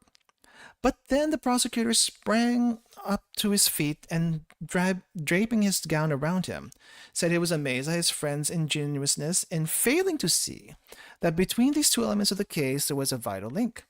They hung together psychologically, if he might put it so. In short, he concluded, speaking with great vehemence, I accused the prisoner of behaving at his mother's funeral in a way he showed he was already a criminal at heart. These words seemed to take much effect on the jury and public. My lawyer merely shrugged his shoulders and wiped the sweat from his forehead. But obviously he was rattled and had a feeling things weren't going well for me. Soon after this incident, the court rose. As I was being taken from the courthouse to the prison van, I was conscious for a few brief moments of the once familiar feel of the summer evening out of doors. And sitting in the darkness of my moving cell, I recognized, echoing in my tired brain, all the characteristic sounds of town I loved, and a certain hour of the day which I'd always particularly enjoyed. The shouts of newspaper boys in the already languid air, the last calls of birds in the public garden, the cries of sandwich vendors, the screech of street cars at the steep corners of the upper town, and the faint rustling overhead as darkness sifted down upon the harbor. All these sounds made my return to prison like a blind man's journey along the route whose very inch he knows by heart. Yes, this was the evening hour when, how long ago it seemed. I always felt so well content with life. Then what awaited me was a night of easy, dreamless sleep. This was the same hour, but with a difference. I was returning to a cell, and what awaited me was a night haunted by forebodings of the coming day. And so I learned that familiar paths traced in the dusk of summer evenings may lead as well to prisons as to innocent, untroubled sleep. Okay. I think very simply for this particular section, a lot of words were said, basically, but we can probably sum this up as... So the trial is about Mersault shooting someone, right? So that's basically what the trial is about. However, and this happens a lot even today, especially when a jury is involved. The prosecution will basically try to attack the character of the person being tried. Now, it is a fact Mirsaw did kill someone. You can't go around that. But but also attacking his character with the things he's done during, like, when he went to his mother's funeral, all that stuff. It's, I feel like it's a little bit underhanded. A little bit underhanded, but that's the kind of arguments they sometimes use in course. Mersaw's character attacked in court versus the facts of the case, which he would still probably get punished for killing someone. What kind of punishment between this and the other outcome? I have no idea. But we're probably going to see something similar to this court scene in the first part of Canto 10. I have a strong, strong, strong feeling we will see something similar to this in part 1 in Canto 10. Now, how's that going to shake down and the circumstances regarding that, I have no idea. I think if the trailer for Mirsaw is anything to go by, he said something along the lines of, "I killed my mother. I killed my mother." In this story, mother died through natural causes. But I'm assuming, because Limbus is Limbus and there's other things happening there, there's probably something very important with his mother in Canto 10 that we're gonna find out eventually. And because he killed her willingly or not, that's gonna be a huge point of the trial, as well as probably whatever relationships he might have had before we met him. So I expect this to come up. Will it actually come up? No idea. I did hear a lot of people say that when Ryoshu's Canto came up, there was a lot there that wasn't in Hellscreen in particular. I have not read Hellscreen. I don't know anything about Hellscreen. As far as the previous stories, as far as the previous Cantos, there were some elements from the original story to come up. But I feel like Mersaw's might have a lot of his original events brought up in his Canto. I'm almost certain it's gonna come up because he already got taken at the end of the last intervallo to be put on trial, like right away.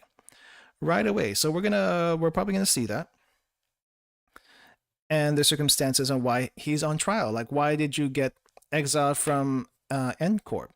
And then he stayed in N Corp for a certain amount of time, and that's why he got taken in. Otherwise, they would have left him alone.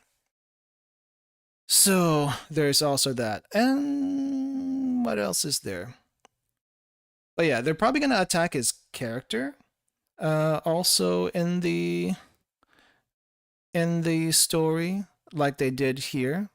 It's gonna be interesting to see how they're gonna do that, though.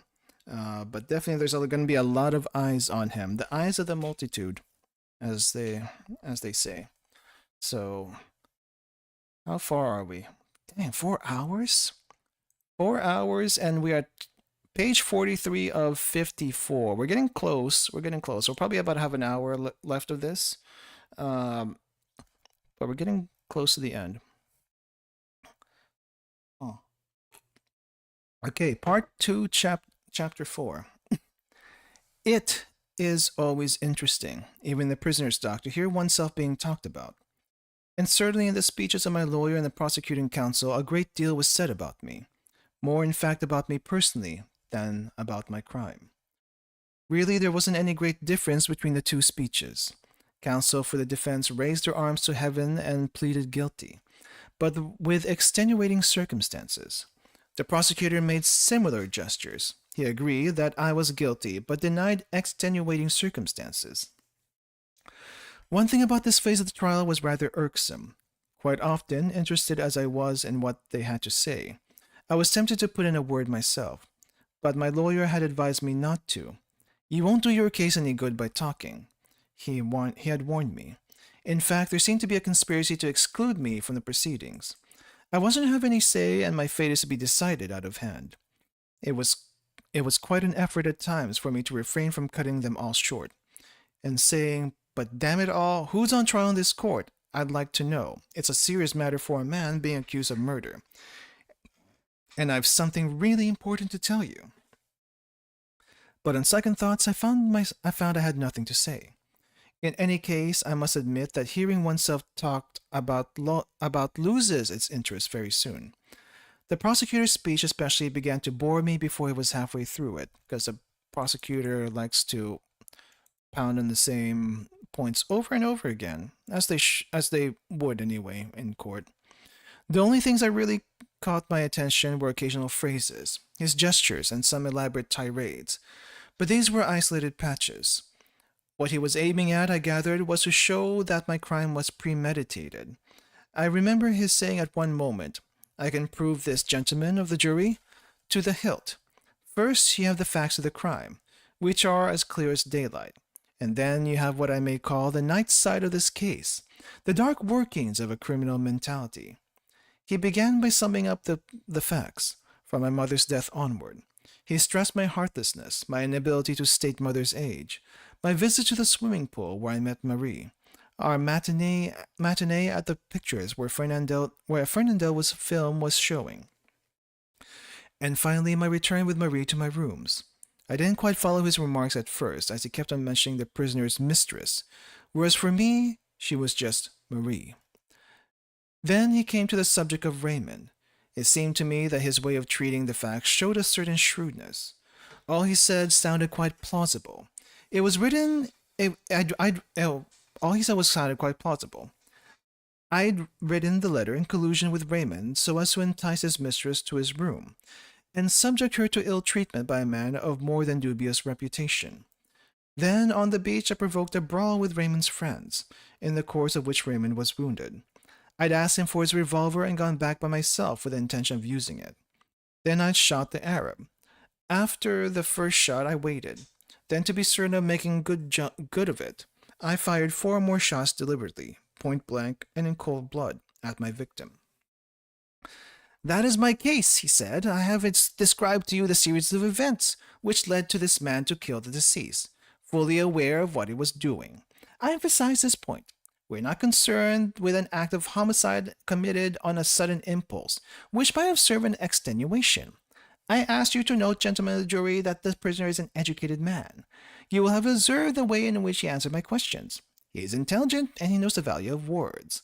And I repeat that it is quite impossible to assume that, when he committed the crime, he was unaware of what he was doing." Impossible to assume that he was unaware, yet it was the sun. I noticed that he laid stress on my intelligence. It puzzled me rather why that would count as a good point in an ordinary person. It puzzled me rather why that would count as a good point in an ordinary person should be used against an accused man, as an overwhelming proof of his guilt. While thinking this over, I missed what he said next, until I heard him exclaim indignantly, "And has he uttered a word of regret for his most odious crime? Not one word, gentlemen. Not once in the course of these proceedings did this man show the least contrition." Turning toward the dog, he pointed a finger at me and went on in the same strain. I really couldn't understand why he harped on this point so much. Of course, I had to own that he was right. I didn't feel much regret for what I'd done. Still, to my mind, he overdid it, and I've liked to have a chance of explaining to him, in a quite friendly, almost affectionate way, that I have never been able really to regret anything in all my life. I've always been far too much absorbed in the present moment, or the immediate future to think back. Of course, in the position into which I had been forced, there was no question of my speaking to anyone in that tone. I hadn't the right to show any friendly feeling or possess good intentions. I tried to follow that what came next, and the prosecutor was now considering what he called my soul. He said he studied it closely and found a blank, literally nothing, gentlemen of the jury. He said, I had no soul. There was nothing human about me. Not one of those moral qualities which normal men possess had any place in my mentality. No doubt, he added, we should not reproach him with this. We cannot blame a man for lacking what it was never in his power to acquire. But in a criminal court, the wholly passive ideal of tolerance must give place to a sterner, loftier ideal, that of justice, especially when this lack of every decent instinct is such as that of the man before you, a menace to society. He proceeded to discuss my conduct towards my mother, repeating what he had said in the course of the hearing. But he spoke at much greater length of my crime, at such length, indeed, that I lost the thread and was conscious only for the steadily increasing heat. Was conscious only of the steadily increasing heat. It's true. A moment came when the prosecutor paused and, after a short silence, said in a low, vibrant voice, This same court, gentlemen, will be called on to try tomorrow that most odious of crimes, the murder of a father by his son. To his mind, such a crime was almost imaginable, but he ventured to hope justice would be meted out without paltering. And yet he made bold to say the horror that even the crime of parricide inspired him in the horror that even the crime of parricide inspired in him paled beside the loathing inspired by my callousness. This man, who is morally guilty of his mother's death, is no less unfit to have a place in the community than any other man who did to death the father that begat him.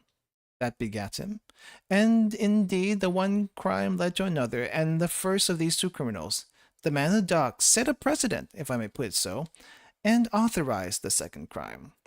Yes, gentlemen, I am convinced, here, he raised his voice a tone, that you will not find I am exaggerating the case against a prisoner when I say that he is also guilty of the murder to be tried tomorrow in this court. And I look to you for a verdict accordingly. That's a stretch. that is a stretch to blame the guy currently for a different case that he had no dealings with whatsoever. What else is here? What else? I hate this prosecutor. I hate this prosecutor. Morally guilty of his mother's death. On what grounds? On what grounds? Okay.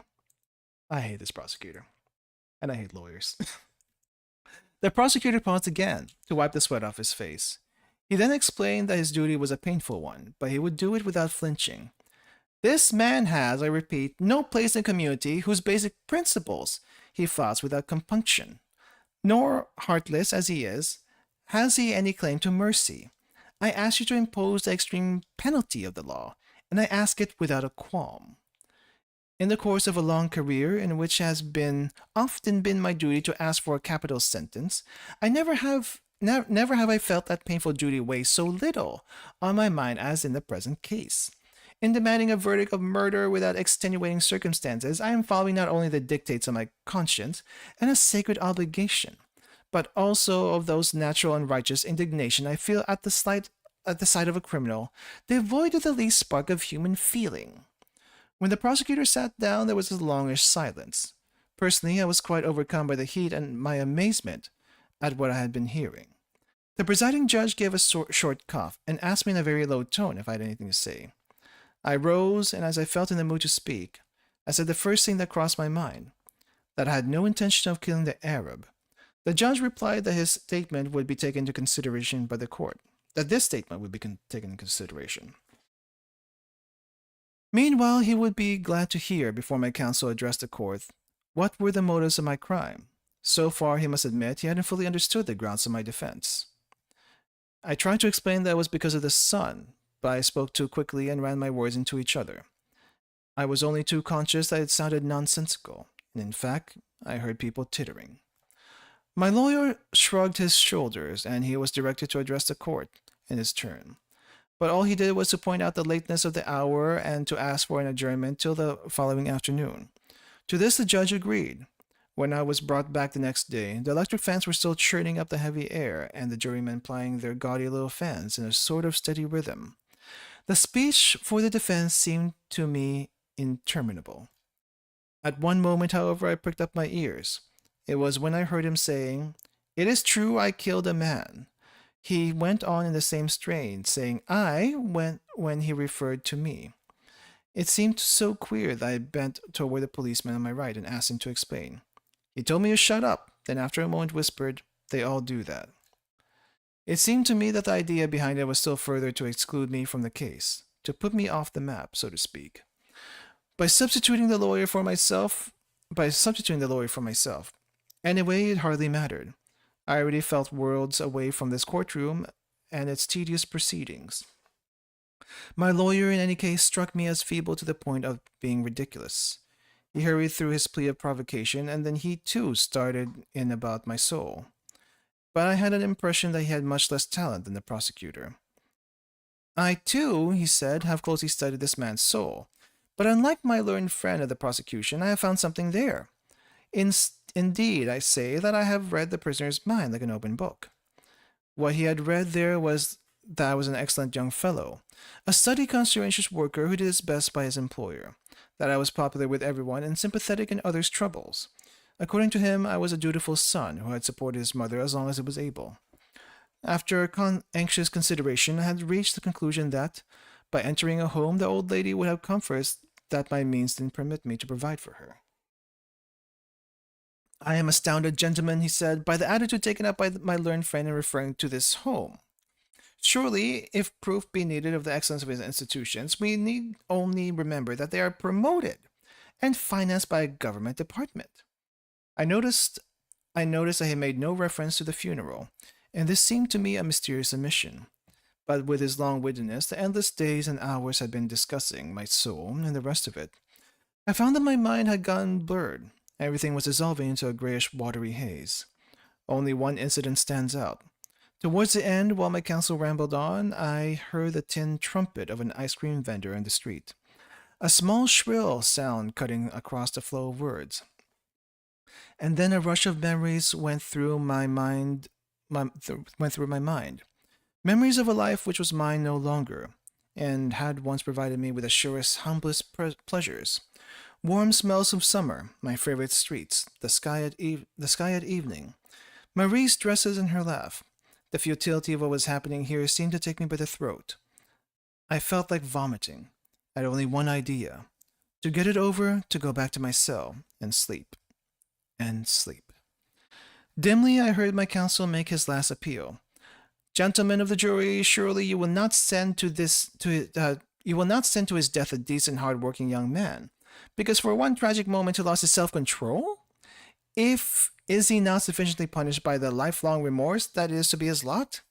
I confidently await your verdict, and the only verdict possible, that of homicide with extenuating circumstances." The court rose and the lawyer sat down, looking thoroughly exhausted. Some of his colleagues came to him and shook his hand. "You put up a magnificent show, old man," I heard one of them say. Another lawyer even called me to witness. "Fine, wasn't it?" I agreed, but insincerely. I was far too tired to judge if it had been fine or otherwise. Meanwhile, the day was ending and the heat becoming less intense.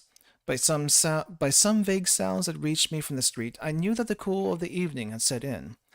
We all sat on waiting, and what we were waiting for really concerned nobody but me. I looked around the courtroom. It was exactly as it had been on the first day. I met the eyes of the journalist in gray and the robot woman. This reminded me that not once during the whole hearing had I tried to catch Marie's eye.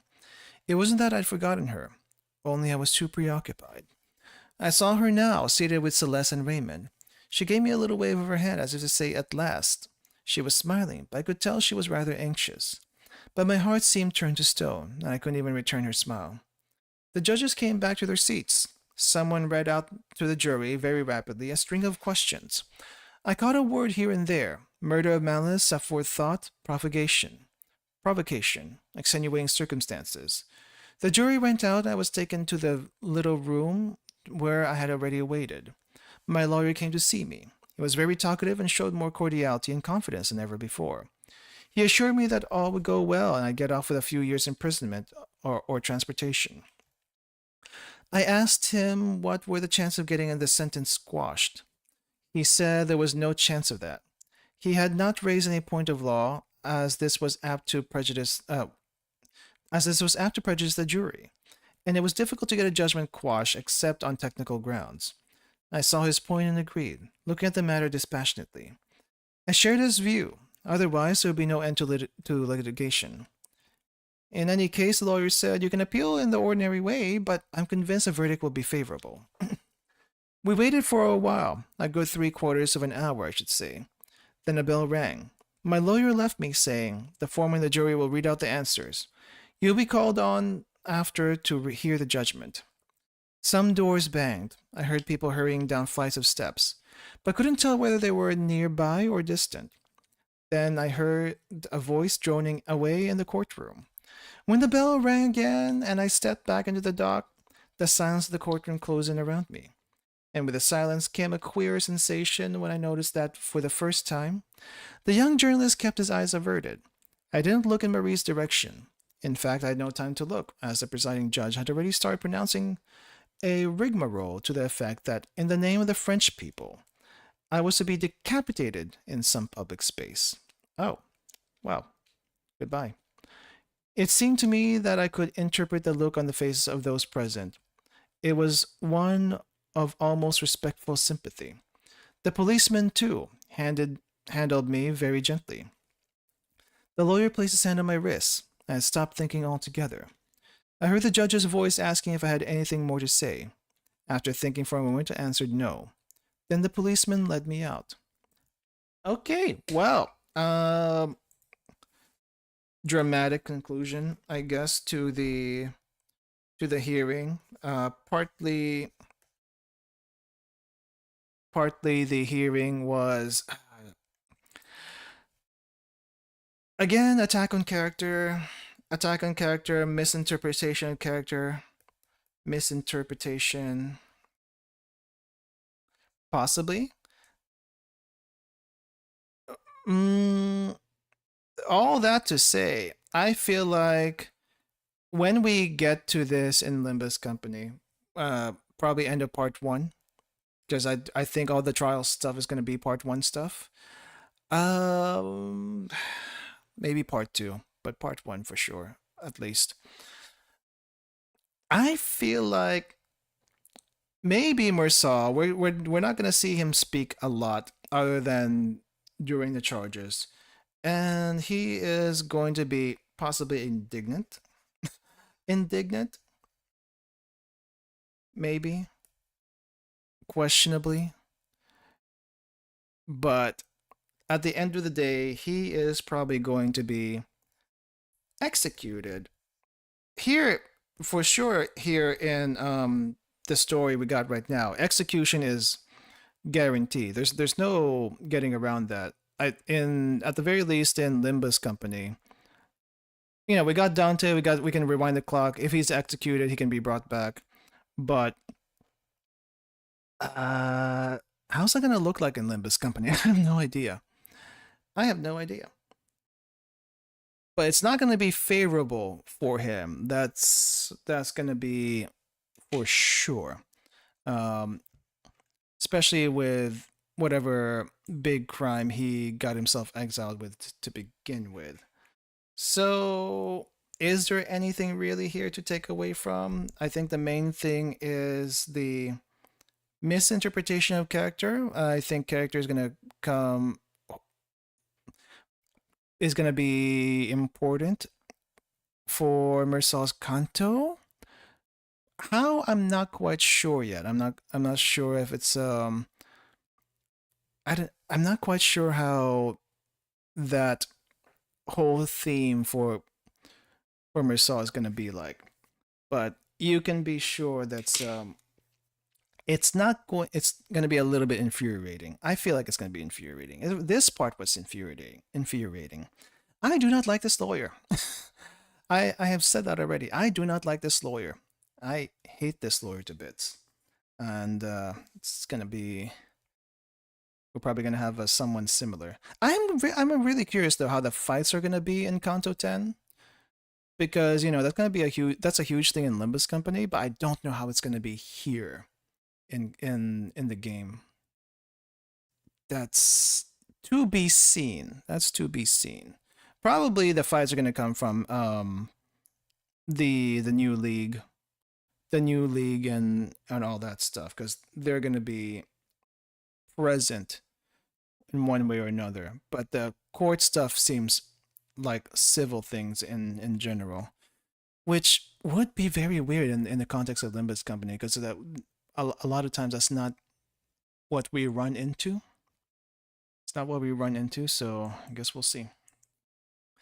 Anyway, part 5 of chapter 5 part 2, we are 40 out of 54, so we're pretty close to the end. This might be the last chapter. This might be. We'll see. I have just refused for the 3rd time to see the prison chaplain. I have nothing to say to him. Don't feel like talking, and shall be seeing him quite soon enough. Quite soon enough anyway. The only thing that interests me now is the problem circumventing the machine. Learning of the inevitable admits a loophole. They have moved me to another cell. In this one, lying on my back, I can see the sky, and there is nothing else to see. All my time is spent is watching the slowly changing colors of the sky. As day moves on to night, I put my hands behind my head, gaze up, and wait. This problem of a loophole obsesses me. I am always wondering if there has been cases of condemned prisoners escaping from the implacable machinery of justice at the last moment, breaking through the police cordon, vanishing in the nick of time before the guillotine falls. Often and often I blame myself for not having given more attention to accounts in public executions. One should always take an interest in such matters. There's never any knowing what one may come to. Like everyone else, I'd read descriptions of executions in the papers, but technical books dealing with this subject must certainly exist. Only I'd never felt sufficiently interested to look them up, and in these books I might have found escape stories. Surely they'd have told me that in one case anyhow, the wheels had stopped. That once, if only once, in that inexorable march of events, chance or luck had played a happy part. Just once. In a way, I think that a single instance would have satisfied me. My emotion would have done the rest. The papers often talk about a debt owed to society. A debt which, according to them, must be paid by the offender. But talk of that sort doesn't touch the imagination. No. The one thing that counted for me was a possibility of making a dash forward and defeating their bloodthirsty right. Of a man's stampede to freedom that would anyhow give me a moment's hope. The gambler's last throw. Naturally, all that hope could come to was to be knocked down at the corner of the street or picked off by a bullet in my back. But all things considered, even this luxury was forbidden me. I was caught in the rat trap irrevocably. Try as I might, I couldn't stomach this brutal certitude. For really, when one came to think of it, there was a disproportion between the judgment on which it was based and the unalterable sequence of events, starting from the moment when that judgment was delivered. The fact that the verdict was read out at 8 p.m. rather than at 5, the fact that it might have been quite different, that it was given by men who changed their underclothes and was credited to so vague an entity as the French people, for that matter. Why not to the Chinese or the German people? All these facts seemed to deprive the court's decision of much of its gravity. Yet I could but recognize that from the moment the verdict was given, its effects became as cogent, as tangible as, for example, this wall against which I was lying, pressing my back to it. When such thoughts crossed my mind, I remembered a story Mother used to tell me about my father. I never set eyes on him. Perhaps the only things I really knew about him were that my mother had told me. One of these was that he'd gone to see a murderer executed. The mere thought of it turned his stomach. but he'd seen it. Seen it through and on coming home was violently sick.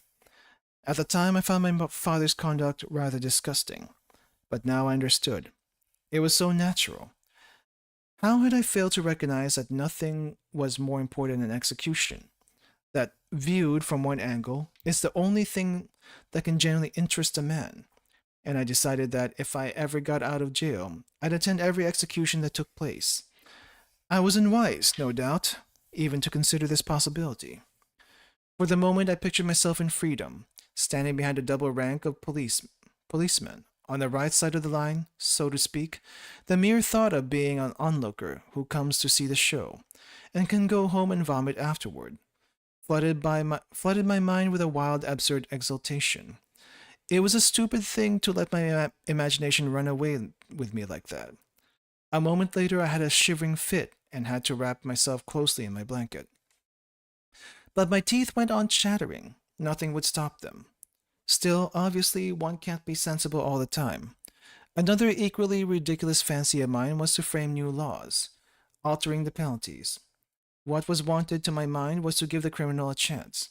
If only a dog's chance. Say 1 chance in 1,000. There might be some drug or combination of drugs which would kill the patient. I thought of him as the patient. 999 times in 1,000. That he should know this was, of course, essential. For after taking much thought calmly, I came to the conclusion that what was wrong about the guillotine was that the condemned man had no chance at all. Absolutely none. In fact, the patient's death had been ordained irrevocably. It was a foregone conclusion. If by some fluke the knife didn't do its job, they started again. So it came to this, that, against the grain, no doubt, the condemned man had to hope the apparatus was in good working order. This, I thought, was a flaw in the system, and on the face of it my view was sound enough. On the other hand, I had to admit it proved the efficiency of the system. It came to this. The man under sentence was obliged to collaborate mentally. It was in his interest that all should go off without a hitch. Another thing I had to recognize was that, until now, I had had wrong ideas on the subject. For some reason, I'd always supposed that one had to go up steps and climb up to a scaffold, to be guillotined. Probably that was because of the 1789 revolution. I mean, what I'd learned about it at school, and the pictures I had seen. Then one morning I remembered a photograph the newspapers had featured on the occasion of the execution of a famous criminal. Actually, the apparatus stood on the ground. There was nothing very impressive about it, and it was much narrower than I imagined. It struck me as rather odd that that picture had escaped my memory until now. What had struck me at the time was the neat appearance of the guillotine. Its shining surfaces and finish reminded me of some laboratory instrument. One always had exaggerated ideas about what one doesn't know.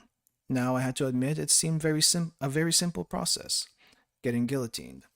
The machine is on the same level as the man, and he walks toward it as he steps forward to meet somebody he knows. In a sense, that, too, was disappointing. The business of climbing a scaffold, leaving the world below, so to speak, gave something for a man's imagination to get a hold of. But as it was, the machine dominated everything. They killed you discreetly, with a hint of shame and much efficiency. There were 2 other things about which I was always thinking: the dawn and my appeal. However, I did my best to keep my mind off these thoughts. I lay down, looked up at the sky, and forced myself to study it. When the light began to turn green, I knew that the night was coming. Another thing I did to deflect the course of my thoughts was to listen to my heart. I couldn't imagine that this faint throbbing which had been with me for so long would ever cease. Imagination had never been one of my strong points. Still, I tried to picture a moment when the beating of my heart no longer echoed in my head, but in vain. The dawn and my appeal were still there, and I ended by believing it was a silly thing to try to force one's thoughts out of their natural groove. They always came for one at dawn, that much I knew. So really all my nights were spent in waiting for that dawn. I have never liked being taken by surprise. When something happens to me, I want to be ready for it. That's why I got into the habit of sleeping off and on in the daytime, and watching through the night for that first hint of daybreak in the dark dome above. The worst period of the night was the vague hour when I knew they usually come. Once it was after midnight, I waited, listening intently. Never before had my ears perceived so many noises, such tiny sounds. Still, I must say I was lucky in one respect. Never during any of those periods did I hear footsteps.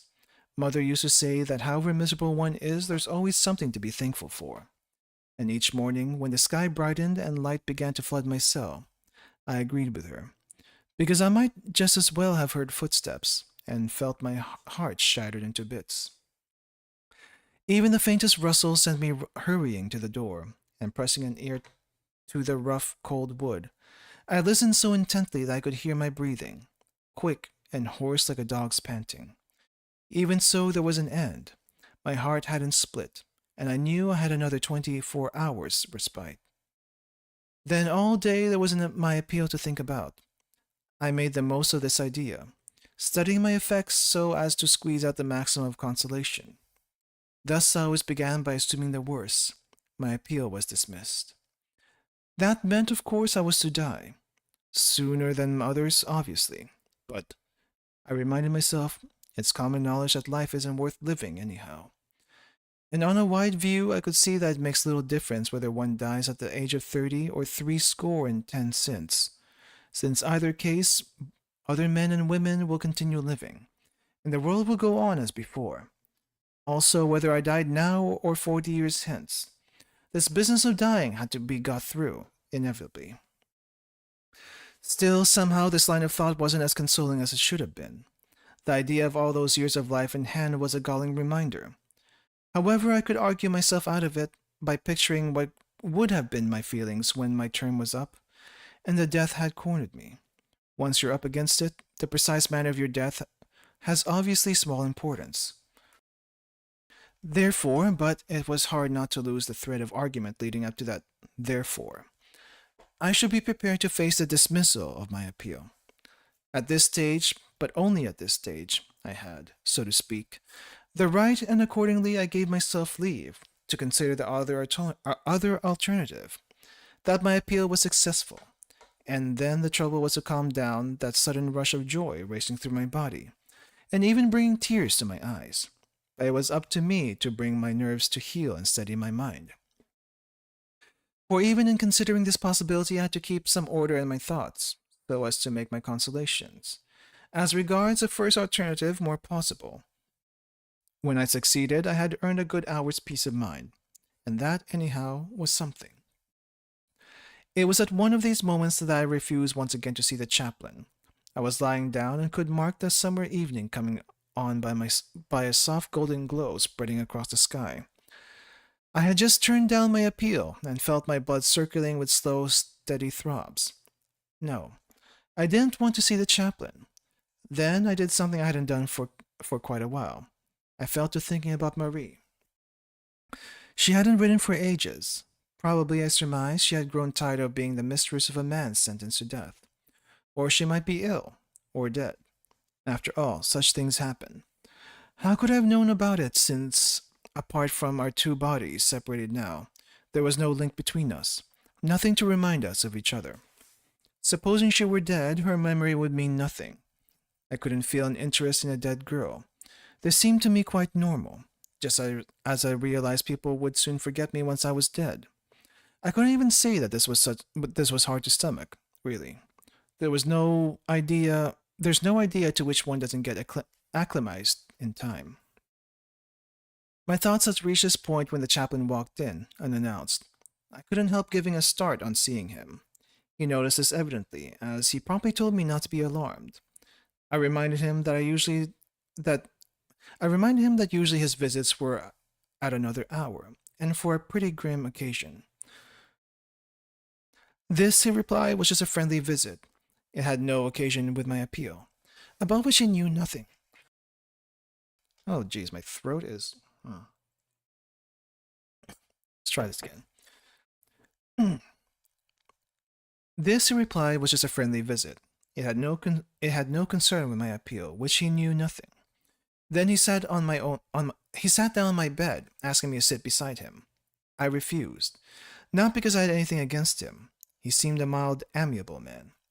He remained quite still at first, his arms resting on his knees, his eyes fixed on his hands. They were slender, but sinewy hands, which made me think of two nimble little animals. Then he gently rubbed them together. He stayed so long in the same position that for a while I almost forgot he was there. All of a sudden, he jerked his head and looked me in the eyes. "Why?" he asked. "Don't you let me come to see you?" I explained that I didn't believe in God. "Are you really so sure of that?" I said I saw no point in troubling my head about the matter. Whether I believed or didn't was, to my mind, a question of so little importance. He then leaned back against the wall, laying his hands flat on his thighs, almost without seeming to address me. He remarked that he'd often noticed other fancies one is quite sure about something, when in point of one isn't. When in point of fact one isn't. When I said nothing, he looked at me again and asked, "Don't you agree?" I said that seemed quite possible, but though I might not be so sure about what interested me, I was absolutely sure about what didn't interest me. And the question he had raised didn't interest me at all. He looked away and, without altering his posture, asked if it was because I felt utterly desperate that I spoke like this. I explained that it wasn't despair I felt, but fear, which was natural enough. "In that case," he said firmly, "God can help you. All the men I've seen in your position turn to him in their time of trouble." Obviously, I replied, they were at liberty to do so. If they felt like it. I obviously didn't want to be helped, and I hadn't time to work up interest for something that didn't interest me. He fluttered his hands fretfully, then sitting up, smoothed his cassock. Then, when this was done, he began talking again, addressing me as my friend. It wasn't because I'd been condemned to death, he said, that he spoke to me in this way. In his opinion, every man on the earth was under sentence of death. There I interrupted him. That wasn't the same thing, I pointed out. And what's more, could be no consolation. He nodded. Maybe. Still, if you don't die soon, you'll die one day. And when the same question will arise, and then the same question will arise.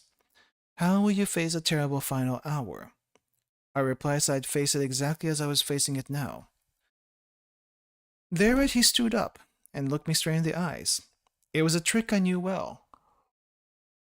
I used to amuse myself trying it on Emmanuel and Celeste, and 9 times out of 10 they'd look away uncomfortably. I could see the chaplain was an old hand at it, an old hand at it, as his gaze never faltered, and his voice was quite steady when he said, "Have you no hope at all? Do you really think that when you die outright and nothing remains?" I said yes. He dropped his eyes and sat down again. He was truly sorry for me, he said. It must make life unbearable for a man to think as I did. The priest was beginning to bore me, and resting a shoulder on the wall just beneath the little skylight, I looked away. Though I didn't trouble much to follow what he said, I gathered he was questioning me again. Presently his tone became agitated, urgent, as I realized that he was genuinely distressed. I began to pay more attention. He said he felt convinced my appeal would succeed, but I was saddled with a load of guilt, of which I must get rid. In his view, man's justice was a vain thing. Only God's justice mattered. I pointed out that the former had condemned me. Yes, he agreed, but it hadn't absolved me from my sin. I told him that I wasn't conscious of any sin. All I knew was that I'd been guilty of a criminal offense. Well, I was paying the penalty for that offense, and no one had the right to expect anything more of me. Just when he got up again, it struck me that if he wanted to move on in this tiny cell, almost the only choice lay between standing and sitting down. Almost the only choice. Okay. I was staring at the floor. He took a single step toward me, and halted, as if he didn't dare to come nearer. Then he looked up through the bars at the sky. "You're mistaken, my son," he said gravely. "There's more that might be required of you, and perhaps it will be required of you." "What do you mean?" "You might be asked to see..." "To see what?" Slowly the priest gazed around the cell, and I was struck by the sadness of his voice when he replied. "These stone walls, I know it only too well, are steeped in human suffering. I've never been able to look at them without a shudder, and yet, believe me, I am speaking from the depths of my heart. I know that even the wretchedest among you have sometimes seen, taking form against that grayness, a divine face. It's a face you are asked to see. This roused me a little. I informed him that I had been staring at those walls for months. There was nobody, nothing in the world. I knew better than I knew them. And once upon a time, perhaps, I used to try to see a face, but it was a sun gold face, lit up with desire. Marie's face. I had no luck. I'd never seen it. And now I'd given up trying. Indeed, I'd never seen anything taking form, as he called it, against those grey walls. The chaplain gazed at me with a sort of sadness. I now had my back to the wall, and light was flowing over my forehead. He muttered some words I didn't catch, then abruptly asked if he might kiss me. I said no. Then he turned and came up to the wall and slowly drew his hand along it. "Do you really love these earthly things so very much?" he asked in a low voice. I made no reply. For quite a while he kept his eyes averted. His presence was getting more and more irksome, and I was on the point of telling him to go and leave me in peace, when all of a sudden he swung around on me and burst out passionately. "No, no, I refuse to believe it. I'm sure you've often wished there was an afterlife." Of course I had, I told him. Everybody has that wish at times, but that had no more importance than wishing to be rich, or to swim very fast, or to have a better shaped mouth. It was in the same order of things. I was going on in the same vein when he cut in with a question. How did I picture the life after the grave? I fairly bawled at him. A life which I can remember this life on earth. That's all I want of it. In the same breath I told him I've had enough of this company. But apparently he had more to say on the subject of God. I went close up to him and made a last attempt to explain that I had very little time left, and I wasn't going to waste it on God.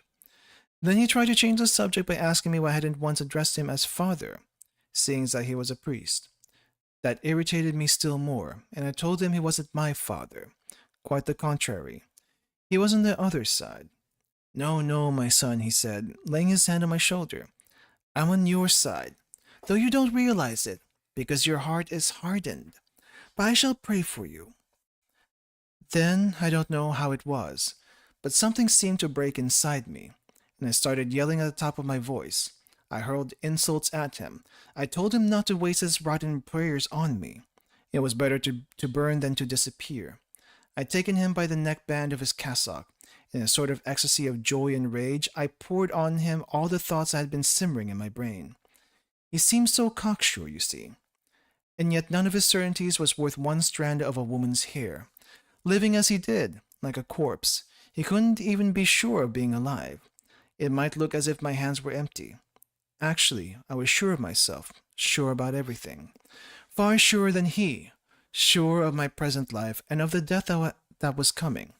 That no doubt all that I had, but at least that certainty was something I could get my teeth into, just as it had got its teeth into me. I'd been right. I was still right. I was always right. I'd passed my life in a certain way, and I might have passed in a different way if I felt like it. I'd acted thus, and I hadn't acted otherwise. I hadn't done X, whereas I had done Y or Z. So what did that mean? All the time, I've been waiting for this present moment, for that dawn, tomorrow's or another's day, which was to justify me. Nothing. Nothing the least importance, and I knew quite well why. He too knew why. From the dark horizon of my future, a sort of slow, persistent breeze had been blowing toward me. All my life long from the years that were to come, and on its way that breeze had leveled out all the ideas that people tried to foist on me, in the equally unreal years I then was living through. What difference could they make to me, the deaths of others or a mother's love, or his God, or the way a man decides to live? The fate he thinks he chooses, which one of the same fate was bound to choose. Not only me, but thousands of millions of privileged people who, like him, called themselves my brothers. Surely he must see that. Every man alive was privileged. There was only one class of men, the privileged class. All alike would be condemned to die one day. His turn too would come like the others. And what difference could it make if, after being charged with murder, he were executed because he didn't weep at his mother's funeral, since it all came to the same thing in the end? The same thing for Salomo's wife and for Salomo's dog. Salamano's dog. Salamano's wife. That little robot woman was as guilty as the girl from Paris who had married Masson, or as Marie who wanted me to marry her. What did it matter if Raymond was as much as my pal as Celeste, who was a far worthier man? What did it matter if at this very moment Marie was kissing a new boyfriend? As a condemned man himself, couldn't he grasp what I meant by that dark wind blowing from my future? I had been shouting so much I had lost my breath, and just when the jailers rushed in and started trying to release the chaplain from my grip, one of them made as if to strike me. The chaplain quieted them down, and then gazed at me for a moment without speaking. I could see tears in his eyes. Then he turned and left the cell. Once he's gone, I felt calm again. All this excitement had exhausted me, and I dropped heavily on my sleeping plank. I must have had a longish sleep, for when I woke, the stars were shining down my face. Sounds of the countryside came faintly in, and the cool night air, veined with smells of earth and salt, fanned my cheeks. The marvelous peace of the sleep-bound summer night flooded through me like a tide. Then, just on the edge of daybreak, I heard a steamer's siren. People were starting on a voyage to a world which had ceased to concern me forever. Almost for the first time in many months, I thought of my mother, and now it seemed to me I understood why at her life's end she had taken on a fiancé, why she played at making a fresh start. There, too, in that home where lives were flickering out, the dusk came as a mournful solace. With death so near, Mother must have felt like someone on the brink of freedom, ready to start life all over again. No one in the world had any right to weep for her, and I too felt ready to start life all over again.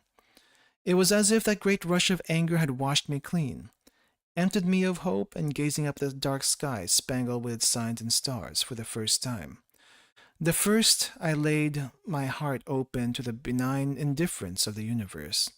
To feel it so like myself indeed, so brotherly, made me realize I'd been happy, and that I was happy still. For all the accomplished, for me to feel less lonely. All that remained to hope was that the day of my execution there should be a huge crowd of spectators, and that they should greet me with howls of execration. And that is the end. That is the end. I guess let's go and put the music on for this one. I'm not quite sure what to make of this.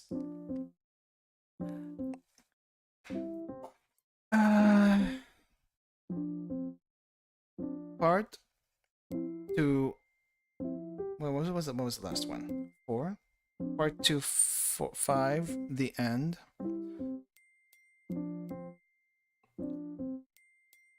Let's do a quick summary of this chapter. This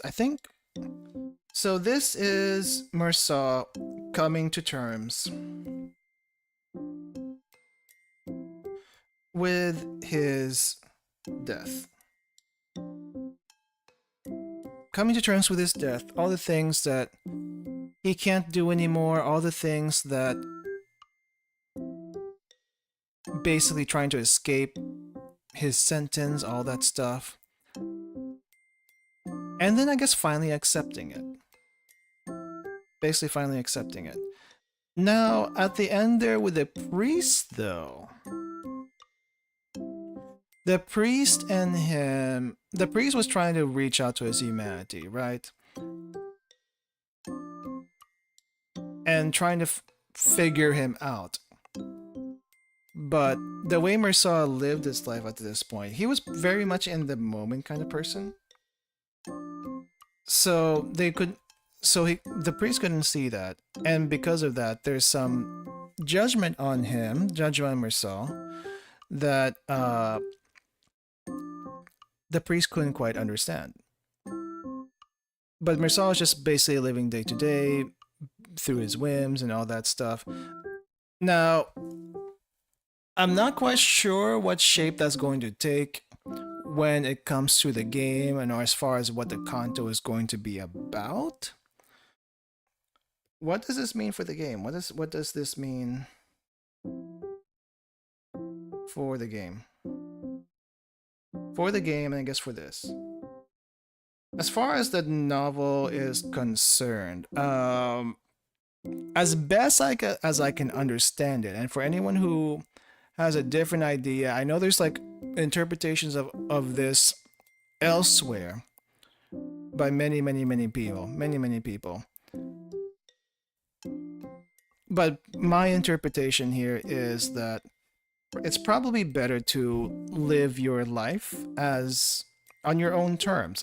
Which I feel like everyone can agree to, and not be, I guess, bound by society in general.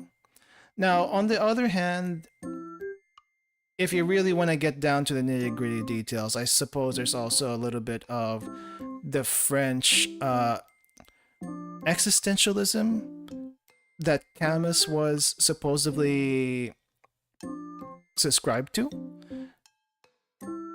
where it's, I don't know, I don't know, I'm not too versed in it, but basically nothing matters except the present. I think that's what it is. I don't know. Probably other people could explain that a little bit better. As far as the, I don't know, I'm just trying to figure out how this is going to transfer to the game. I think as far as transferring to game, living life on your own terms,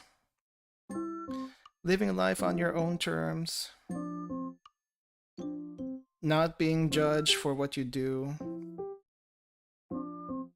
but at the same time, I'm not sure what else might be going on in the Canto, right? Like, if I read Hellscreen and tried to make guesses on that, I probably would not have gotten the whole thing with the nurse fathers and Ryoshu, that parent-child relationship, and then with her and Araya, which became more of the overarching theme rather than anything else. Though I guess it's also based on Kim Ji-hoon's relationship with his mother. Trying to accept or forgive the things that his mother did to him growing up. And I don't know much about it. I just heard little bits and pieces, but from what I can tell, she wasn't very good to him growing up. And I'm assuming Kanto 9 was more of a, I kind of wish this is what happened instead. Kind of what happened instead. And then we have Kanto 10 here, which, you know what? I feel like there might be an irony with Kanto 10. It's not out yet, but I feel like there might be an irony in Kanto 10 as far as being judged for things you want to do, living for yourself and whatnot, and how people are probably treating him and the game and the production that he wants to do. I don't know. That's probably a stretch. But I'm thinking along those lines. It's somewhat ironic. That, okay, Kanto 10 will not have voice acting, and basically put a vote to should we release it with partial voice acting, full voice acting. People voted on that. They want full voice acting. Fair. All the Kantos have been fully voiced, so this one should be too, and it should add the full emotion to the story as you would expect, or as you think it should. But also heavily judging Kim Ji-hoon for how he handles things. I don't know if anything else in his life is what do you call this? Influencing him basically on what he wants to what he wants Canto 10 to be like, but it's just things to watch out for. Things to watch out for. Now, what is actually probably likely to come from the novel to the game? Definitely the trial, that is for certain. Circumstances with Mersaw's mother and her death. Mother and her death. Marie is probably gonna show up. Marie's probably gonna show up. Raymond's probably gonna show up. There's a bunch of other smaller characters that may or may not be important. I feel like the priest is gonna show up. I'm not sure in what form the priest is gonna show up, but I feel like the priest, while not actually priest, is probably gonna be somewhere. It's probably gonna be someone related to the N Corp board. Probably that other Cromer. So we had Cromer in Canto 3. The Cromer that was basically after Sinclair. But then there's another Cromer that got mentioned at the end of Canto 9. And I think that might be the priest stand-in for that one. Possibly. Cromer, maybe? Cromer, possibly. I'm not sure how the trial is going to go, but that's yeah. As far as who the as far as how the boss is going to shape up for this one, or who the boss is going to be, that's going to be a huge question mark. I have a feeling we're probably going to face final boss, either Cromer, new Cromer, or a ghost of the past, either his mom or Marie. I don't know why Marie would show up, but Marie could possibly be a final boss there. I'm just wondering how they're going to incorporate the fights here apart from what might be with the new league. The new League of Nine, I guess is what it is. Because regarding with Mersaw's personal life in the game, I don't think necessarily that's gonna result in a fight, except with, you know, mob characters and whatnot. But yeah. I guess we'll see how much of this actually transfers over when the time comes. We're not gonna see Canto 10 next month because it's probably gonna be delayed. It's gonna be delayed. So we might see it either in September, maybe October. And for anyone watching this far and made it this far, let's see how much of this actually transfers over, because I'm really curious. As far as the novel itself, though, the novel itself fairly straightforward. Definitely have to probably try to like think about this a little bit, possibly from the perspective of the author as well as the perspective of the main character Mersaw. And you might be able to get little things from there. I'm just like looking at face blank value. So, yeah, it is delayed. Canto 10 is delayed. We don't know how delayed though. So either it's going to be September or October when we see it. Like I said, with the delay of Canto 10, I am really curious what they're going to fill the delay time with content-wise. Because the only thing I can think of is to like keep the money rolling for Project Moon is, you know, keep adding more IDs and stuff. And what are they gonna add in the meantime? I'm not quite sure, because usually when the new Canto rolls in, that's when the IDs related to the Canto show up. Now, they could probably like go back and make another Walpurgis with no story. I don't know. That might be a thing. We'll see.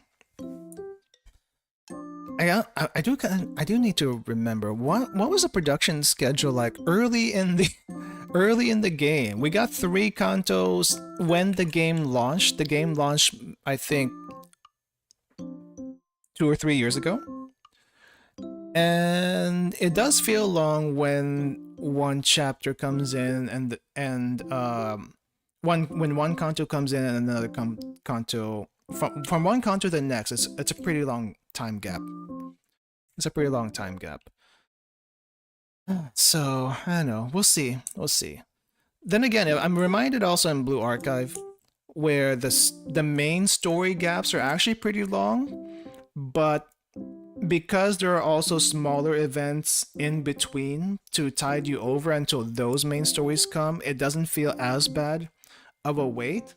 But you're always at the back of this mind when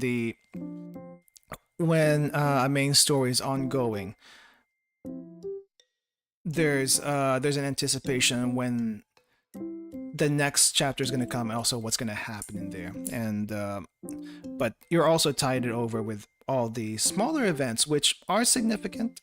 Maybe not story wise, but character wise, they're significant. So I don't think that's and Limbus Company doesn't really have that. Everything that comes out of Limbus Company is very story heavy, very related to something either lore wise with the sinners from the coming up chapter or the previous chapter, or just the world in general. But it's not like small events as in Blue Archive. I feel like well, the production team in Project Moon, I feel like, is very stretched thin. I don't know how big of a team they have, but I'm assuming the one who's coming up with the story isn't necessarily Kim Ji-hoon, but he definitely has ideas on how he wants to do it. He's a director. Is he the main story writer? I don't know. He probably is also, but he's not like writing all the dialogue and stuff like that, I don't think. So anyway, that's gonna be it for the stream today, guys. Thanks for listening in if you made it this far. If you have any thoughts, especially if you're watching the VOD or even listening in, let me know in the comments after the stream is over what you think. As far as the story here, or how it's going to relate to Limbus Company. I don't know if I'll do another one of these. The rest of the upcoming Cantos don't really interest me too much as far as covering those, but the Stranger was a particular interest of me because just how mysterious Mirsaw is in the game. But if you take the novel as in how he thinks with the world, about the world, and how his thought processes is, you can kind of see why he doesn't talk as much in the game. But also, you won't really know anything about him too much until you get to his Canto, which is hopefully coming soon. Alright. That's all I want to say. Anyway, as far as things happening, I should have a schedule this weekend. So look forward to that. And I'm still got to figure out what to do for some days, but yeah. Schedule this weekend. Alright, thanks for hanging out, everyone. Thanks for dropping by, and I will see you all later. Bye-bye.